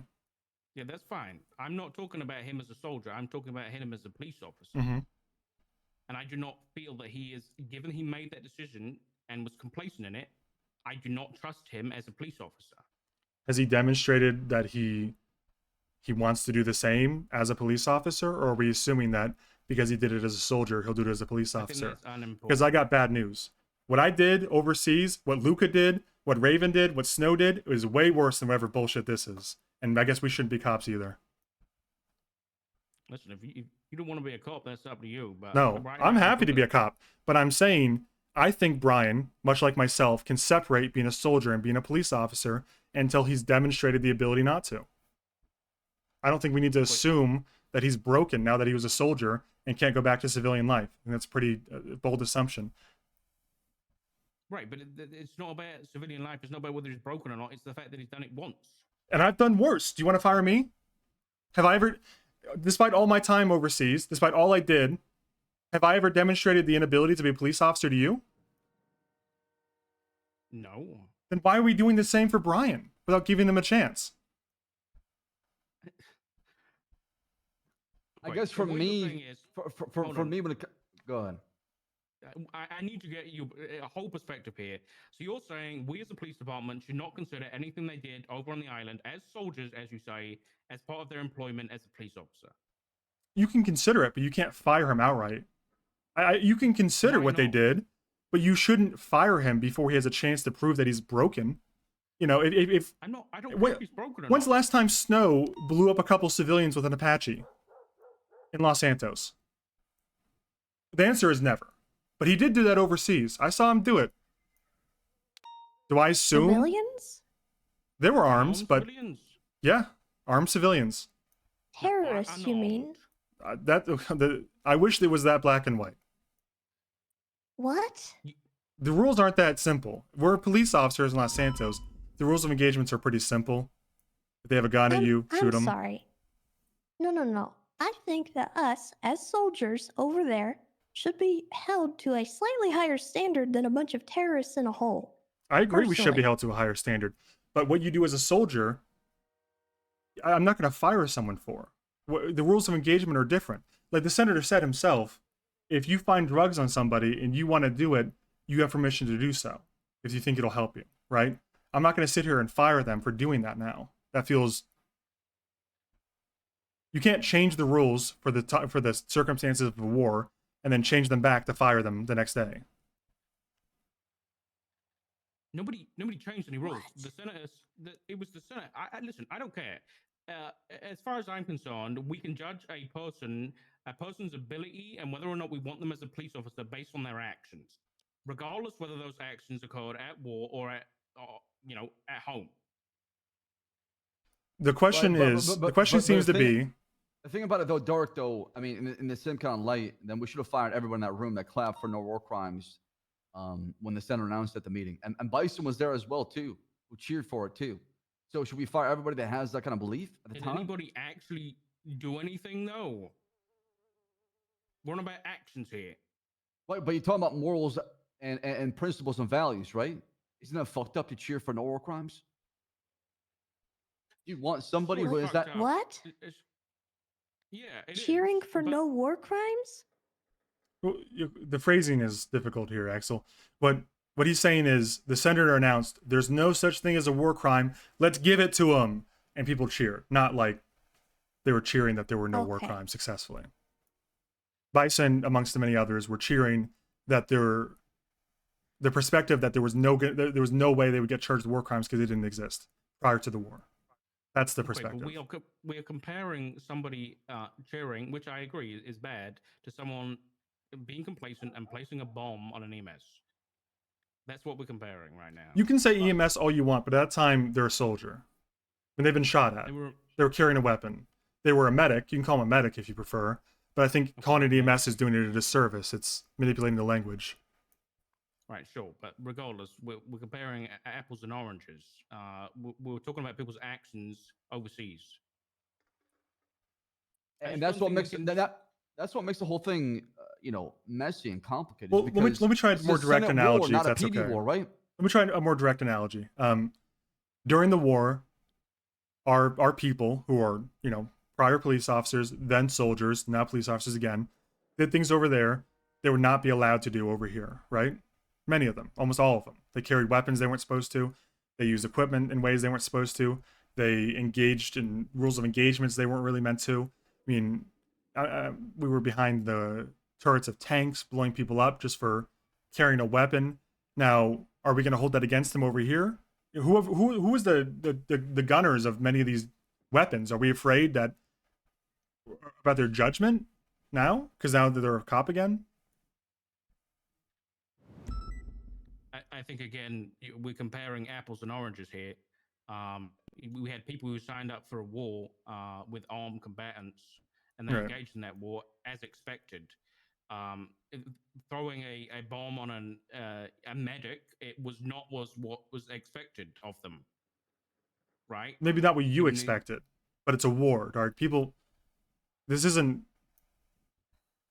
Okay, but it's also a war crime. It's not definitively. I mean, I don't want to get into the Not by argument of a war crime, definition, yeah. but it's definitively not a war crime to put a bomb on a suicide. I mean, for lack of a better term, a suicide bomb is not a war crime. Also, what I remember when they explained the plan, when I asked them afterwards what the fuck happened, the way it explained to me, the EMS was supposed to go in there while treating one of their bodies. Dude, some was supposed hummus. to, Oh, the hummus next hit to them, earlier, place the Drocky. bomb, So then went good. out, and then have everybody inside explode. That was the original plan, as far as I've been told. Now, obviously, this is something I heard from Brian, the senator, but we'll have to talk to them exactly and figure out what exactly what they're thinking of in the time when this happened. Only we don't have that full story yet. We only have the EMS side of things and a little bit of this, a little bit of that. Okay.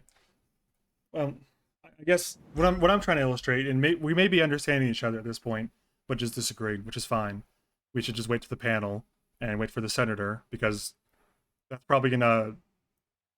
Well, we can discuss what we think happened as much as we want, but most of what we have is at best secondhand opinions, and at worst third. So we should get the senator in here to explain what he said to the EMS in terms of we should leave them, or we got everyone we wanted, or whatever.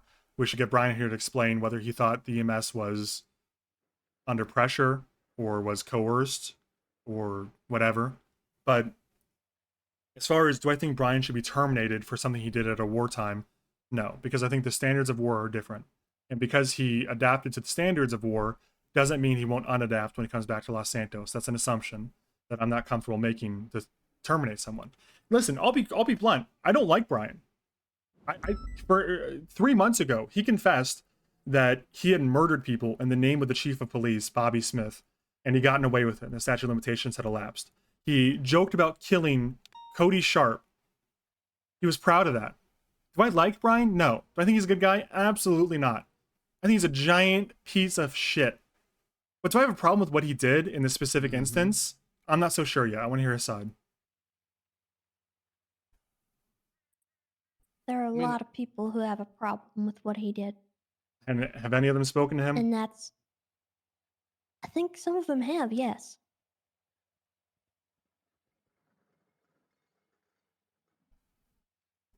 Part of the problem You know what? I'll wait for the panel. Can I say something? Also, we're Yeah, missing so- the chief of police and Toretti. They both have. Well, quit. already quit, boss. I hate to keep bringing it up. Elizabeth seems like I don't know. I'm trying to bring her back, but it seems like she has quit. So. All right. Well, can I say some things? Absolutely. There's been a lot of jumping around hoops and metaphors and comparisons and consequences and apples to oranges and all that bullshit, but it really isn't like black and white. It's really fucking tough because, like you said, Axel, both sides, right? They got points.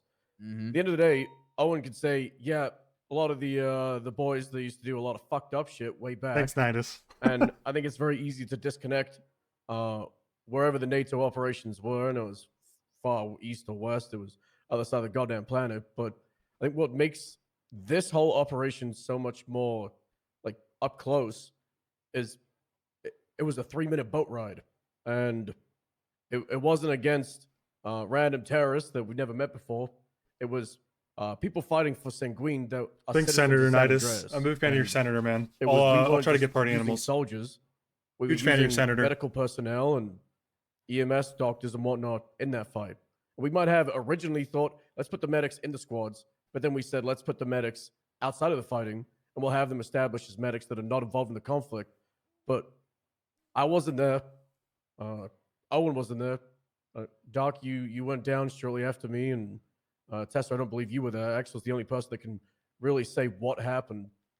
But things got really bad, right? That's why these things happen. And there were a lot of plans, there were contingencies, and a lot of them failed. Whatever happened on the island was No, not the he's a initial senator. plan I that said so just now. I spent a long time trying to get in a certain way. It all fell apart.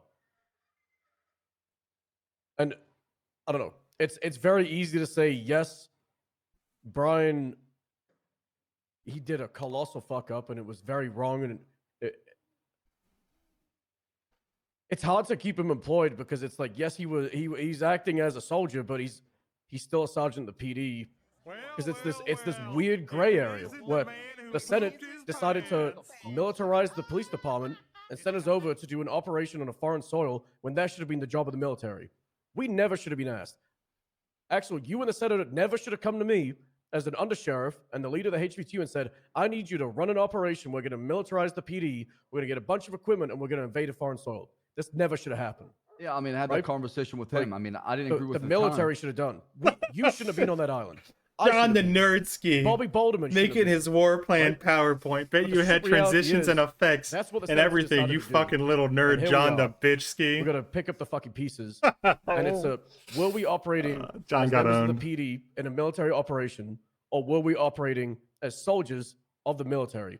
And I Got don't think owned. we have that answer right now. So it's kind of hard to say, Oh, can we fire Brian and Walter? Oh, we yawned you. You Very, fuck. very tempted to push for their firing because they're fucking psychopaths. But were they psychopaths? Stuff in was that in the operation, middle they of the did what most they needed to do to lukewarm, survive. middle of the road Like Axel said, fence take I've ever Walter, heard.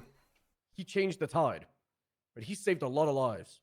He got rid of a lot of people that shot at our friends. Malton take, yeah. Shut it That's up, what I was gonna say in coworkers. character.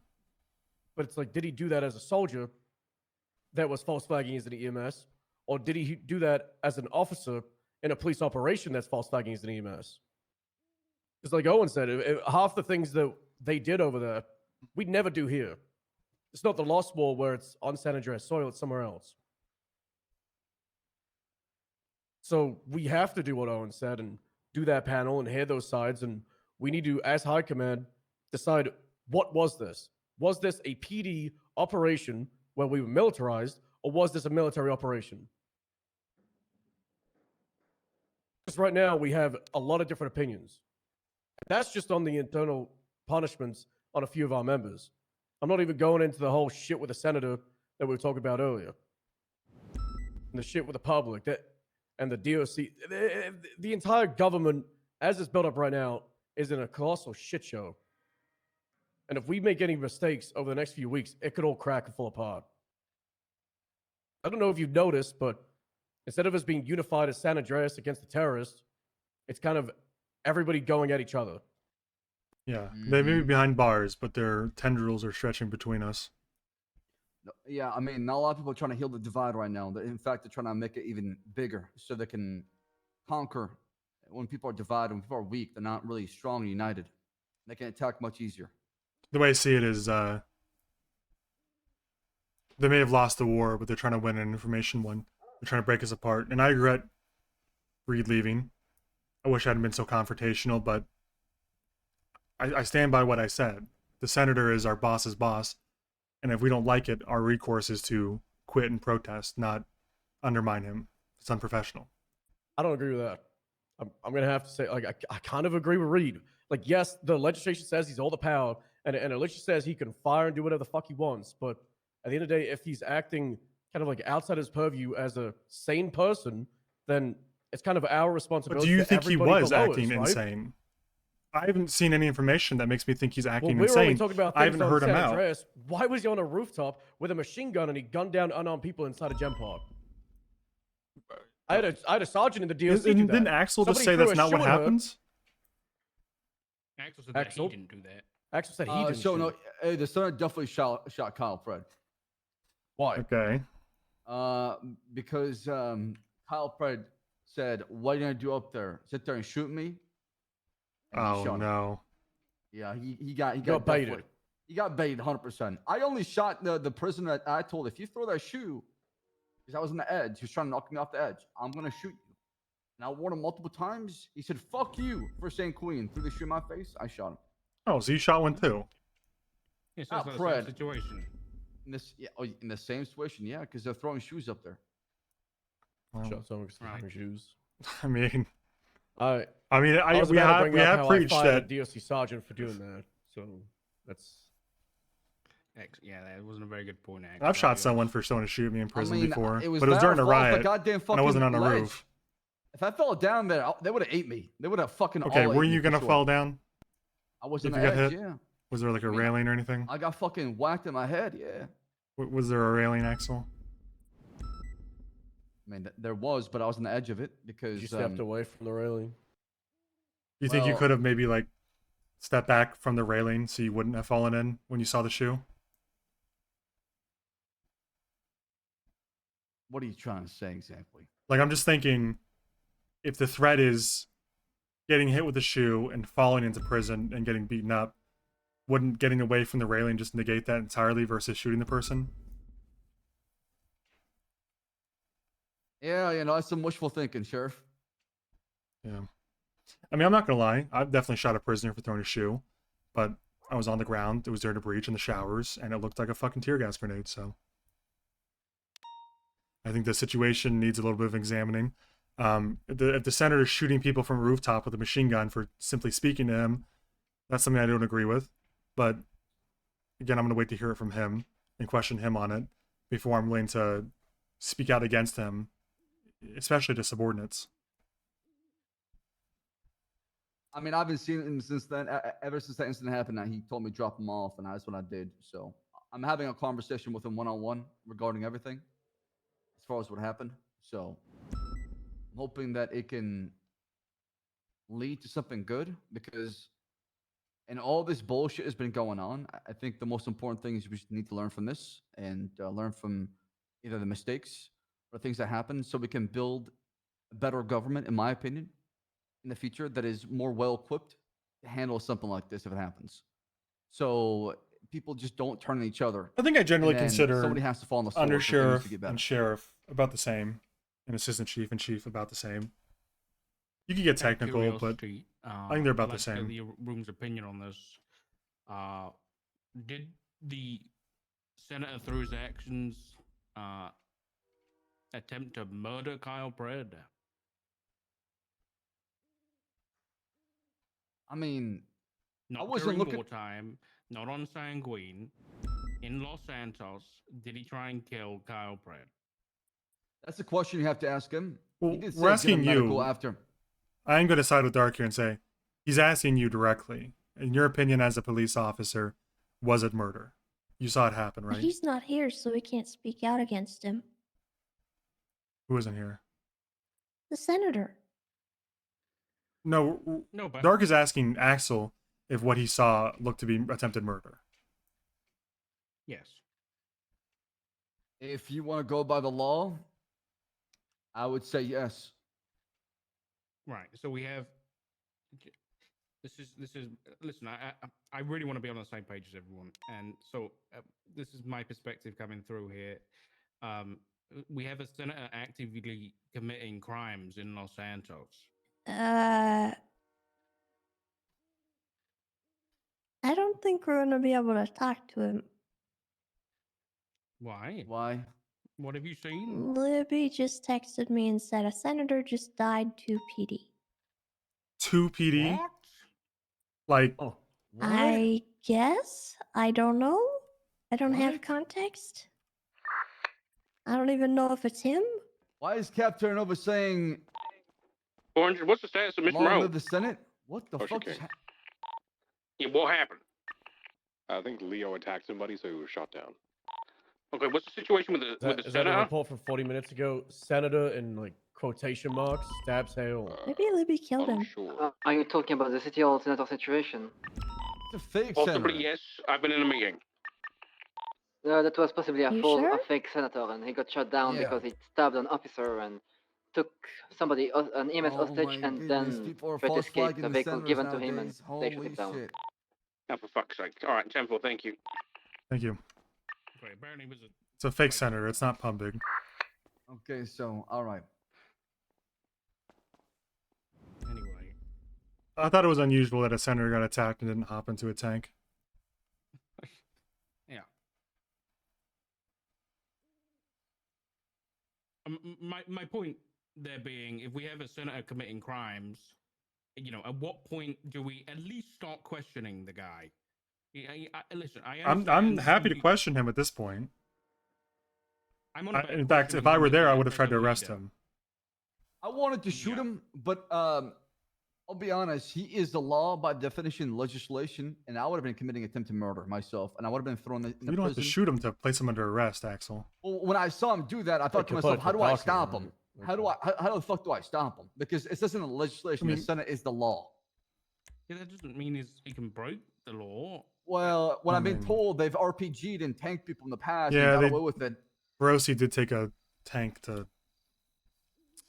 You remember that, right? Dark Jamestown Street. I heard it again today. Yes. Yeah. Yeah. Yeah, I mean, there's a historical basis that the senators can't just kill people. So I think. I don't know if actually he can. We've never challenged it, to be blunt. I'm reading it, and it does not say he's the law. I just want to make a point here. It says he has unlimited power. But... The commissioner himself has just said, essentially, actually, I don't want to speak for you here, and it's not. I'm not trying to. I put mean, you down I'll here. tell him that to him. If I get fired because I've told that to my boss, by all means. No. I mean, Listen, what I'm trying to say is, you were afraid to do anything against the Senate because of this legislation and the way he's been acting.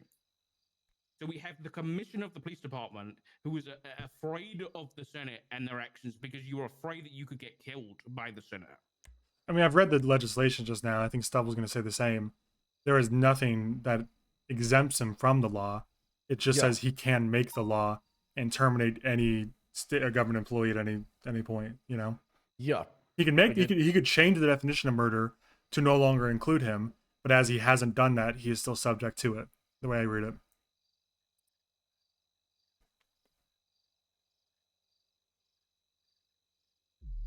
What if he says, if you try to arrest me, you're fired, and he fires all of us? Well, What isn't happens that next? I mean, that's something that I think we had. Who did that like 4 months ago, right? Didn't that happen literally? Like, who was it? It was someone in high command, right? They fired someone for trying to arrest them. Ooh. Didn't that happen? Am I wrong? Dog thing. Yeah. Was it the dog thing? Was it Wrangler? Yeah, I think it was Wrangler. Yeah. So I guess we have. Pretty sure that whole thing. How did that go? What was our decision there? Restructure. Oh, so we didn't really get an answer. Yeah, we didn't get it. A book closed. Train crash. Well, generally speaking, I think if you try to fire someone who's trying to arrest you, they probably still arrest you. I think that's. I wouldn't listen. If I went to, let's say Axel tried to murder Dark right here, right now, I saw it happen. If you tried to fire me, I would still arrest you. I mean, I guess that comes down to like if you took my keys while I was doing it, then it becomes a little complicated, and I don't know how I'd handle that, but I would still arrest you until I was no longer capable. So, do we arrest the senator for attempted murder? I know Bundy took some evidence. The way I'm reading the law, we should.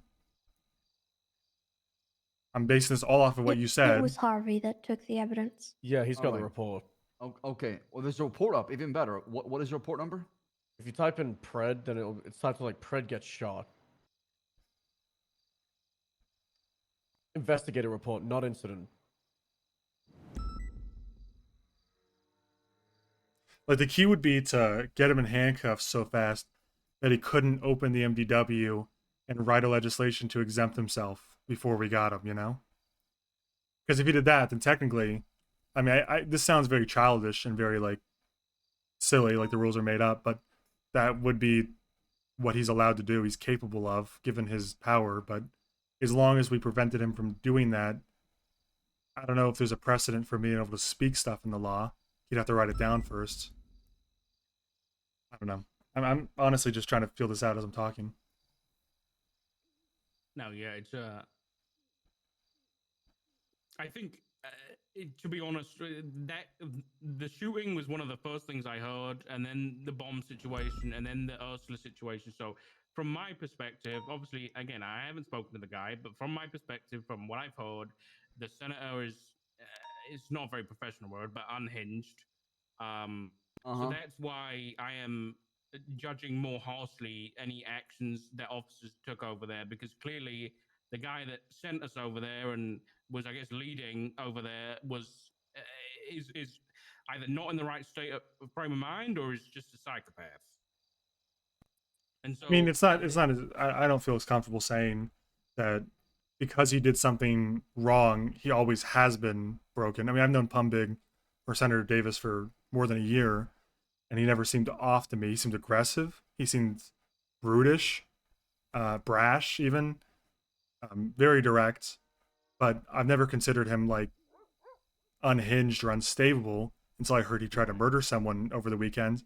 I guess it's not for me. It's not like because of what he did on Saturday or what he did on the weekend makes everything in the war questionable. It's more like we should handle things as they happen, as individual scenarios, and we shouldn't jump to conclusions about the whole situation before we know we have him in cuffs, you know?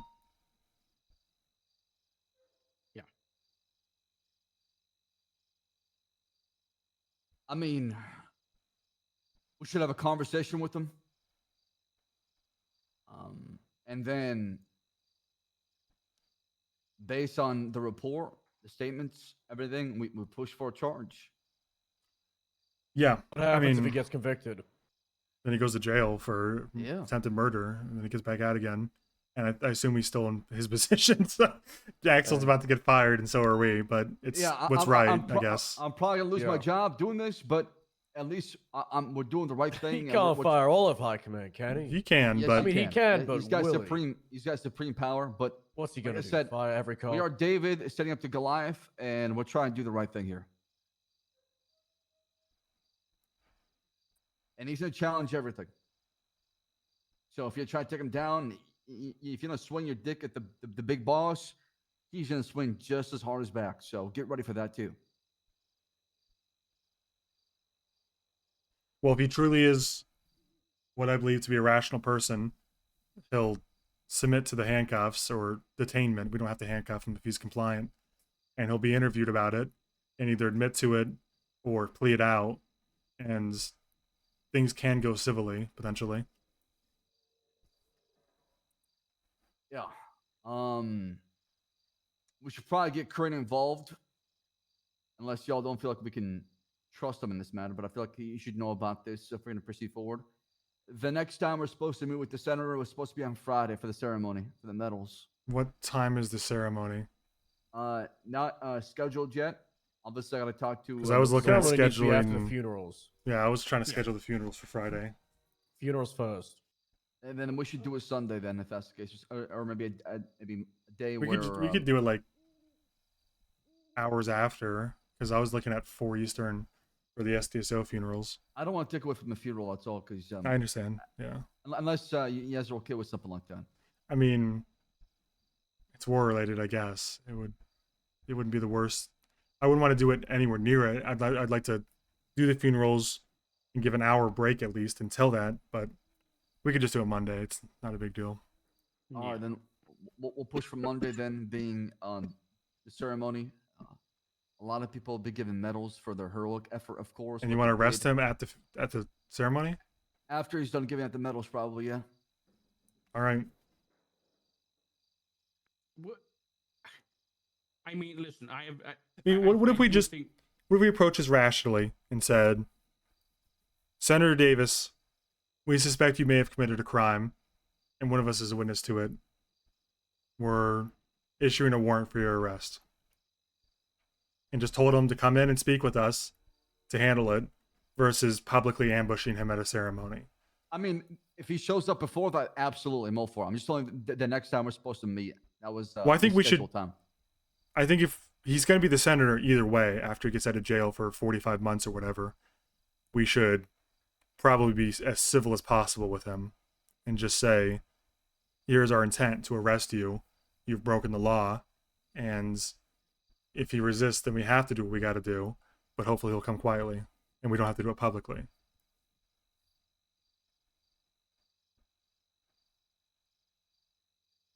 I'm okay with that. And I'll reach out to him to see when he can show up as soon as possible so we can expedite this conversation. There's also one more thing, the press release that we want to give out to the public. I've, made a statement in there as well in the High Command chat. I know, Dirk, you added your part as well, but most of us are agreeing to not discuss the EMS thing or the false flagging allegation. How do we want to go about that? And this is something that obviously the Public Information Officer department will handle in the future. But for now, what is it we want to say exactly?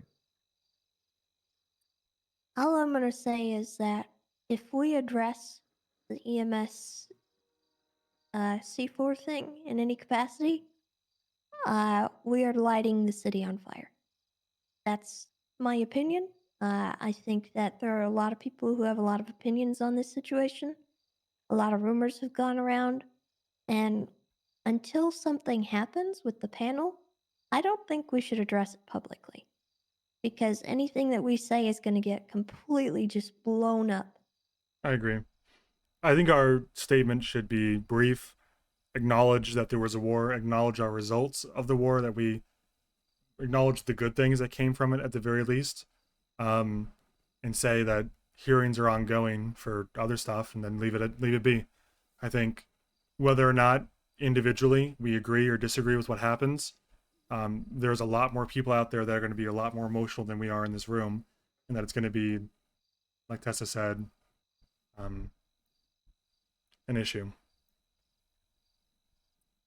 They'll stop listening as soon as we mention it. Yeah. That's going to be all they hear. Oh my god. Holy shit. That was an accident. It was like the cell towers went down for a moment. So what should be in this public statement or this press release that's going out to LSPN News, for example? What do you think it should be in there? Well, probably not a whole lot. We should probably keep it concise. People don't have a long attention span. We should... What is it right now? Let's look. Do we want to address the senator threatening Ursula? Absolutely not. I think we just keep it to the facts of what we know and what we are unified on right now. If there's a disagreement, then we don't talk about it because we're not in agreement on it, you know? And if the senator thing is still unresolved, we currently are we're talking about literally arresting him, then we should wait for that to resolve before we comment on it. Just, it's an ongoing case is what we should talk about. Okay. So stick to the facts that we found, a bench that manufactured explosives. Mention what we saw, what happened exactly. Don't bring up what happened with the senator or EMS or the false flag and allegation. Wait till we're done with those. It's easier to mention what we should mention than we shouldn't. It should just be, correct me if I'm wrong, Stubble, or any of the other Dark, Tessa, but I feel like we should just say there was a war initiated by the Senate at this time. PD officers were drafted into the military voluntarily. They deployed on the islands in this amount of numbers. They accomplished these objectives. At the end of the war, this amount of many terrorists were held or captured. This amount of people were killed. This amount of officers were killed. Funerals are being arranged. Sentences are ongoing. And I think actually finding the manufacturing of bomb explosives making has is a good ceased, thing. and we're Yeah. proud to announce that, like what was the statement that MCU gave us that was like something like 90% of rockets used in the last 3 months were produced at that site. So also mention Yeah, that I mean, probably. I have that. In the very end is. Can you send it again? It's on High Command chat. Yeah. Okay. On August 28th, 2023, the State Andreas commenced an invasion of St. Queen Isle. Following conflict and resistance in the Isle, the forces of State Andreas look at a bench containing materials required for and instructions of creation of rocket-propelled grenades, C4, planted and time explosives, and other items. Upon full analysis of the weapons bench, State Andreas determined that explosive utilized in criminal activity since July 26, 2023, including more than 20 incidents tied back to this bench. The State Senate has conclusively state at this time at this point in time, the St. Queen Isle was primary, if not the only source of explosive in the State Senate for the last 3 months. Do we have a number for like primarily versus if only? Like, did they give the us? sheets are up there. Okay, how much it was? It should be 90% of probably 20 incidents. I would say if you look at the sheet.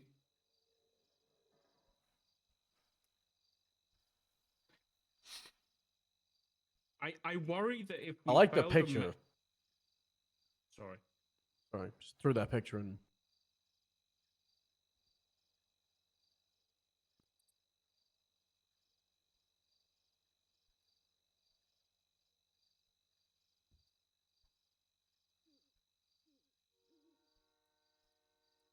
I can try to rewrite it if you prefer, but what I would include is if you want to add more to it, go ahead. I would include that it's related to the bomb. If it is, I'm assuming it is based on what you said.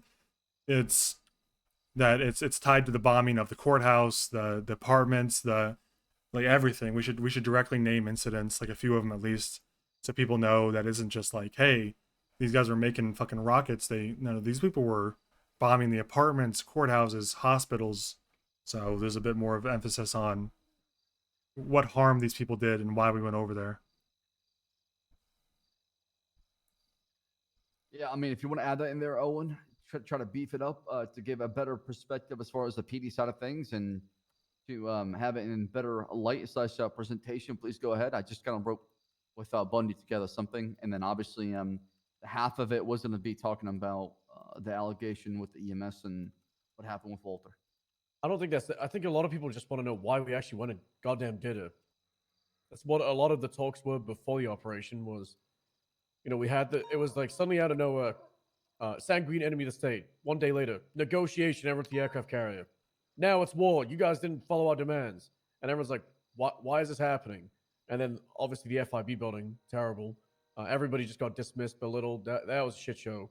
And then we started talking, and you had the senator and the announcement and whatnot. It got a little better, but people still, we don't have to give them every single line of probable cause and all the details, the investigation, explain every minute, just knowingly.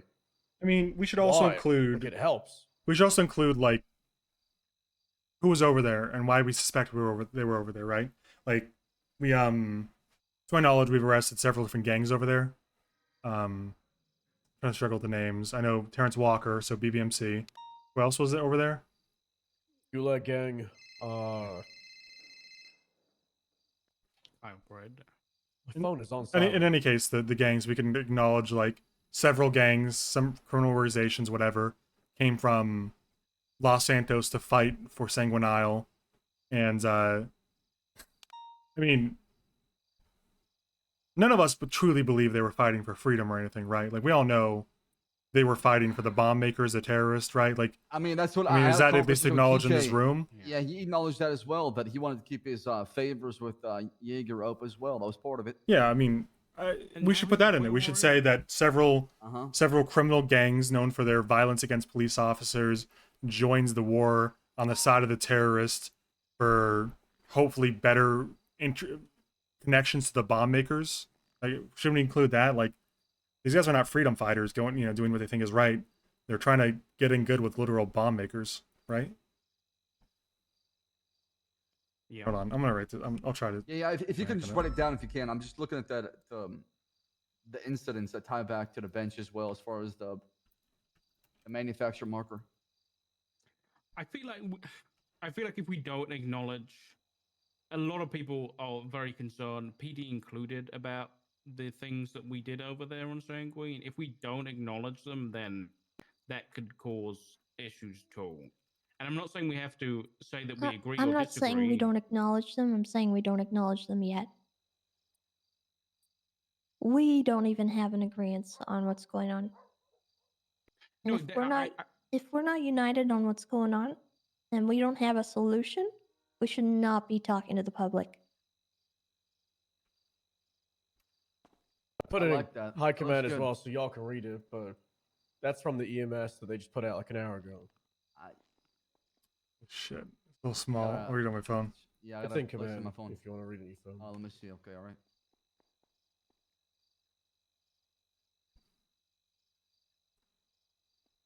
Yeah, they didn't mention it either. The TLDR is the last paragraph. We're aware of various incidents that conflict with what role the EMS played during those events, and we have been and are still performing internal investigations regarding these incidents. The goal of LS Emergency Services will always be to help the people of San Andreas.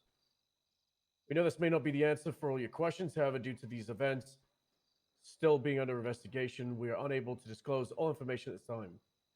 Rest assured, the events of that day are not being ignored or disregarded by our department. Kind of a nothing The statement. safety of our EMS and the privilege of trust the state has in our department and those within our main priority. Kind of a and it nothing is not statement. something that we will take for granted.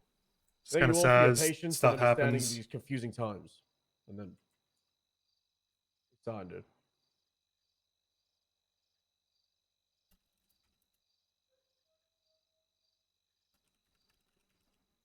I think they basically did what I'm suggesting, which is at least that we acknowledge that we are aware of these incidents and looking into them.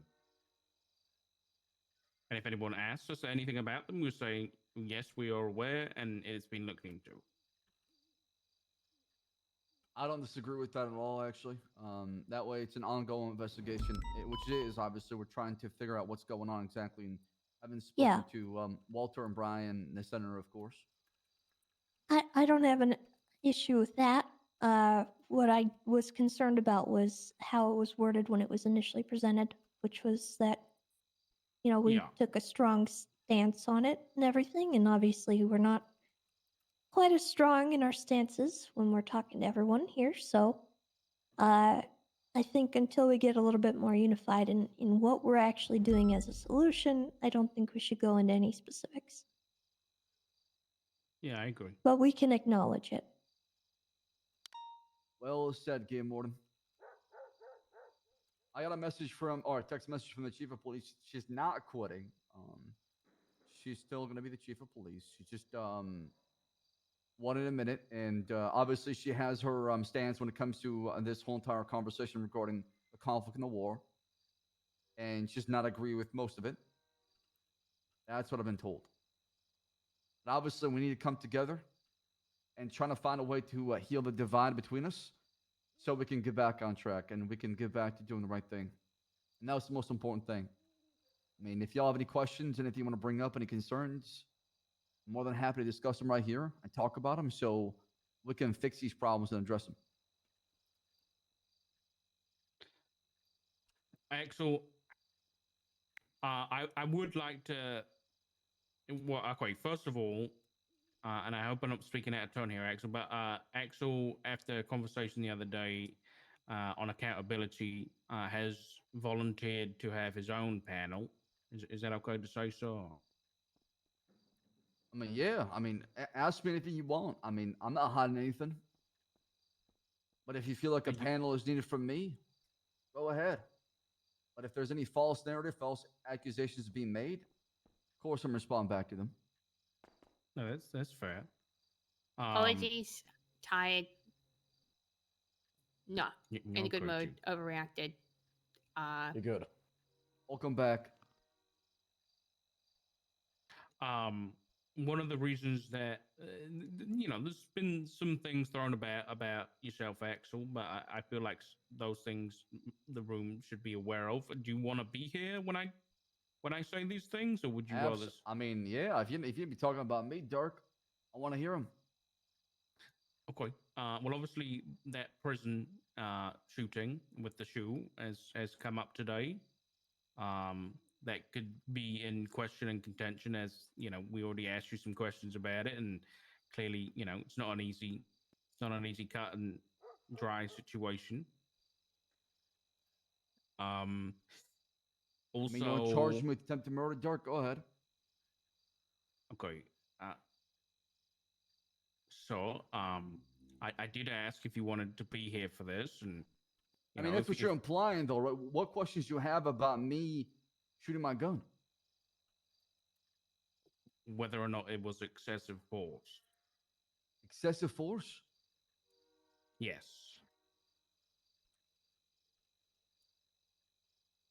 Okay. Okay. And then there was the Toretti informed me a couple days back that when Johnny Devine, the undercover operative, was initially leaked because of our own faults, that in the presence of Toretti and I think it was Bundy, who was armed with a sniper rifle, Axel and Brian discussed killing Johnny Devine to retain sensitive information, or at least not continue Shut any up, more bitch. leaks. Woo! It was a 5-second joke. We got back to ageist legislation. Everybody was overreacting. That's my perspective.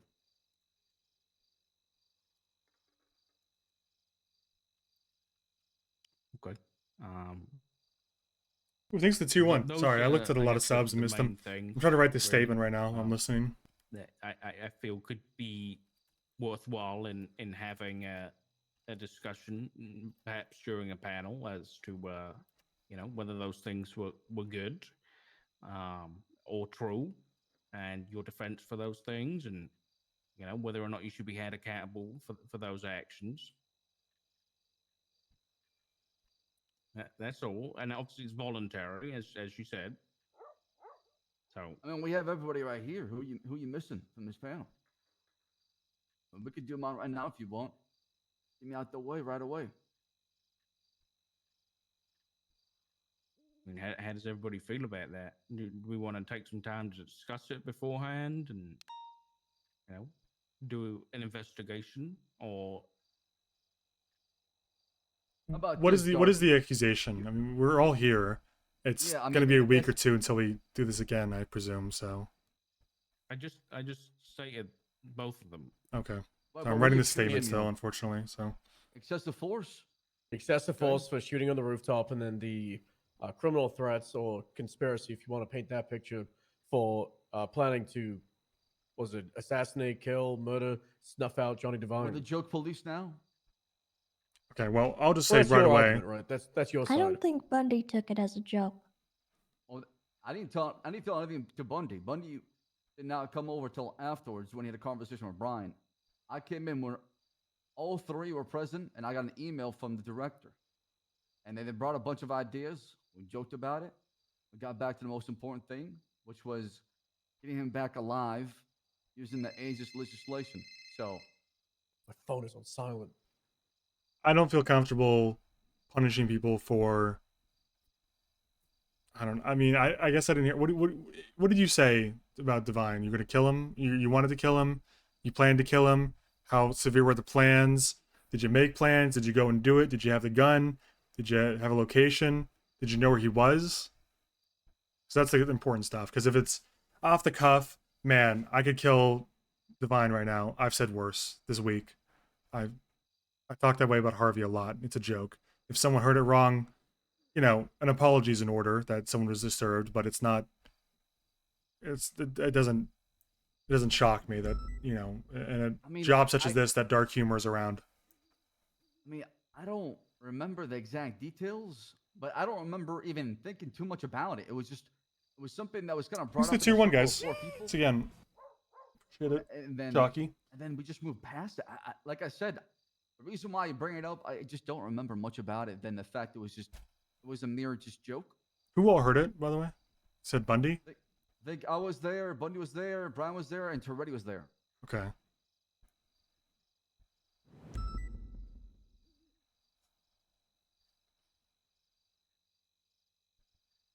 From what you said, I'm not too worried about it. I mean, it's a panel, I guess, so this is the rare occasion I can tell you what to do, but I mean, I think clarifying to Bundy and to whoever else was offended by it would probably be a good move. But joking about wanting to hurt someone it's inappropriate, but it's not really all that bad considering. I don't know. Okay. So why was Bundy equipped with a sniper rifle? You gotta ask the director that question. I didn't even Can know I he had ask a you that sniper. question? I don't remember how he got it. No. Why did he have it like there? Why don't you ask the director? No, I'm asking you. I showed up afterwards. So you're saying you're unaware as to why he had a sniper rifle? I would assume it's for the plan to snipe him. You said you turned up afterwards. Yeah, exactly. I wasn't even in the city when this happened. I showed up afterwards. So you're saying there was a plan to snipe Divine before you got there? I mean, I talked to the director, right? So how could you joke about it when you so you're saying that Brian had a plan to kill Divine and then you arrived and then joked about it? I was woken up to the fact that Divine's been undercover and he's been discovered by the Shelby message. Been told Only about plans, trying to get him back. what is that, like 27, 23 subs away from 300. So we can save the operation. Still trying to write this fucking document. It's killing me. My That's phrases. my truth, Dark. I try to save that man. Right. Okay.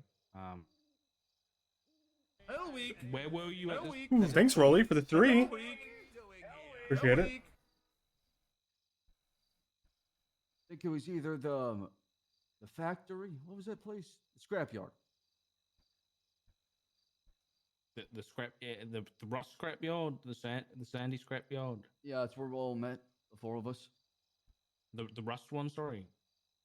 Yeah. Okay. And okay. And where was Divine at this point?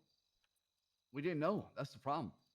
Okay. We only knew before we got there because Toretti had a conversation with him on the phone, and he confirmed it. Okay. So when your initial contact with Brian, what was Brian's plan for Divine? Brian was freaking out. He wanted him back. He was worried that the whole operation is ruined and that Divine's going to get killed by Jaeger. Okay. So was it Brian that suggested killing Divine? Thanks for the 2 tier 1s. Thanks, be Z honest, Trolley I don't and remember who it was. Zalik. If I pronounced that right. This happened a month and a half ago, so Huge. as far as remember the details, I don't have that. I just know it was a mere joke that was brought up in a kind of laughing matter. We're trying to figure out what the fuck are we supposed to do when something like this happened. We're so flabbergasted and just dumbfounded that a sergeant sent a text message to Jaeger exposing an undercover operative. Yeah. I'm struggling to put together the situation here because you're saying that you woke up and then Brian had already got Bundy with a sniper rifle, and in your words, so that they could snipe Divine, and then you got there and then you joked about sniping Divine. That doesn't sound like it was a joking matter. I mean, it was a joking matter. Did it happen, Dark? Did he get sniped? Was the sniper rifle ever taken out and taken to St. Queen? I don't remember that. We all went on a peaceful mission with diplomacy using the ageist legislation. We want a peace. That's what we wanted, Dark. I understand that, but I think the point of contention here is whether or not the commissioner and the director considered killing a member of the police department.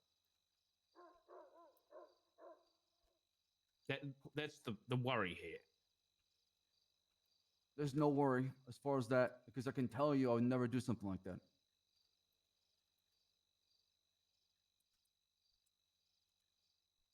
I did my job when I first came in this city, rocked by explosives, people getting attacked.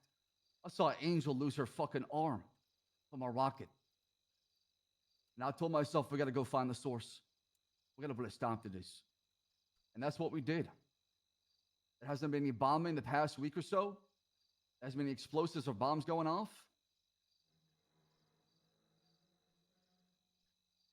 But instead of focusing on the good, what we're trying to accomplish, yes, there's a lot of things that went south. Yes, there's a lot of questionable things that went down. But the fact that we found a weapon bench that manufacture rockets, explosives, that have been killing our police officers and civilians is something is huge, something to be proud of. Something is good, positive that came out of it.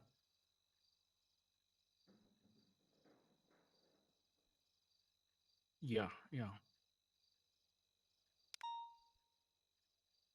If you don't believe that, no, I wouldn't do the right thing, or I wouldn't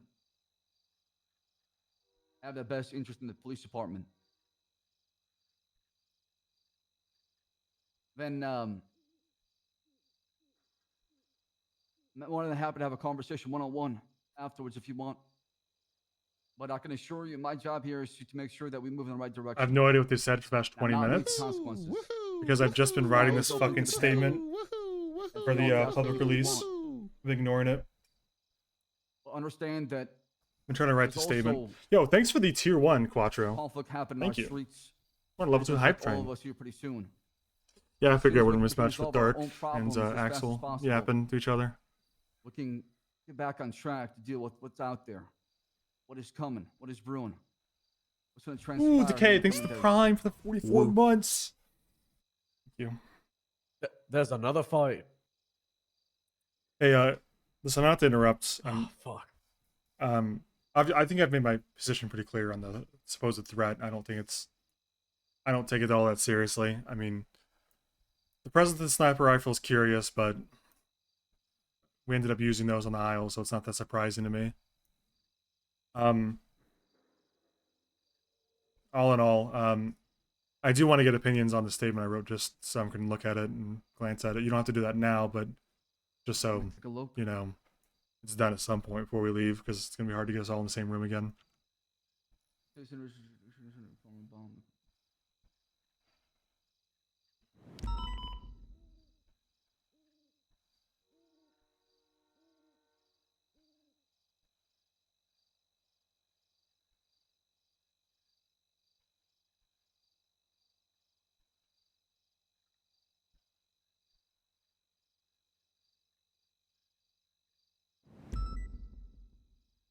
Yeah, I mean, our doc. So you could say last year or since April or May. That's where the last kind of information that we have. Yeah, I think years probably just efficient. There weren't really any bombs before April and May, period, so it kind of captures the whole point anyways.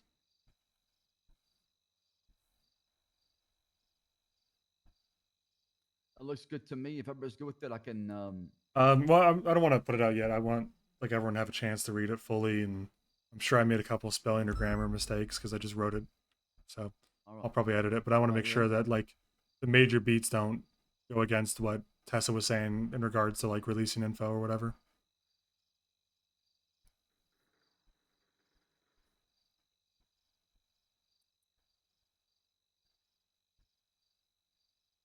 Any other questions you have for me? Anything you want to bring up?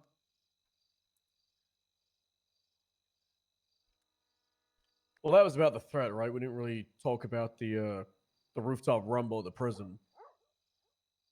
I mean, I already explained my side, right? Only shot them is because of my worry that they're gonna knock me off the ledge. I warned them multiple times before opening my gun, saying, "Back off. I'm gonna shoot you if you throw that shoe." and I followed through with my threat. All right. I'm going to question as someone that ran that place and created the actual catwalk SOPs. Were there any DOC currently inside a general population on the floor? No, they were all on the catwalk with us. How many DOC were on duty at that time? I believe 4 or 5 at least. How many PD were inside the prison? It was us 3 with the senator. So a total of 9. How many inmates were inside a gem pop? 18, 20. Okay. Did any DOC or PD have rubber stick shotguns on them? I don't believe so, no. Okay. So I think I've mentioned it like briefly a few times today. A year and a half ago, the inmates overthrew DOC, and there was the shivering. I don't know if y'all remember that. There was like 18 shivs in a prison riot. We had to have like 30, 40 PD breach in. Shivering. Back when I was DOC. It was a whole thing. And at one point, while tensions were really high after the inmates were going hyper aggressive against the DOC, there was 2 DOC on a catwalk next to the South Box Tower, the one that's in the middle of Gem Pop. And this same inmate kept on throwing a shoe at the DOC to the point that it knocked out one of the DOC. And one of the DOC sergeants got on the megaphone and said, if anyone throws another shoe, they're getting shot. And a shoe was thrown. She got out at M4, sprayed into a crowd of inmates, shot down the inmate that threw the shoe, and also hit a few other people. She was removed from the DOC for excessive force because at the end of the day, yes, a shoe can hurt and it can knock you out, but it's a goddamn shoe. And if you're in a position to get knocked out by getting thrown at because of hyper-aggression from both sides and you're on the catwalk, at what point do you need to look at yourself and say, I probably should have walked away from that catwalk? I could have just got off the roof. Yes, it's kind of shitty and it's kind of humiliating to be a government employee to do that. Yeah, you have to understand, though, my position, I was out of position because I didn't expect the senator to gun down Kyle Pred from that distance. What was the time frame in between Pred getting shot and whoever you shot? Well, first they're throwing shoes. If you actually read the report, they're throwing shoes prior to that. And then I was walking toward the ledge, not knowing what's going on because I was looking at what's happening. And then I heard gunfire behind me. So I get off that little ledge of the other catwalk because I hear gunfire. I'm freaked out. I thought somebody's trying to gun me down from behind. And that's when they all freak out as well, and they start riding, throwing shoes toward my direction. I tell them to stop just so I want to get off the ledge. He kept throwing the shoe. I shot him. So if you want to call it excessive force, go ahead. I'll call it protecting my life. To me, it was a matter of telling him to back down or me getting thrown to the goddamn yard and getting probably shanked and killed. I don't know. I kind of want to talk to the DOC that are involved, but I really feel like stand your ground is where we were able to fire that DOC because you could have just walked away. So could the senator, so could you, so could everyone else. And yes, it's humiliating to be government employees and have to essentially give up the same vein, the officer Stubble, presence for the prison. They could not throw a shoe. Somebody tell them they're gonna shoot them, right? What But logic is there is a that? justified reason to shoot them? I just explained my justified reason behind it. But I don't know if it is justifiable. That's your opinion. You weren't there. I've been there. There's- I've been on that catwalk. not many- I've had shoes thrown at me. There's not many people that would be more of an expert on the subject, Axel. Yeah, I know fair you don't. enough, I don't know but- if you know this, but I worked there for 8 months, 12 to 15 hours every single day. I've gone through every single situation you could in that prison, and You had getting a senator shoes thrown shoot at you on the down- catwalk. You had a senator shoot down from behind you like that? Well, that senator could have walked away, and so could have you. Or you could have told him Yeah, to but- back off. That's what I was trying to do, but I was on the edge. I didn't know the shots were coming from the inside, the outside. You have to understand that Did you it shoot came the from inmate behind down? me. Were you shooting to kill, or were you like? Because that's the big No, thing that see, I used to see, do the as well. funny- Is you wanting the- fire. The funny part is none of my bullets, I think, land. I don't think he went down. Should just argue you're trying to shoot the shoe out of the air, man. Could have gotten away with it. I shoot the I'm disabled not- shoe. It's not about getting away with it. It's about the truth and what happened in my perspective. I mean, if you think it's excessive force, I disagree. I think in that okay. position, Do you think you should, if we're standing in front of a bank for a robbery and a civilian runs by and throws a shoe at us, do we kill him? Do we shoot at him? no, this is different. This is No, different. hold on. Because It's like a collapsing scenario. So let's But say if you try to use the use of force matrix, let's say there no, were you wouldn't cars shoot 'em. driving by on the road, and a car could have hit you if you fell into the road and killed you. Should you shoot him now? I mean, it really depends on the context as far as what's going on, right? It's not that black or white, in my opinion. I gotta agree with Stubble. If, like I said initially, you could have walked away. Well, I was trying to walk away, but on the ledge, right? And that's the problem. There's catwalks. They have railings. I suppose you could have fallen down there and gotten hurt, but I would have. That was my concern, or else I would have not shot. And I try to give him a warning to back off so I can get off the ledge and get somewhere safe. My question is, would the person who got shot down, would they have any recourse to file a lawsuit? in prison legally, I don't think so. I mean, I don't think so. I think because That's- they threw something, it's kind of comes down to like, this is what a lot of people have trouble with. It's a procedural issue. I don't think procedurally we should do this, but does it break the law? Is it a civil rights violation? No.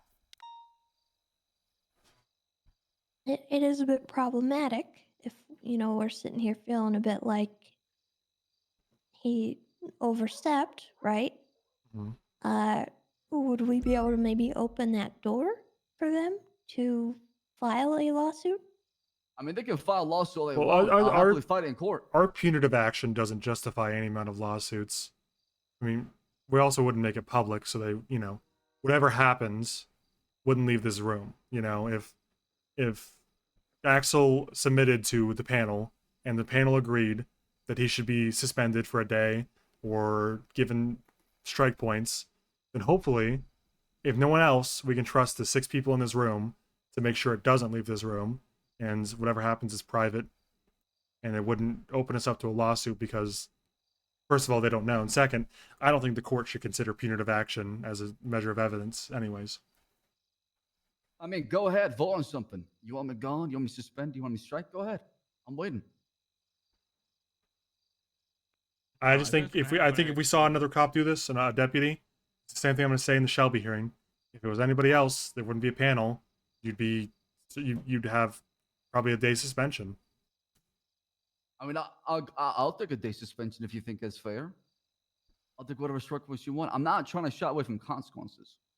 I didn't tell you that you shouldn't do this. That's why I happily opened and accepted the panel, is because if I'm not willing to take consequence to the top, why else somebody below me should, right? Mm-hmm. So if y'all want to decide something, go ahead. Well, I'm still waiting. Like any panel, we should vote then. I would say a day suspension. What would Stubbles? I mean, let's just go around the room. I feel like it's like 3 people talking right now. What do you want done, Stubble? Yeah, that's the problem. I'm just trying to. Let's go on to the next. Dark, what do you want? I think it's. I'll be straight. I think it's inappropriate to talk about someone's and discuss someone's punishment when they're stood in the room, especially when they're our boss. All right, you can leave the room Tell then. me afterwards why. Of course we will. That's what we do. All right. Yeah. All right.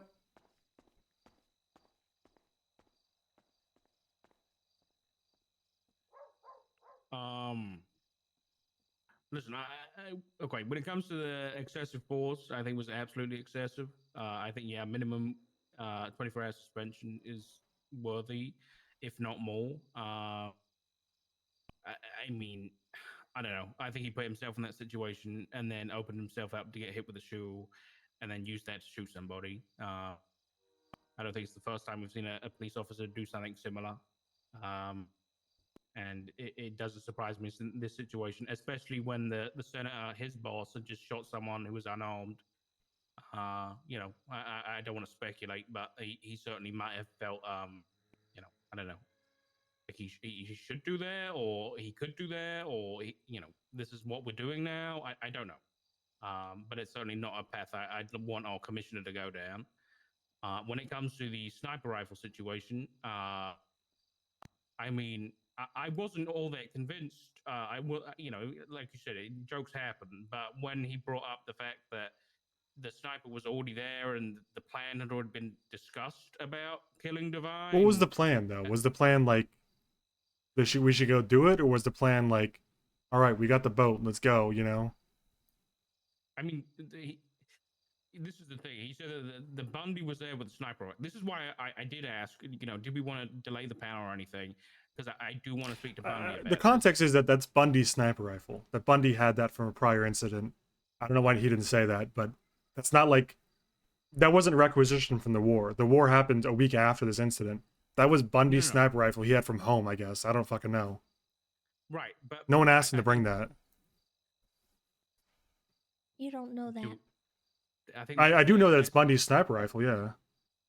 But you don't know that no one asked him to bring it. Yeah, I don't know that part, you're right. We didn't speak with Brian yet. Yeah. I did speak to Toretti about this, and from Toretti's point of view, they were serious. Okay. So that he like when he said this to me, there was no mention of them joking about it. Like he might have meant I feel like Toretti would have said, "Oh, they were joking about killing Divine." No, he just said they were openly talking about killing Divine. Yeah, but you also need to acknowledge that there's a rift between Axel and Toretti to the point where Toretti quit. He's not an objective party anymore. He's incredibly biased because he doesn't like Axel, and they disagree and stuff. Now, I'm not saying like Toretti's the type to lie, but Toretti isn't he does like to exaggerate.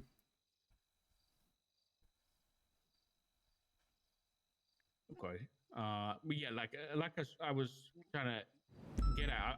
I was kind of in the same vein as you, Owen, where it's like it's probably just a joke, but then X was like, Brian was already there with a sniper rifle. He said panicking about Divine, and it was Axel who said that there was a plan already to snipe him, and that was his words, before he got there. So that's why I'm finding it hard to believe that this was a joke. Okay, well, okay. I mean, I could make this simple, I guess. We need to ask Bundy if someone asked him to bring the sniper rifle or if he just had it. And then we also need to ask Brian if the same question. I mean, because it seems like the presence of a weapon is the most real thing about this. But, and again, Tess is absolutely right. I don't know why Bundy had the sniper rifle. I don't know if no one asked him. I have no idea. But I'm speculating openly saying, I know that officers who kind of have like a toy like that in their locker love to take it out for any reason. So, I mean, this may be miscategorizing Bundy, but I know that if I'm talking about, hey, we got to go and kill this guy, sometimes someone will take out like an old MP7 or something and be like, don't worry, boss, I got you. So like, is it a joke that like Bundy just took the sniper rifle out because he thought it was a cool like set piece for the joke?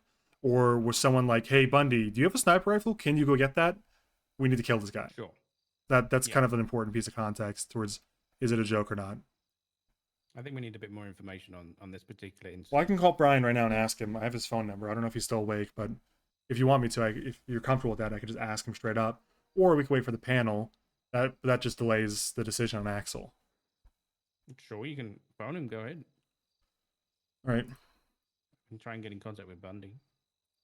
Yeah, Bundy definitely didn't seem to think it was a joke. Oh, you spoke to him already? Yeah, that's how I heard about it. Okay. I can tell I got some Brian viewers in here yapping away in my chat. The warrant for Divine is live, by the way.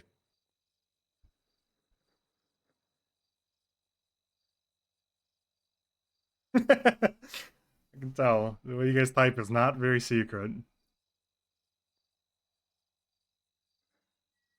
Yeah, he didn't pick up. We'll just have to wait on that. Kind of my thought. Yeah, neither did Bundy. Okay, well, I reckon the best way to deal with this is just to do what we got to do with the situation we know about, and then wait for the Brian and Bundy information to deal with the second one. So I reckon we just make our conclusion with the DOC incident, because it seems like we got the full story, more or less, on that, and then we can move on to another one later, I guess, and issue both at the same time later on. Okay, with the firearm thing, a punishment Mueller actually started pushing when he was fucking around with cadets and all. I don't think Dark is a hate boner for Brian. I think Dark just firearm retraining through like the HFTU thing, but for like class 1. That's smart for this kind of situation because we go to like stand your ground. And Mr. Gibson, this sub demise, basic man. use of force is a use of force problem, so we should throw that in, and then also 1 week of Glock duty without the 5.7, and he did this with a 5.7, so it's a big punishment. As well as probably the suspension is, you know, like on top So, of it. wait, sorry, just is it so a week of lock duty and this is a 1 day suspension for the DOC Yeah, incident? and Okay. firearm retraining. Done by That's who? what I'm Like suggesting. HVTU? Sure. Okay. Do you have an instructor in mind, or just whoever he can find? It could be just anybody. Okay. All right. I mean, I don't mind. That's basically what I said, more or less. It's fine. Just the Glock duty and the training sounds good. Yeah, I'm. Yeah, that sounds good to me. 24 hours and then that extra bit of training. That sounds good to me. Libby? Sorry, Tessa. Yeah, I'd be good with that. Yeah, it's fine. Okay. And let's just presume that it was a joke. Are we comfortable discarding it if it is? And if it isn't, what do you want done? Or should we just wait till we cross that bridge? Yeah, I think we should probably wait until we find out that whole situation before we kind of Okay. actually say anything. So do you want to issue the suspension now and the retraining so we can start that? Or do you want to do that all at once when we have gotten the information from Brian and Bundy?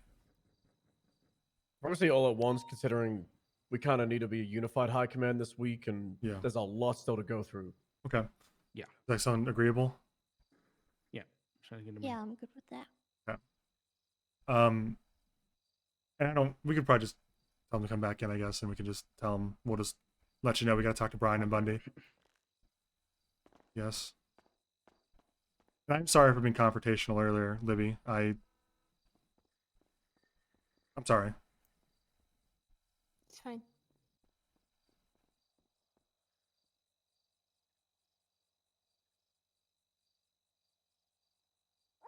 Well, there's a lull. Do you guys have a problem with what I stated? Do you think it was too much or too little?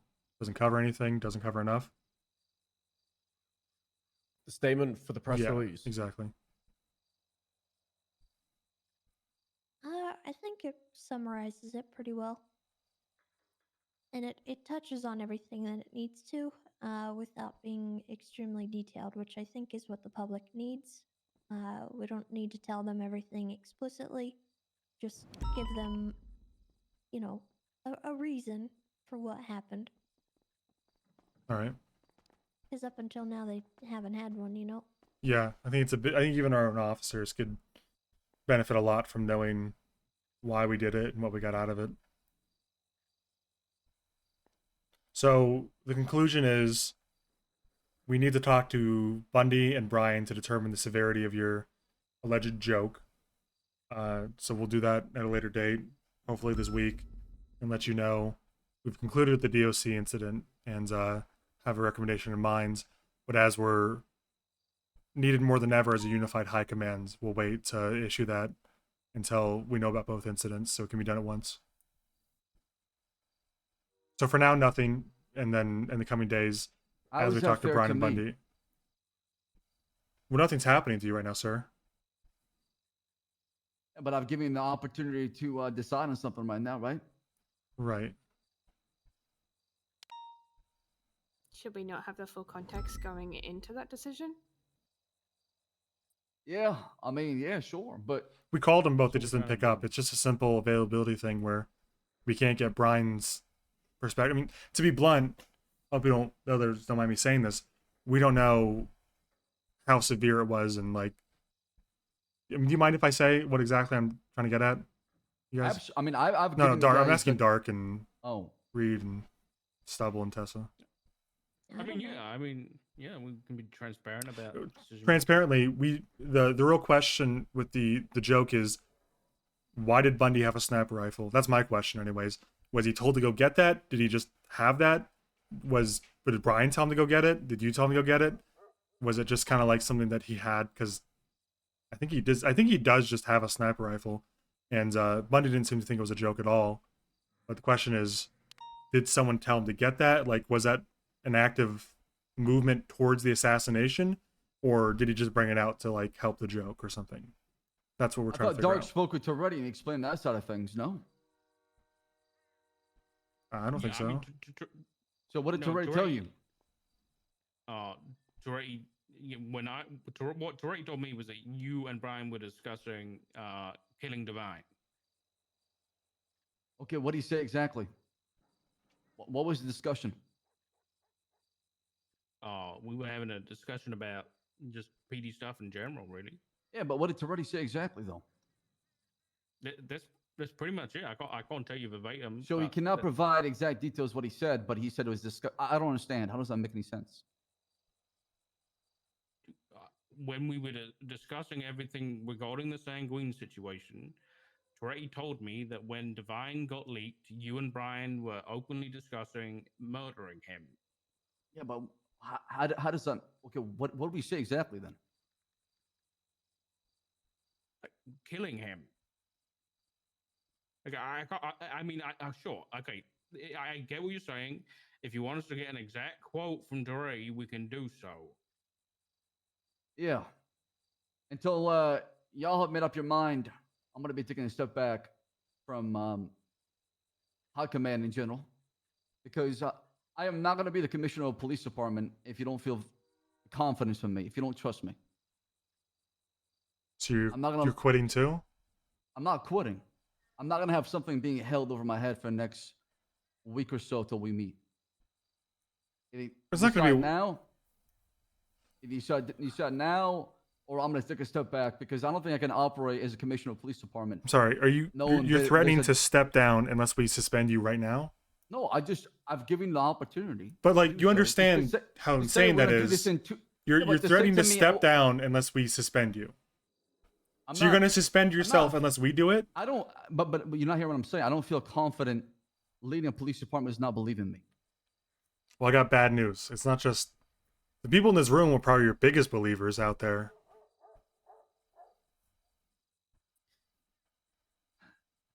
It doesn't feel that way. I'll be honest. It feels like it feels like I'm alone in this, and all I'm trying to do is the right thing. I'm trying to help. I'm trying to bring peace times like this. Yeah, I'm being grouped up. I'm not talking about everybody here, of course. I'm just talking about the general narrative I see on Twitter and news and everybody talking. You can't take that shit seriously. It's a. Can I clarify with you, Owen, when you say we're probably the biggest supporters? Did you mean, and this isn't because I'm like trying to argue it, do you mean as in compared to the rest of PD? Yeah, I mean, I think we're like some of the only I people actually asking for his side of events versus a lot of the rank and file that are just assuming the worst about him. I'm not gonna put my time, my blood, my sweat, my tears into something that where I'm just gonna get stabbed right in the back end. I would rather know now exactly how y'all feel. Do you feel we're stabbing you in the back over? I feel like I'm gonna have this over my head, and it's not gonna. I'm not gonna be able to operate fully knowing there's a dark cloud on my head. I'm sure y'all can understand if I told you, hey, I'll talk to you in a week and a half whenever I got the results, right? I mean, I'm sure that can affect you, right? Yeah, no one likes having what is a potential negative decision hanging over them, but I think you have to understand that we're not doing it to like intimidate you. We're trying to fuck with you. We're just doing it because we're genuinely trying to get the other two perspectives we don't have. And on top of that, if we punish you now, in this time where we need to be a unified high command as a team, we're losing you. If it's a suspension for a day, if it's a couple of days, that's without you for a couple of days. So you just going and saying, I'm just going to step back is kind of like ruining our entire reason of waiting. It's getting all the facts. So if we're doing a punishment, it's the correct one. And then it's also making sure in these very, very trying times, we're together. Like Owen said, we're supporting you as the commissioner.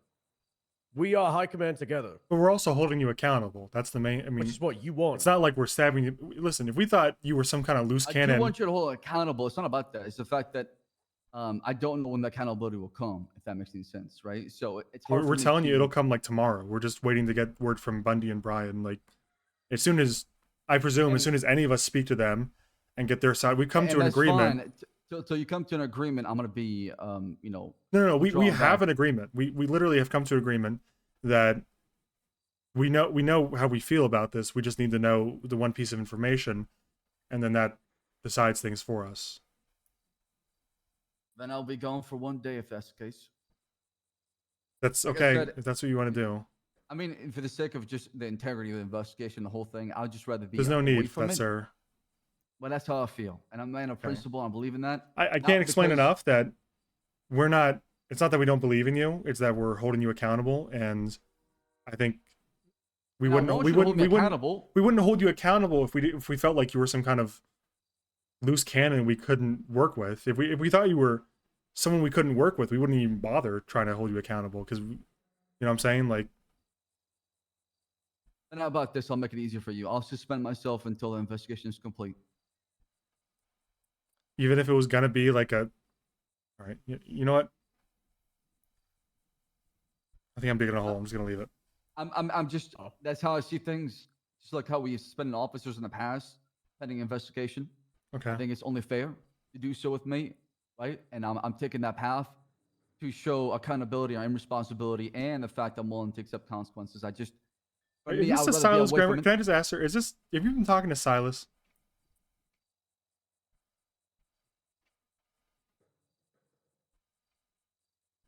No This comment is on a that. bit he used to do all the time. Whenever he would get into trouble, he'd just suspend himself as the bigger man and walk away before we could even do anything. I'm doing it to help you. He quit that's why I'm before I doing could it. even.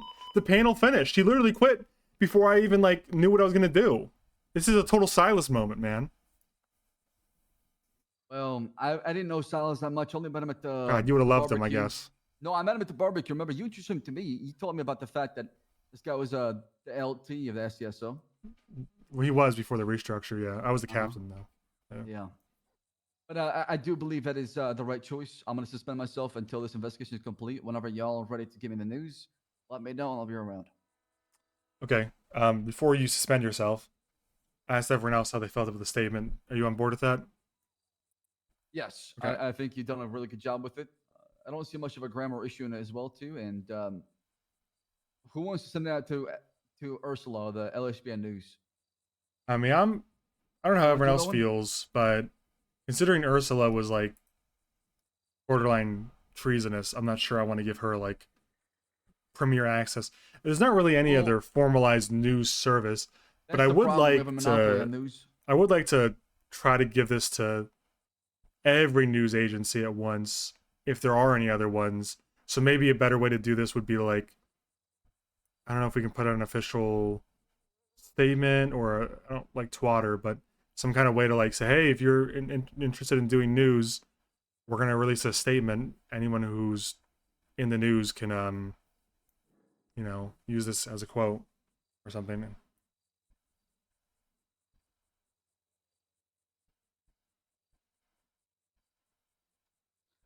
I mean, yeah, I'm good with that. If you want to handle it, Owen, I fully trust you. Or somebody here wants to step up and handle it, by all means.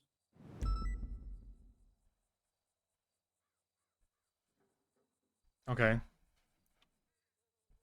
But since I'm not gonna be part of the police department, What if we just did like, okay, is this too far to ask for a state announcement that any formal news corporations can report to Mission Row to receive a statement if they want to publish it, and we just hand it to them? I don't, you know what I'm saying? I piece of don't. paper. Yeah. Yeah. Yeah, you could do that. Yeah, I don't know. I guess I'm like not sure how I feel about giving it straight to LSBN because they're kind of publishing total bullshit about like what terrorists are saying literally, so I'm not sure I trust them totally.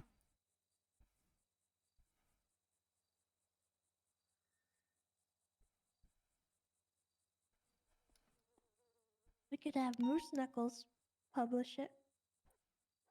There's also Hood News. I remember seeing that during the Gulag Gang War. Yeah, well, they're currently in there. Oh, I see. Okay. That was that guy Dean. What's his name? Dean Quincy? Shiesty. Oh, that was the cop. You mean Den? Quincy? Yeah. Den's back, by the way. I'm related. Quincy, I don't know. Yeah, Huge I news. think he did it for a little bit. Most successful assistant chief of all time is back. Yeah. Dark. Be Hope you're big holding on to pickup. your job with both hands. Den's back. He might come back for a year. Oh, that guy. Yeah. We had him run a shift one meeting. He said, "My name's Den Shiesty. I'm happy to be here." Like the old days. A couple things. Obviously, Stubble, I've been informed that you had a medic in your AC-130 or a doctor. Is that true? Yep. It was me, a cop, and I said, "Anybody want to volunteer?" And then I had Tribble say, "Sure, I'll do it." And he got himself in some army like pilot stuff. We got on that plane, and then we got shot down real quick. So that was the first recorded doctor getting shot down, or medic. Yeah, maybe. Wasn't the first time a doctor got shot. Ooh, give me a panel for it. I mean, we could actually. Dark, why am I hearing that, you're telling people at the meetings to skip the chain of command? What? How did I skip the chain of command? I don't know. I got officers saying that you're telling people to not follow the chain of command at the meetings. Is that true? I'm telling people not to follow orders that are illegal, immoral, or war crimes. Yes. I'm talking about the chain of command. Is it chain of command issue or not?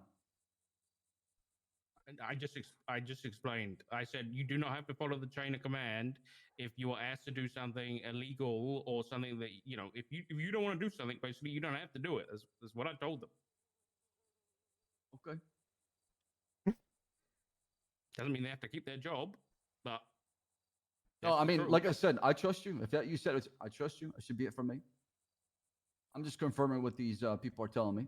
Motion to wave panel for Stubble. The doctor was in a plane, hundreds of feet in the air. I don't think it matters. 3,500 feet. Don't think it matters what faction he was a part of. I mean, I don't disagree. But I get decided at the panel. Motion to wave the panel. Was he dressed the same way as the others? So it's very, very foggy memory. It was like moments before. I want to say he had actual military stuff and not a doctor. Because was he even visible outside the plane? No, he was in a back room where there was no windows, and I didn't even see what he was wearing. So Tribble, Tommy Tribble is his name. If y'all want to reach out to him and find out, I heard he's alive, so that's good. And then we were also with John Castle, PBSO solo Pretty sure I've cadet. seen both of them on Twitter today.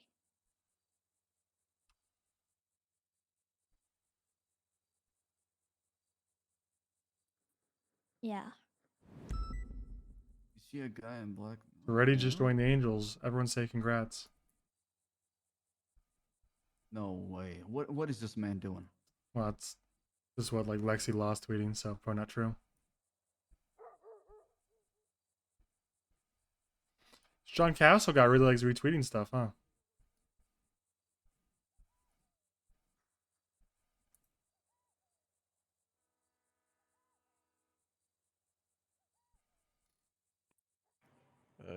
Real twatter. Sigh, regrets. FAW. Yeah. There's a toilet on the Vinewood sign. I gotta see that. Okay. Well, in any case, there's a few other things that. Yeah, I'm just gonna go back to the first thing I brought up a while ago. Are we all on board for the what do I call it? Public information officer role? Because I think a good thing for them to do also would be to like scroll Twitter and like see if officers Social are media, yeah, like have them maybe not police Twitter, but like keep an eye on who's saying what and if they see anything inappropriate. Misinformation being community manager. Yeah, they're just if they see a deputy or someone tweet something that's like pretty against police policy, then they can bring it to command or something. All right. Well, we're cool with that. We can arrange interviews for that next week or something. I don't want to do it right now.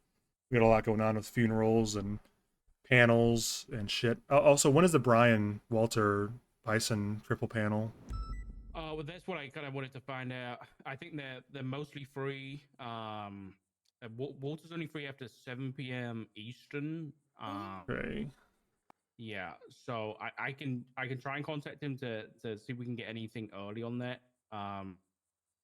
but I kind of want to see how is it, how is, you know, I'm our 24/7, availability this but week. the later it is, the more unreasonable I will be. Yeah, me too. Okay. So I mean, like I can make anything really. It's just, you know, the earlier the better. But is anybody not available on any days at any times? I'll Friday come when 4 I'm p.m. needed. at the funerals. Can't be Friday at 4. I can't do after certain times, but I mean, it's only Walter and Well, Brian, right? so let's You don't just- have to worry about let's Bison. Bison's already been handled. I don't think we'll have to worry about that Has one. he been Should be handled? good. I mean, I was talking to this to Doc and Axel, and I don't think Bison needs a panel. Yeah, I don't think he And did that's- anything I wrong. think If the anything, he's LSPD the can victim. Look into that. and- Yeah, all yeah. right. I mean, he disobeyed orders, but it's already been handled. Okay, fine, fair enough. Then we'll disregard that. Okay, so Brian, let's break this into 2 parts. Brian, Walter. They're not going to be at the same time because Brian is not awake after 7 usually.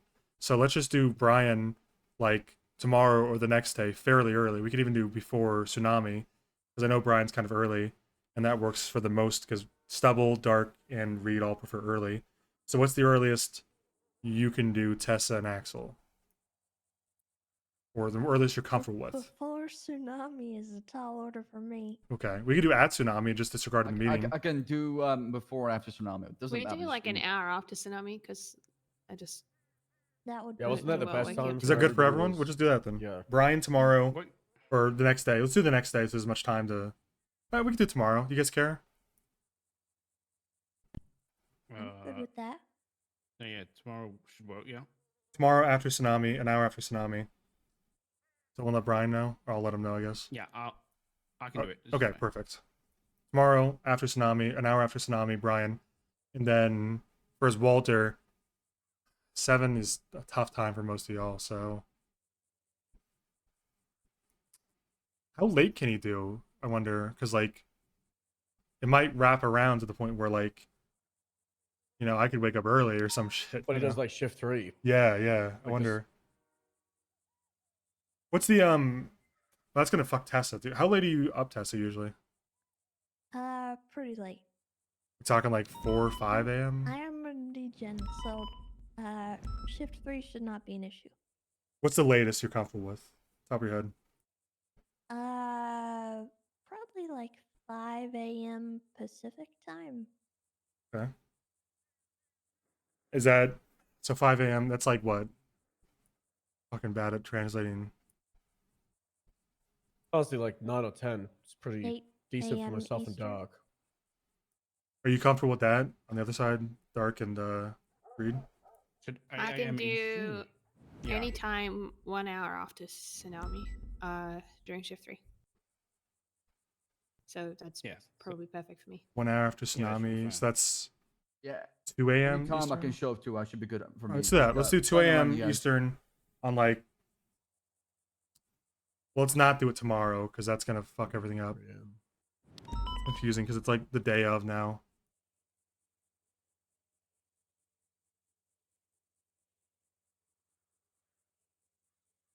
What if we just did one of those you know that link Tessa posted with like the what time can we all do it? Let's just do that for that or something. It's too complicated to do math in my head if that's alright. I posted one tonight. Video. I think I Yeah, I did. think it was someone else. I didn't post it. Yeah, I can. If it wants to fill that out, it's just a scheduling thing about the next few days, and I can send that to Walter too, and then we can just figure out when everyone's available. Yeah, let's just do that. That's gonna work better than trying to work it out in our heads. Because what I'm gonna end up saying is like, let's do it Thursday night, but that ends up being like Friday morning because it's past midnight or some shit. And I don't want to confuse everyone.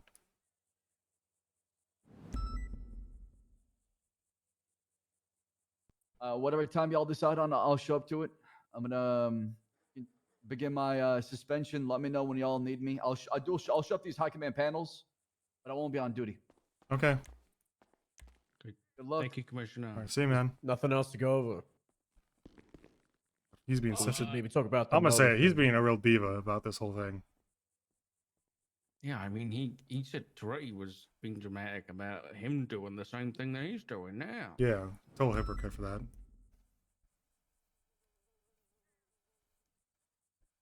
I mean, there is. I don't even know what we didn't actually get around to mentioning. Hold on. Well, I was about to say, Owen and I talked about motor and what we could probably do with it. Oh, yeah. So Well, we'd already discussed this basically, right? We're thinking for the motor lead, make them both co-leads, and if there's any conflict at all, they're both out, and we pick someone else new entirely. We'd give it like a 1 month trial. Yeah. Yeah. Or just, permanently. monitoring it. Just leave them both Yeah. as co-leads permanently. And if either of them starts it, who cares? If they can't work together, then they're both gone, and we pick a third party, like whoever. It also creates movement for them to have a new shift 1 supervisor, and Muller was kind of like a floater, so someone that's a I was gonna degenerate say, supervisor aren't they too. both kind of in the same shift? Kind of. Yeah, Muller's but a little bit later. Muller does post tsunami. He does decent amount of shift 2, while Candace is hard to Yeah. late shift 3 into up till the tsunami. So it means they have really good crossover. But one of them really. yeah, Muller as long as doesn't they're do, as long as they have a supervisor underneath them for shift 2 and 3, it should Yeah. all work out. I'm not Okay. too worried. That's okay Yeah. with you guys. We'll do that whenever we see them next. Yep. Make them They both have Blim and co-leads, Kurt for shift and 2. the big thing is if either of them start something, they're both gone. That's my thing. Is I don't want it to be well, they started it, so I get to stay now, right? Yeah, I think Sounds good to me. co-leads, and then they've got to make it work if they want it. Okay, perfect. And We'll just then- leave them indefinitely, and Yeah. don't touch anything, I guess. That I goes do into have- my other thing. Sorry, just really quick to bounce off it. We talked about corporal striking, but what about cert leads like Lovesick and in this thing it would be Candace and Muller. And if I wasn't a member of command or high command of HBTU, I think people as those cert leads should be able to strike in that field. So let's say you have Muller as the cert lead with Candace, and Muller sees Wayne Thunder do something wrong with the motor unit, like attached to a B boost, then he should be allowed to strike inside the motor unit. Just like if Lovesick sees someone flying too low and they fly I1 into a building, Lovesick should be able to strike them. It would only be like an additional 6 or 7 people inside the UPD with the ability to strike. I don't think they should suspend, but if the strikes add towards suspensions, then they can reach out to their corporals and sergeants if they want to recommend it.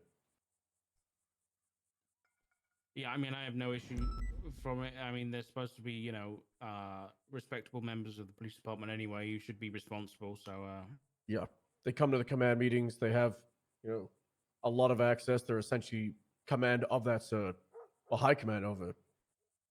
Yeah.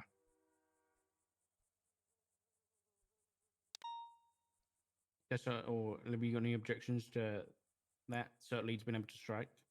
No. No, I'm good with that. I think Yeah. it makes sense. As long as it's pertinent to the cert, makes even more Yeah. sense. Yeah. That's reminded me of something. Do we want to, I guess, for Brian and for Walter's panel, do we want it to just be high command, or should we invite, like, for example, for Brian, do we want Snow there as his like LT department lead, or do we want to keep it to high command? Same for like Willie. When it comes to, Historically, we've always allowed the lieutenant of the person being involved to be involved, so I would be okay with it. Yeah, Okay, I yeah, don't I'll have let- an issue with that. I'll let Snow and Willie know then. So when we get a time sorted for okay. Okay. I would prefer if we don't hold up scheduling for them, though. Yeah, No, I agree. If possible. Yeah. Snow should be able to make an hour after tsunami on Yeah. a good day, so should be fine. And if not, it's one okay. thing that I learned today, and it's a possibility, and I don't know for sure, but for those unaware, I think it was the warden rights double that was kidnapped and went missing for a few hours, and was found inside the DLC training facility in a torture room with his finger cut off. Yeah. Libby put in the. I saw that. I don't know what to make of it. Right. Something more concerning, possibly, is I had Harvey kind of look in and make sure DLC were all good, and he kind of talked about the torture room a little bit. And Harvey said that apparently the torture room was commissioned or asked to be there by the commissioner's office for use post-war. What? That sounds like a senator thing, if I'm honest. Not a commissioner thing. Right. It's yeah. I just thought I'd let you guys know I'm looking into it. I haven't got anything conclusive right now, but it's very concerning. pretty bare Um, bones, right? Who, Like, who brought that to your attention? Harvey Holden, the Okay. DLC. I Yeah, he's guess, like a liaison. guy. Yeah. Liaison, Yeah. yeah. Well, that's Is that a pinky on the floor? concerning. Yeah. Yeah. So you have to have a key card to get in. Maddie gave them the key cards back so that they weren't suspicious that we were investigating the prison. One got stolen. how many are there total, the key cards? Do we know? Do they know? Not sure. She didn't want to ask DLC too many questions until we'd come to a bit of a, agreement about it, how we were going to handle it. I don't know what to make of it. I mean, Um, technically, we don't have an authority to enforce the law on them, I guess, so. Sort of on topic with DOC, Libby, I wanted to bring up that I spoke with the owner of Siren Radio, Sophie Yes. Sanders. She gave me a USB copy of that day that DOC handed out radios. Okay. So I have that. I have not had time to review it. Could you flick it over to me and I'll give it a listen today? Yeah, here. I I'm gonna spoke to run Bayer, who was the room. monitoring the whole time, and he had just told me that, they'd put the $20 million hit out on Axel and told everyone to go kill EMS. Yeah, that's kind of insane that they had radios. Like, that's contraband. Thank you. Piece of electronic. Thank you, That's- thank you, thank you. I don't We're only know. 14 Damn. subs, so Yeah, I didn't help 300. our relationship at all. By the way, When I found out it was happening, I got on hoppers. the radio and asked them who the If you fuck hop, you gave should them sub. radios and who thought it was a fucking good idea. They statement. tend to read me. I yelled at them, and then I yelled at the warden through emails. So didn't help relationships, but I mean, how fucking stupid is that? Yeah, it's really dumb. We didn't get back on the Carmine thing.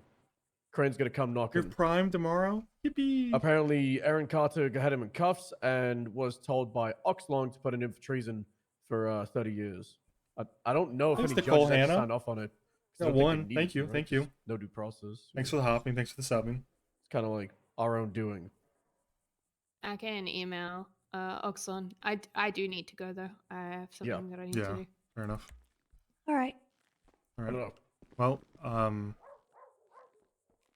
think Carmine dumb, but he's probably gonna have to get out of there because yeah, we just need to very talk much to Aaron. I sedition don't rather. think he needs Yeah. to stay in there for the 30 years.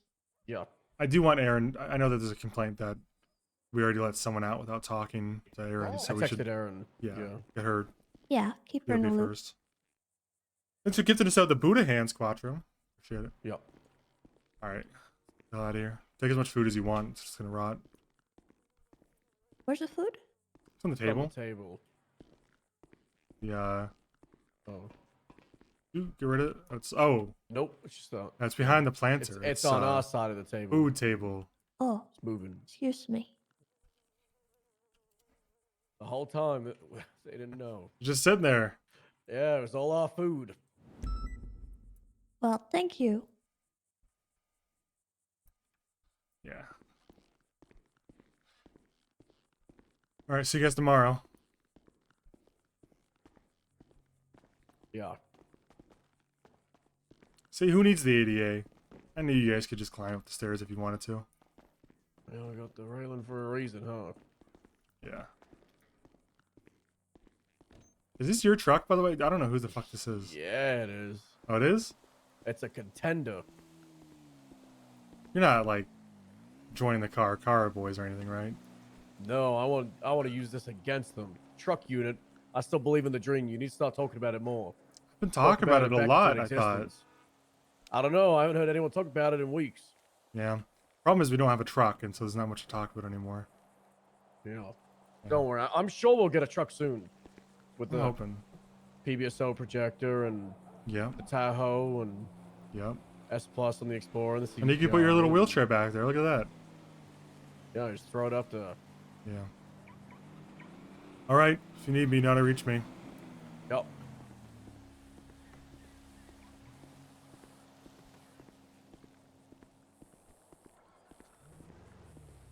All right. Let's see. That was a quick 3-hour meeting, I think.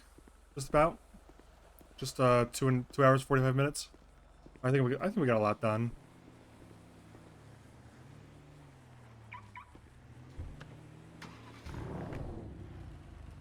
Call DB and see what he wants. If he answers, I bet he doesn't. It's crazy we can solve our reactions to the war faster than Silas can talk to Toretti about. Hello. Striking stuff. What's going on, DB? How's retirement? It's fantastic. You're not coming back? No. Okay. Especially not after what happened today. What happened today? Oh, you know, Axel's just the biggest piece of shit on the planet. That's okay. He suspended himself. What do you mean he suspended himself? Bigger man. What? He's Over the bigger what? man. He suspended himself. Well, I can't go into it because you're a civilian. Got it. Okay. That's all I can say. Okay. He's the bigger man. The bigger man than you, I guess. Nope, because I left too. No, but he didn't leave like a pussy. He suspended himself. Well, I actually resigned for good. He just only wanted to suspend himself because he's too much of a Yeah, pussy. but we know you'll be back. Nope. Yeah, you will be. You guys will be fine without me. We will be. That's the crazy part. But you'll be back anyway. Nope. Especially if you don't need me. Oh, we don't. I don't think we've ever needed you. Okay, that's good to know.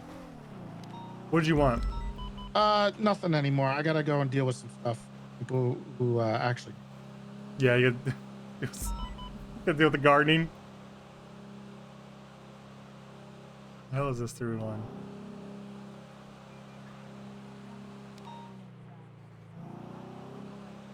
Ah, fuck you, Harvey. I'm going house hunting.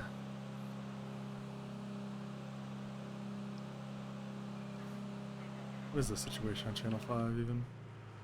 Grab him. Alright, I'm gonna hop to 2 to see if I can get some feelers too as well. 10-4. I'm gonna go get another list and mark down who's in the ads up, who's not.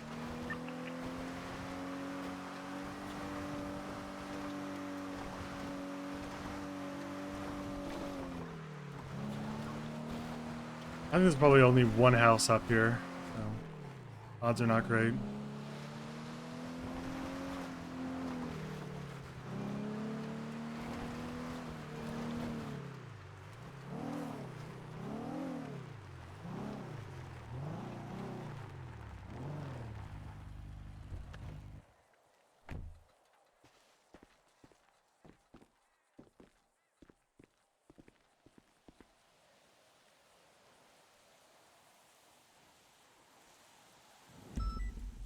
I think Libby's perspective is a very respectful one, and it's basically, I want my sergeants to be on board with it before I do anything. Radio check. Come Owned, already taken. where do you need units staged? Around 68 by Harmony. Affirm. Oh, you try this one, I guess. 942 on the way.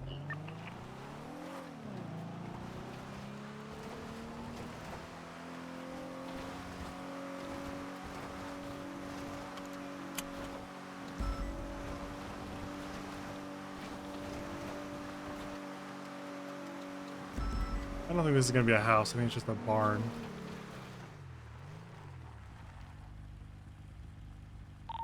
How's 5 looking, Bayo? Is that a good number or still need more?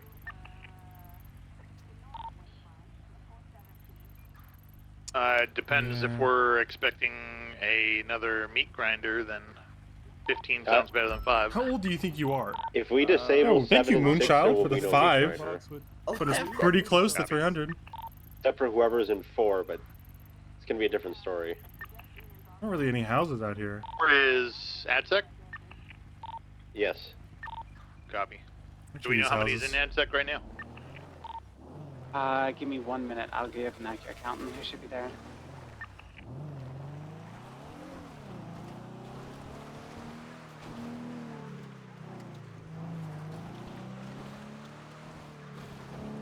Yeah, no, there's a property in most of these places, but they're just taken.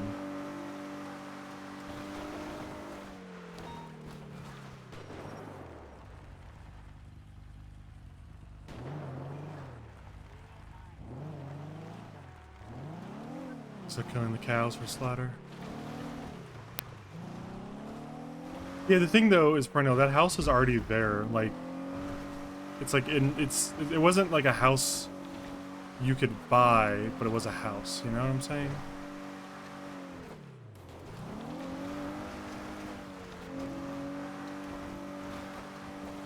That's not really the case with most of these.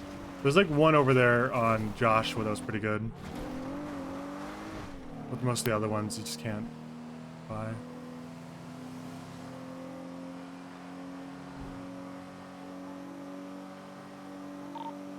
Anywhere from 5 to 7 in that sec. With 14 being awake, that should be more than half the inmates right now.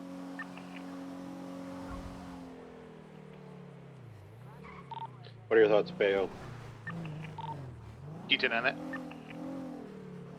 Should have anywhere from 5 to 7. I believe Kyle Pratt and Aubrey Webster recently just woke up, and they should be in. Actually, disregard. Kyle Pratt and Aubrey Webster are not in AdSec. Yeah, Webster should be. He was in the thing. Ooh, already Oh, owns. Abraham, I see his name. Copy. I mean, if this is all we got to work with, 5 people, then let's do it. We got them separated in AdSec though, right? So how many in total in AdSec, number-wise?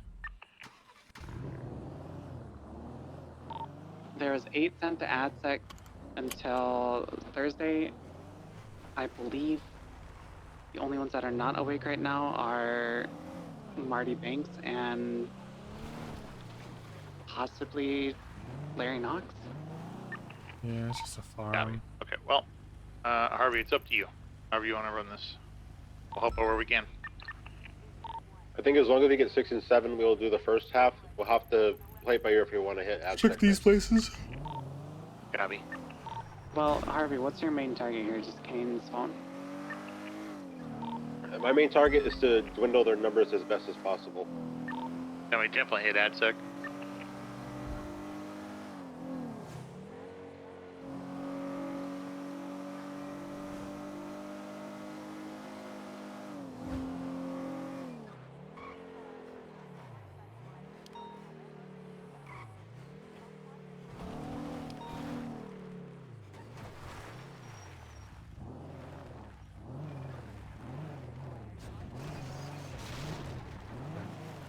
Door.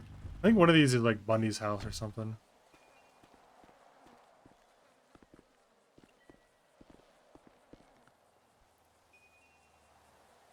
No property found here, really? Okay, this is an interesting one.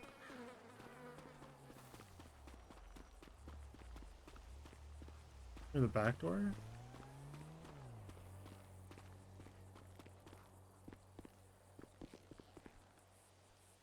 Nah, Bundy had the lighthouse, not anymore. But he also has a house over here somewhere. It's a pretty sweet house. There's no property here, Alright, well, I'm ready to run in whenever. Pretty good one, not gonna lie. Alright.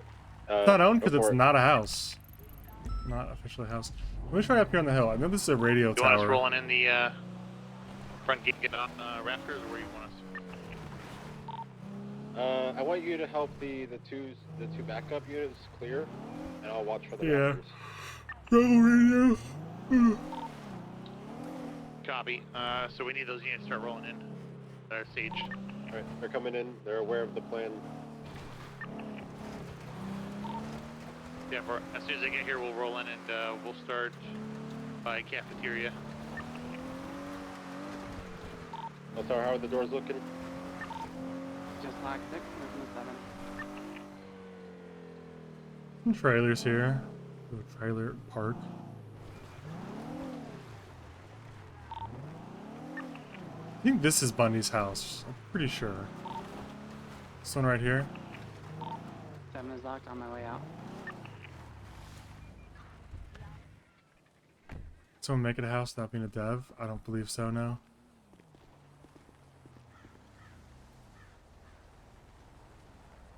Yeah, that's Bundy's house. Alright, we're through the airlock. I'm gonna start making entry here. Everything's locked up, DOC?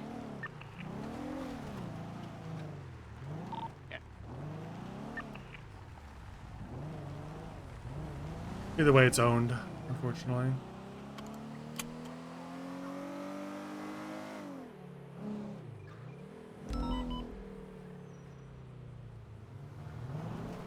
Do we lock that gate behind us?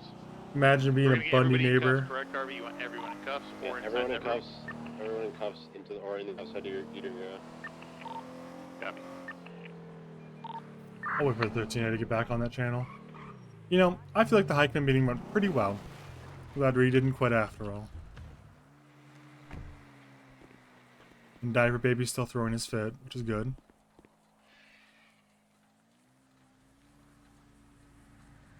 This is an expensive house, damn.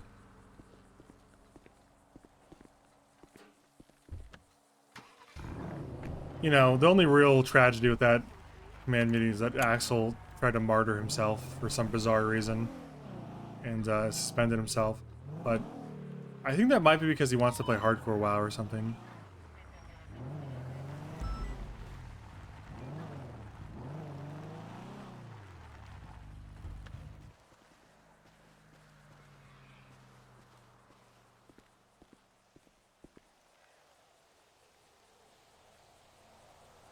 Yeah, these are all owns.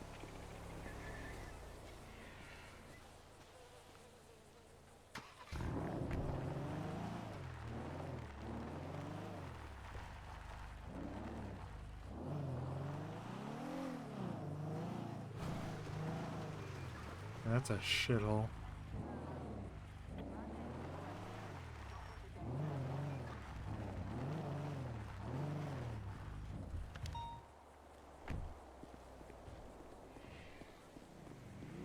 Yeah, but then I won't know what the houses actually look like in person. Sandy. I mean, technically Los Santos doesn't have paid suspensions, because you are only paid when you're clocked in, and you can't clock in when suspended.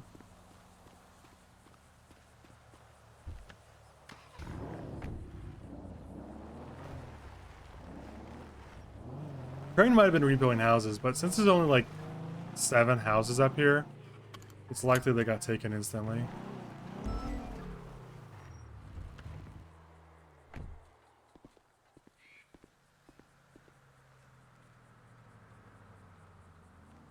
Yeah, these are all houses and they're all owned. It's the best house? How come?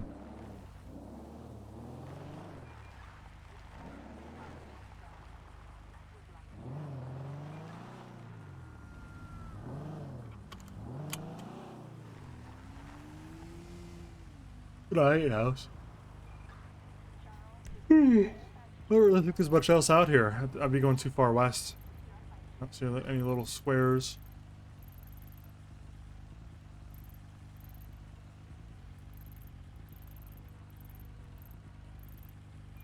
Check somewhere over here. These are just shacks really, but whatever.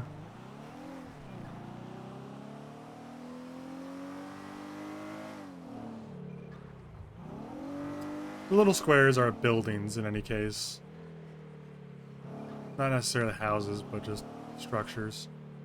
I also know the map pretty well, so I kind of know where like there's already structures and stuff. These are kind of like industrial. I don't...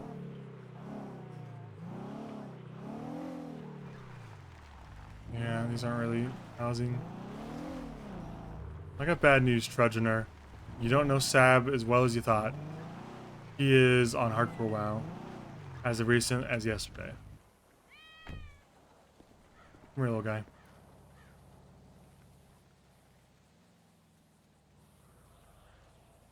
Ooh, look at him. 2 right here. Orange and a black one.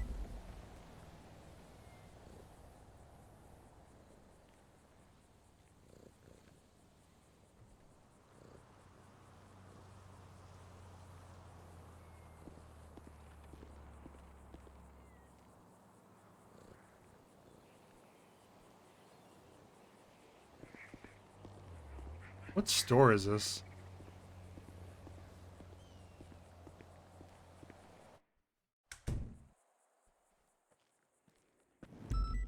kind of weird pumpkin.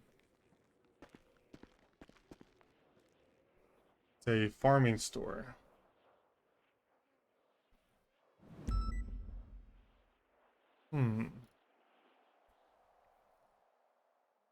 Wow. I don't need any of this shit. This is all fucking useless.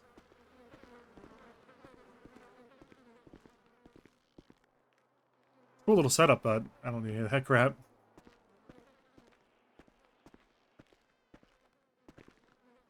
Ooh, I can get DB a gardening gift. Alright, I'm...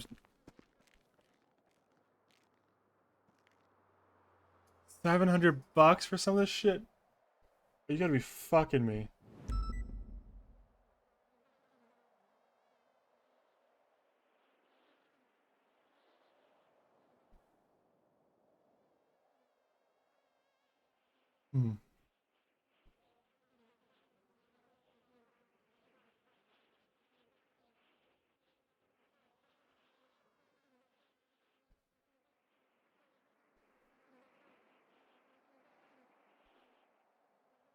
$1,000 for these? Fuck you.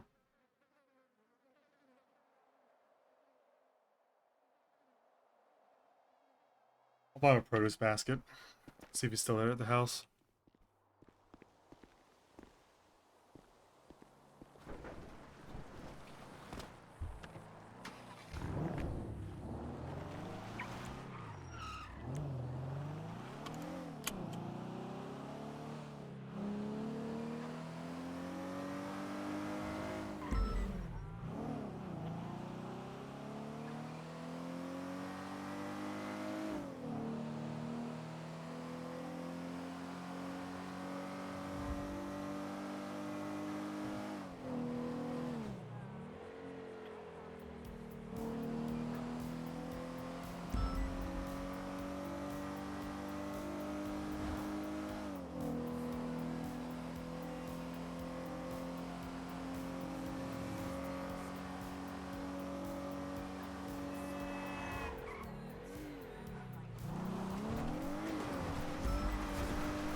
Yippee!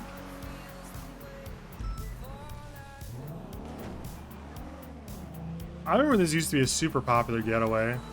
We'll drive through this little, like, gully.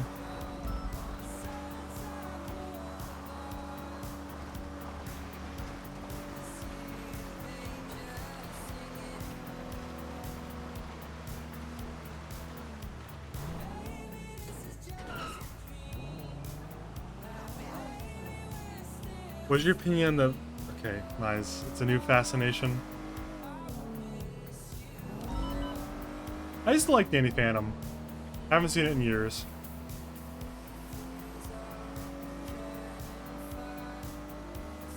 I know people are still super horny for that underage girl that's like his friend in that show. Kinda all I remember.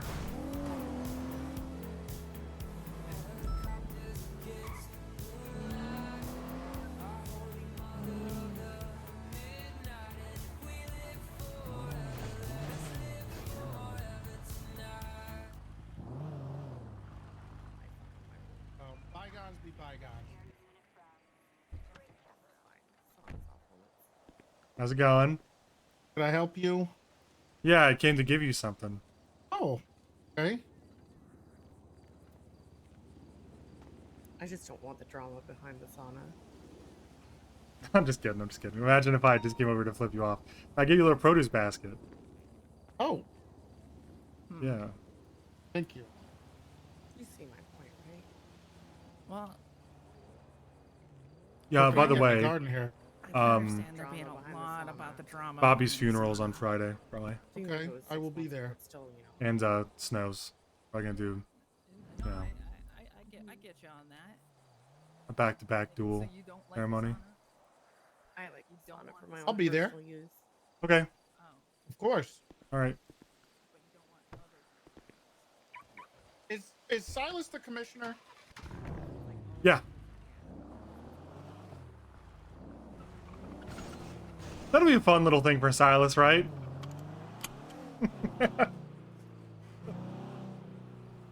That's gonna be fun. Little fun, just a little thing for Silas to enjoy.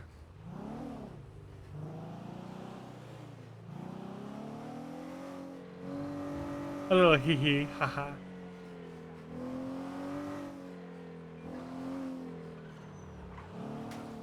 Ooh, holy shit, get out of my way, bozo. These are some nice houses right here.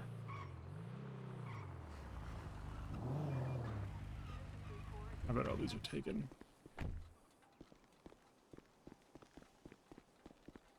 I'm not actually making so. Oh, holy shit! You can just walk right into this bitch. Ooh, 2 million. That's a lot. I bet all these are owned anyways. What do you think this one is? 2.35 was the last one? 2.3, yeah. I don't think there's any free houses. I'm gonna be honest. There's like some kind of like, I don't know, how many people live in, how many people wake up in Los Santos every day? Like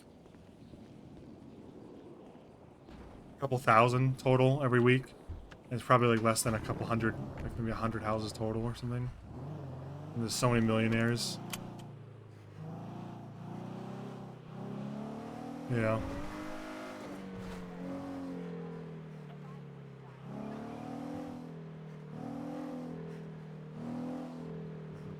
Yeah, they need to repossess houses that have overdue fees, but they might already be doing that. It might just be there's this many millionaires. You know, I'm tempted to perennial, but I also don't like annoying the devs.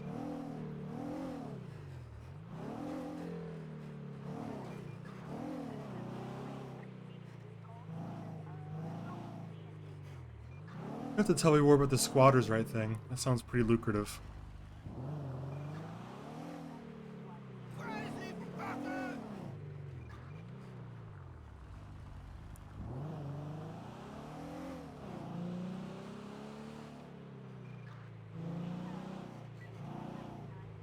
Was also a concern of like, I know last time the repos happened, there were like cops that were helping him repossess stuff.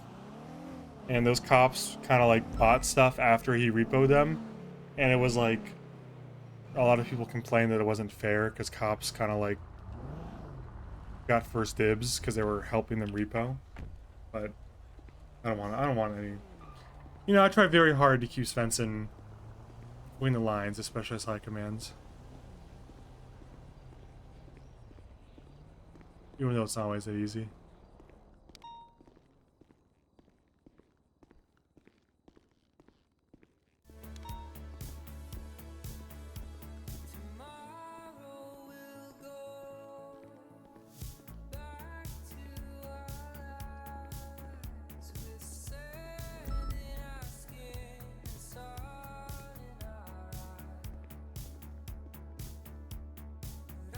Oh my god, we had $189,000 in the last 2 weeks.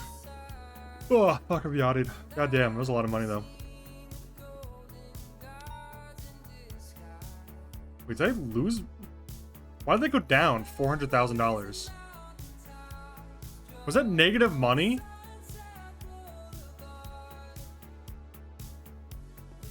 I thought that was 100. I thought I had 170 mil. Or not 170, 100, 1.7. Maybe it was 1.1.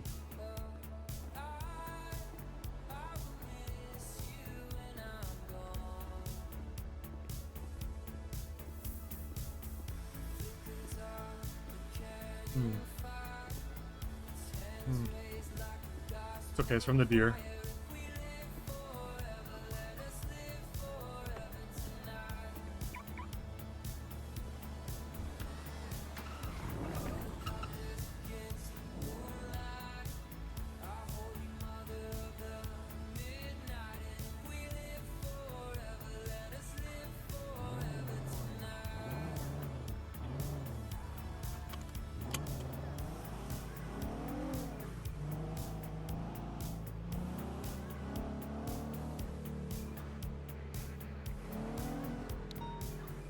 A lot of nice houses here too, but it's just not really my style, I guess.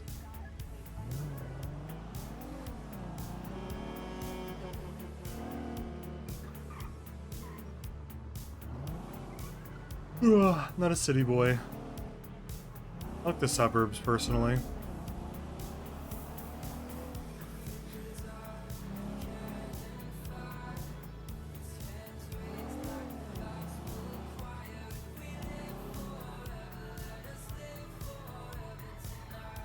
With Axel suspended, is Svensson the highest ranking member of PD now?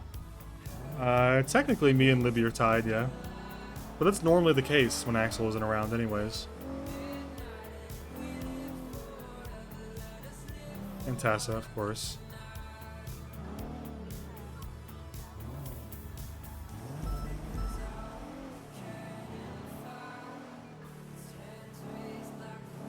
I can't stop yawning, bro.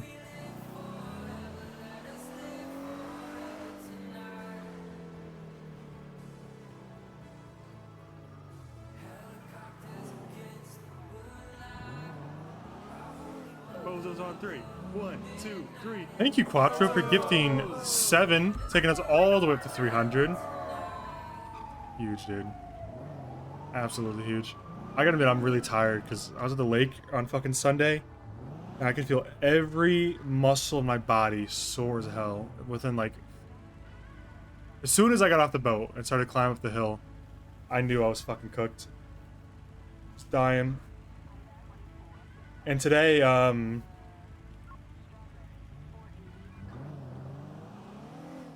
wasn't much better because I went to the fucking pool yesterday. I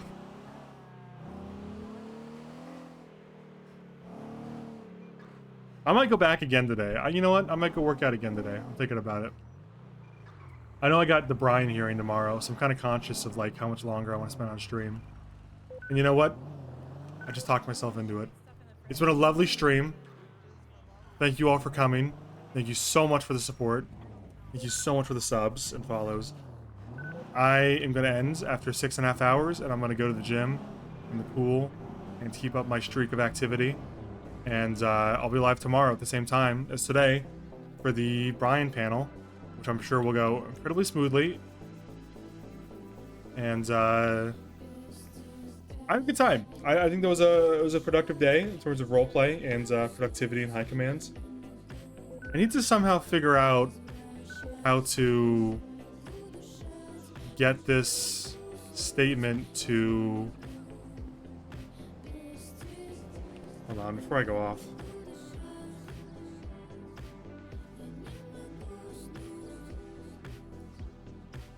God damn it. I'm gonna make one phone call. Said I was ending, but... Hey. How much longer are you awake for? A little bit. I gotta go talk to Bison about this comment thing. Okay. So, I have the statement written for release. I don't really know how I want to release it, though, if I'm honest. I don't want to do Twatter. And I don't know if I want to do through LSPN directly, or if I'd rather do it through, like, multiple independent news agencies. But I don't think I can do that quickly, within a day. So I'm just asking if you have any ideas. I don't think doing it just through LSPN is the worst idea. It's not the worst, yeah. So the two sides of the coin is, oh, it's already just 301 that he's resigned. That's cool. So you could look at LSPN of, yeah, they've done a lot of coverage pro Sanguine and a lot of the communication for Sanguine, but also they've been pretty unbiased about it. And yes, Ursula technically did treason. She, I guess, got away with it and was able to publicize it. And she's done a lot of stuff for that side. I can't figure out how to phrase it. I don't think it's crazy to assume she won't just do it for our side too. And then that's been like the go-to place for all the news. So it's where the most people are going to be able to see our side of the story. Fair enough. I wonder if it cements them as the only news agency. Yeah. I don't like cementing them as the only news agency. You know what I'm saying? What else is there? The hood news, but they're in prison. But room job.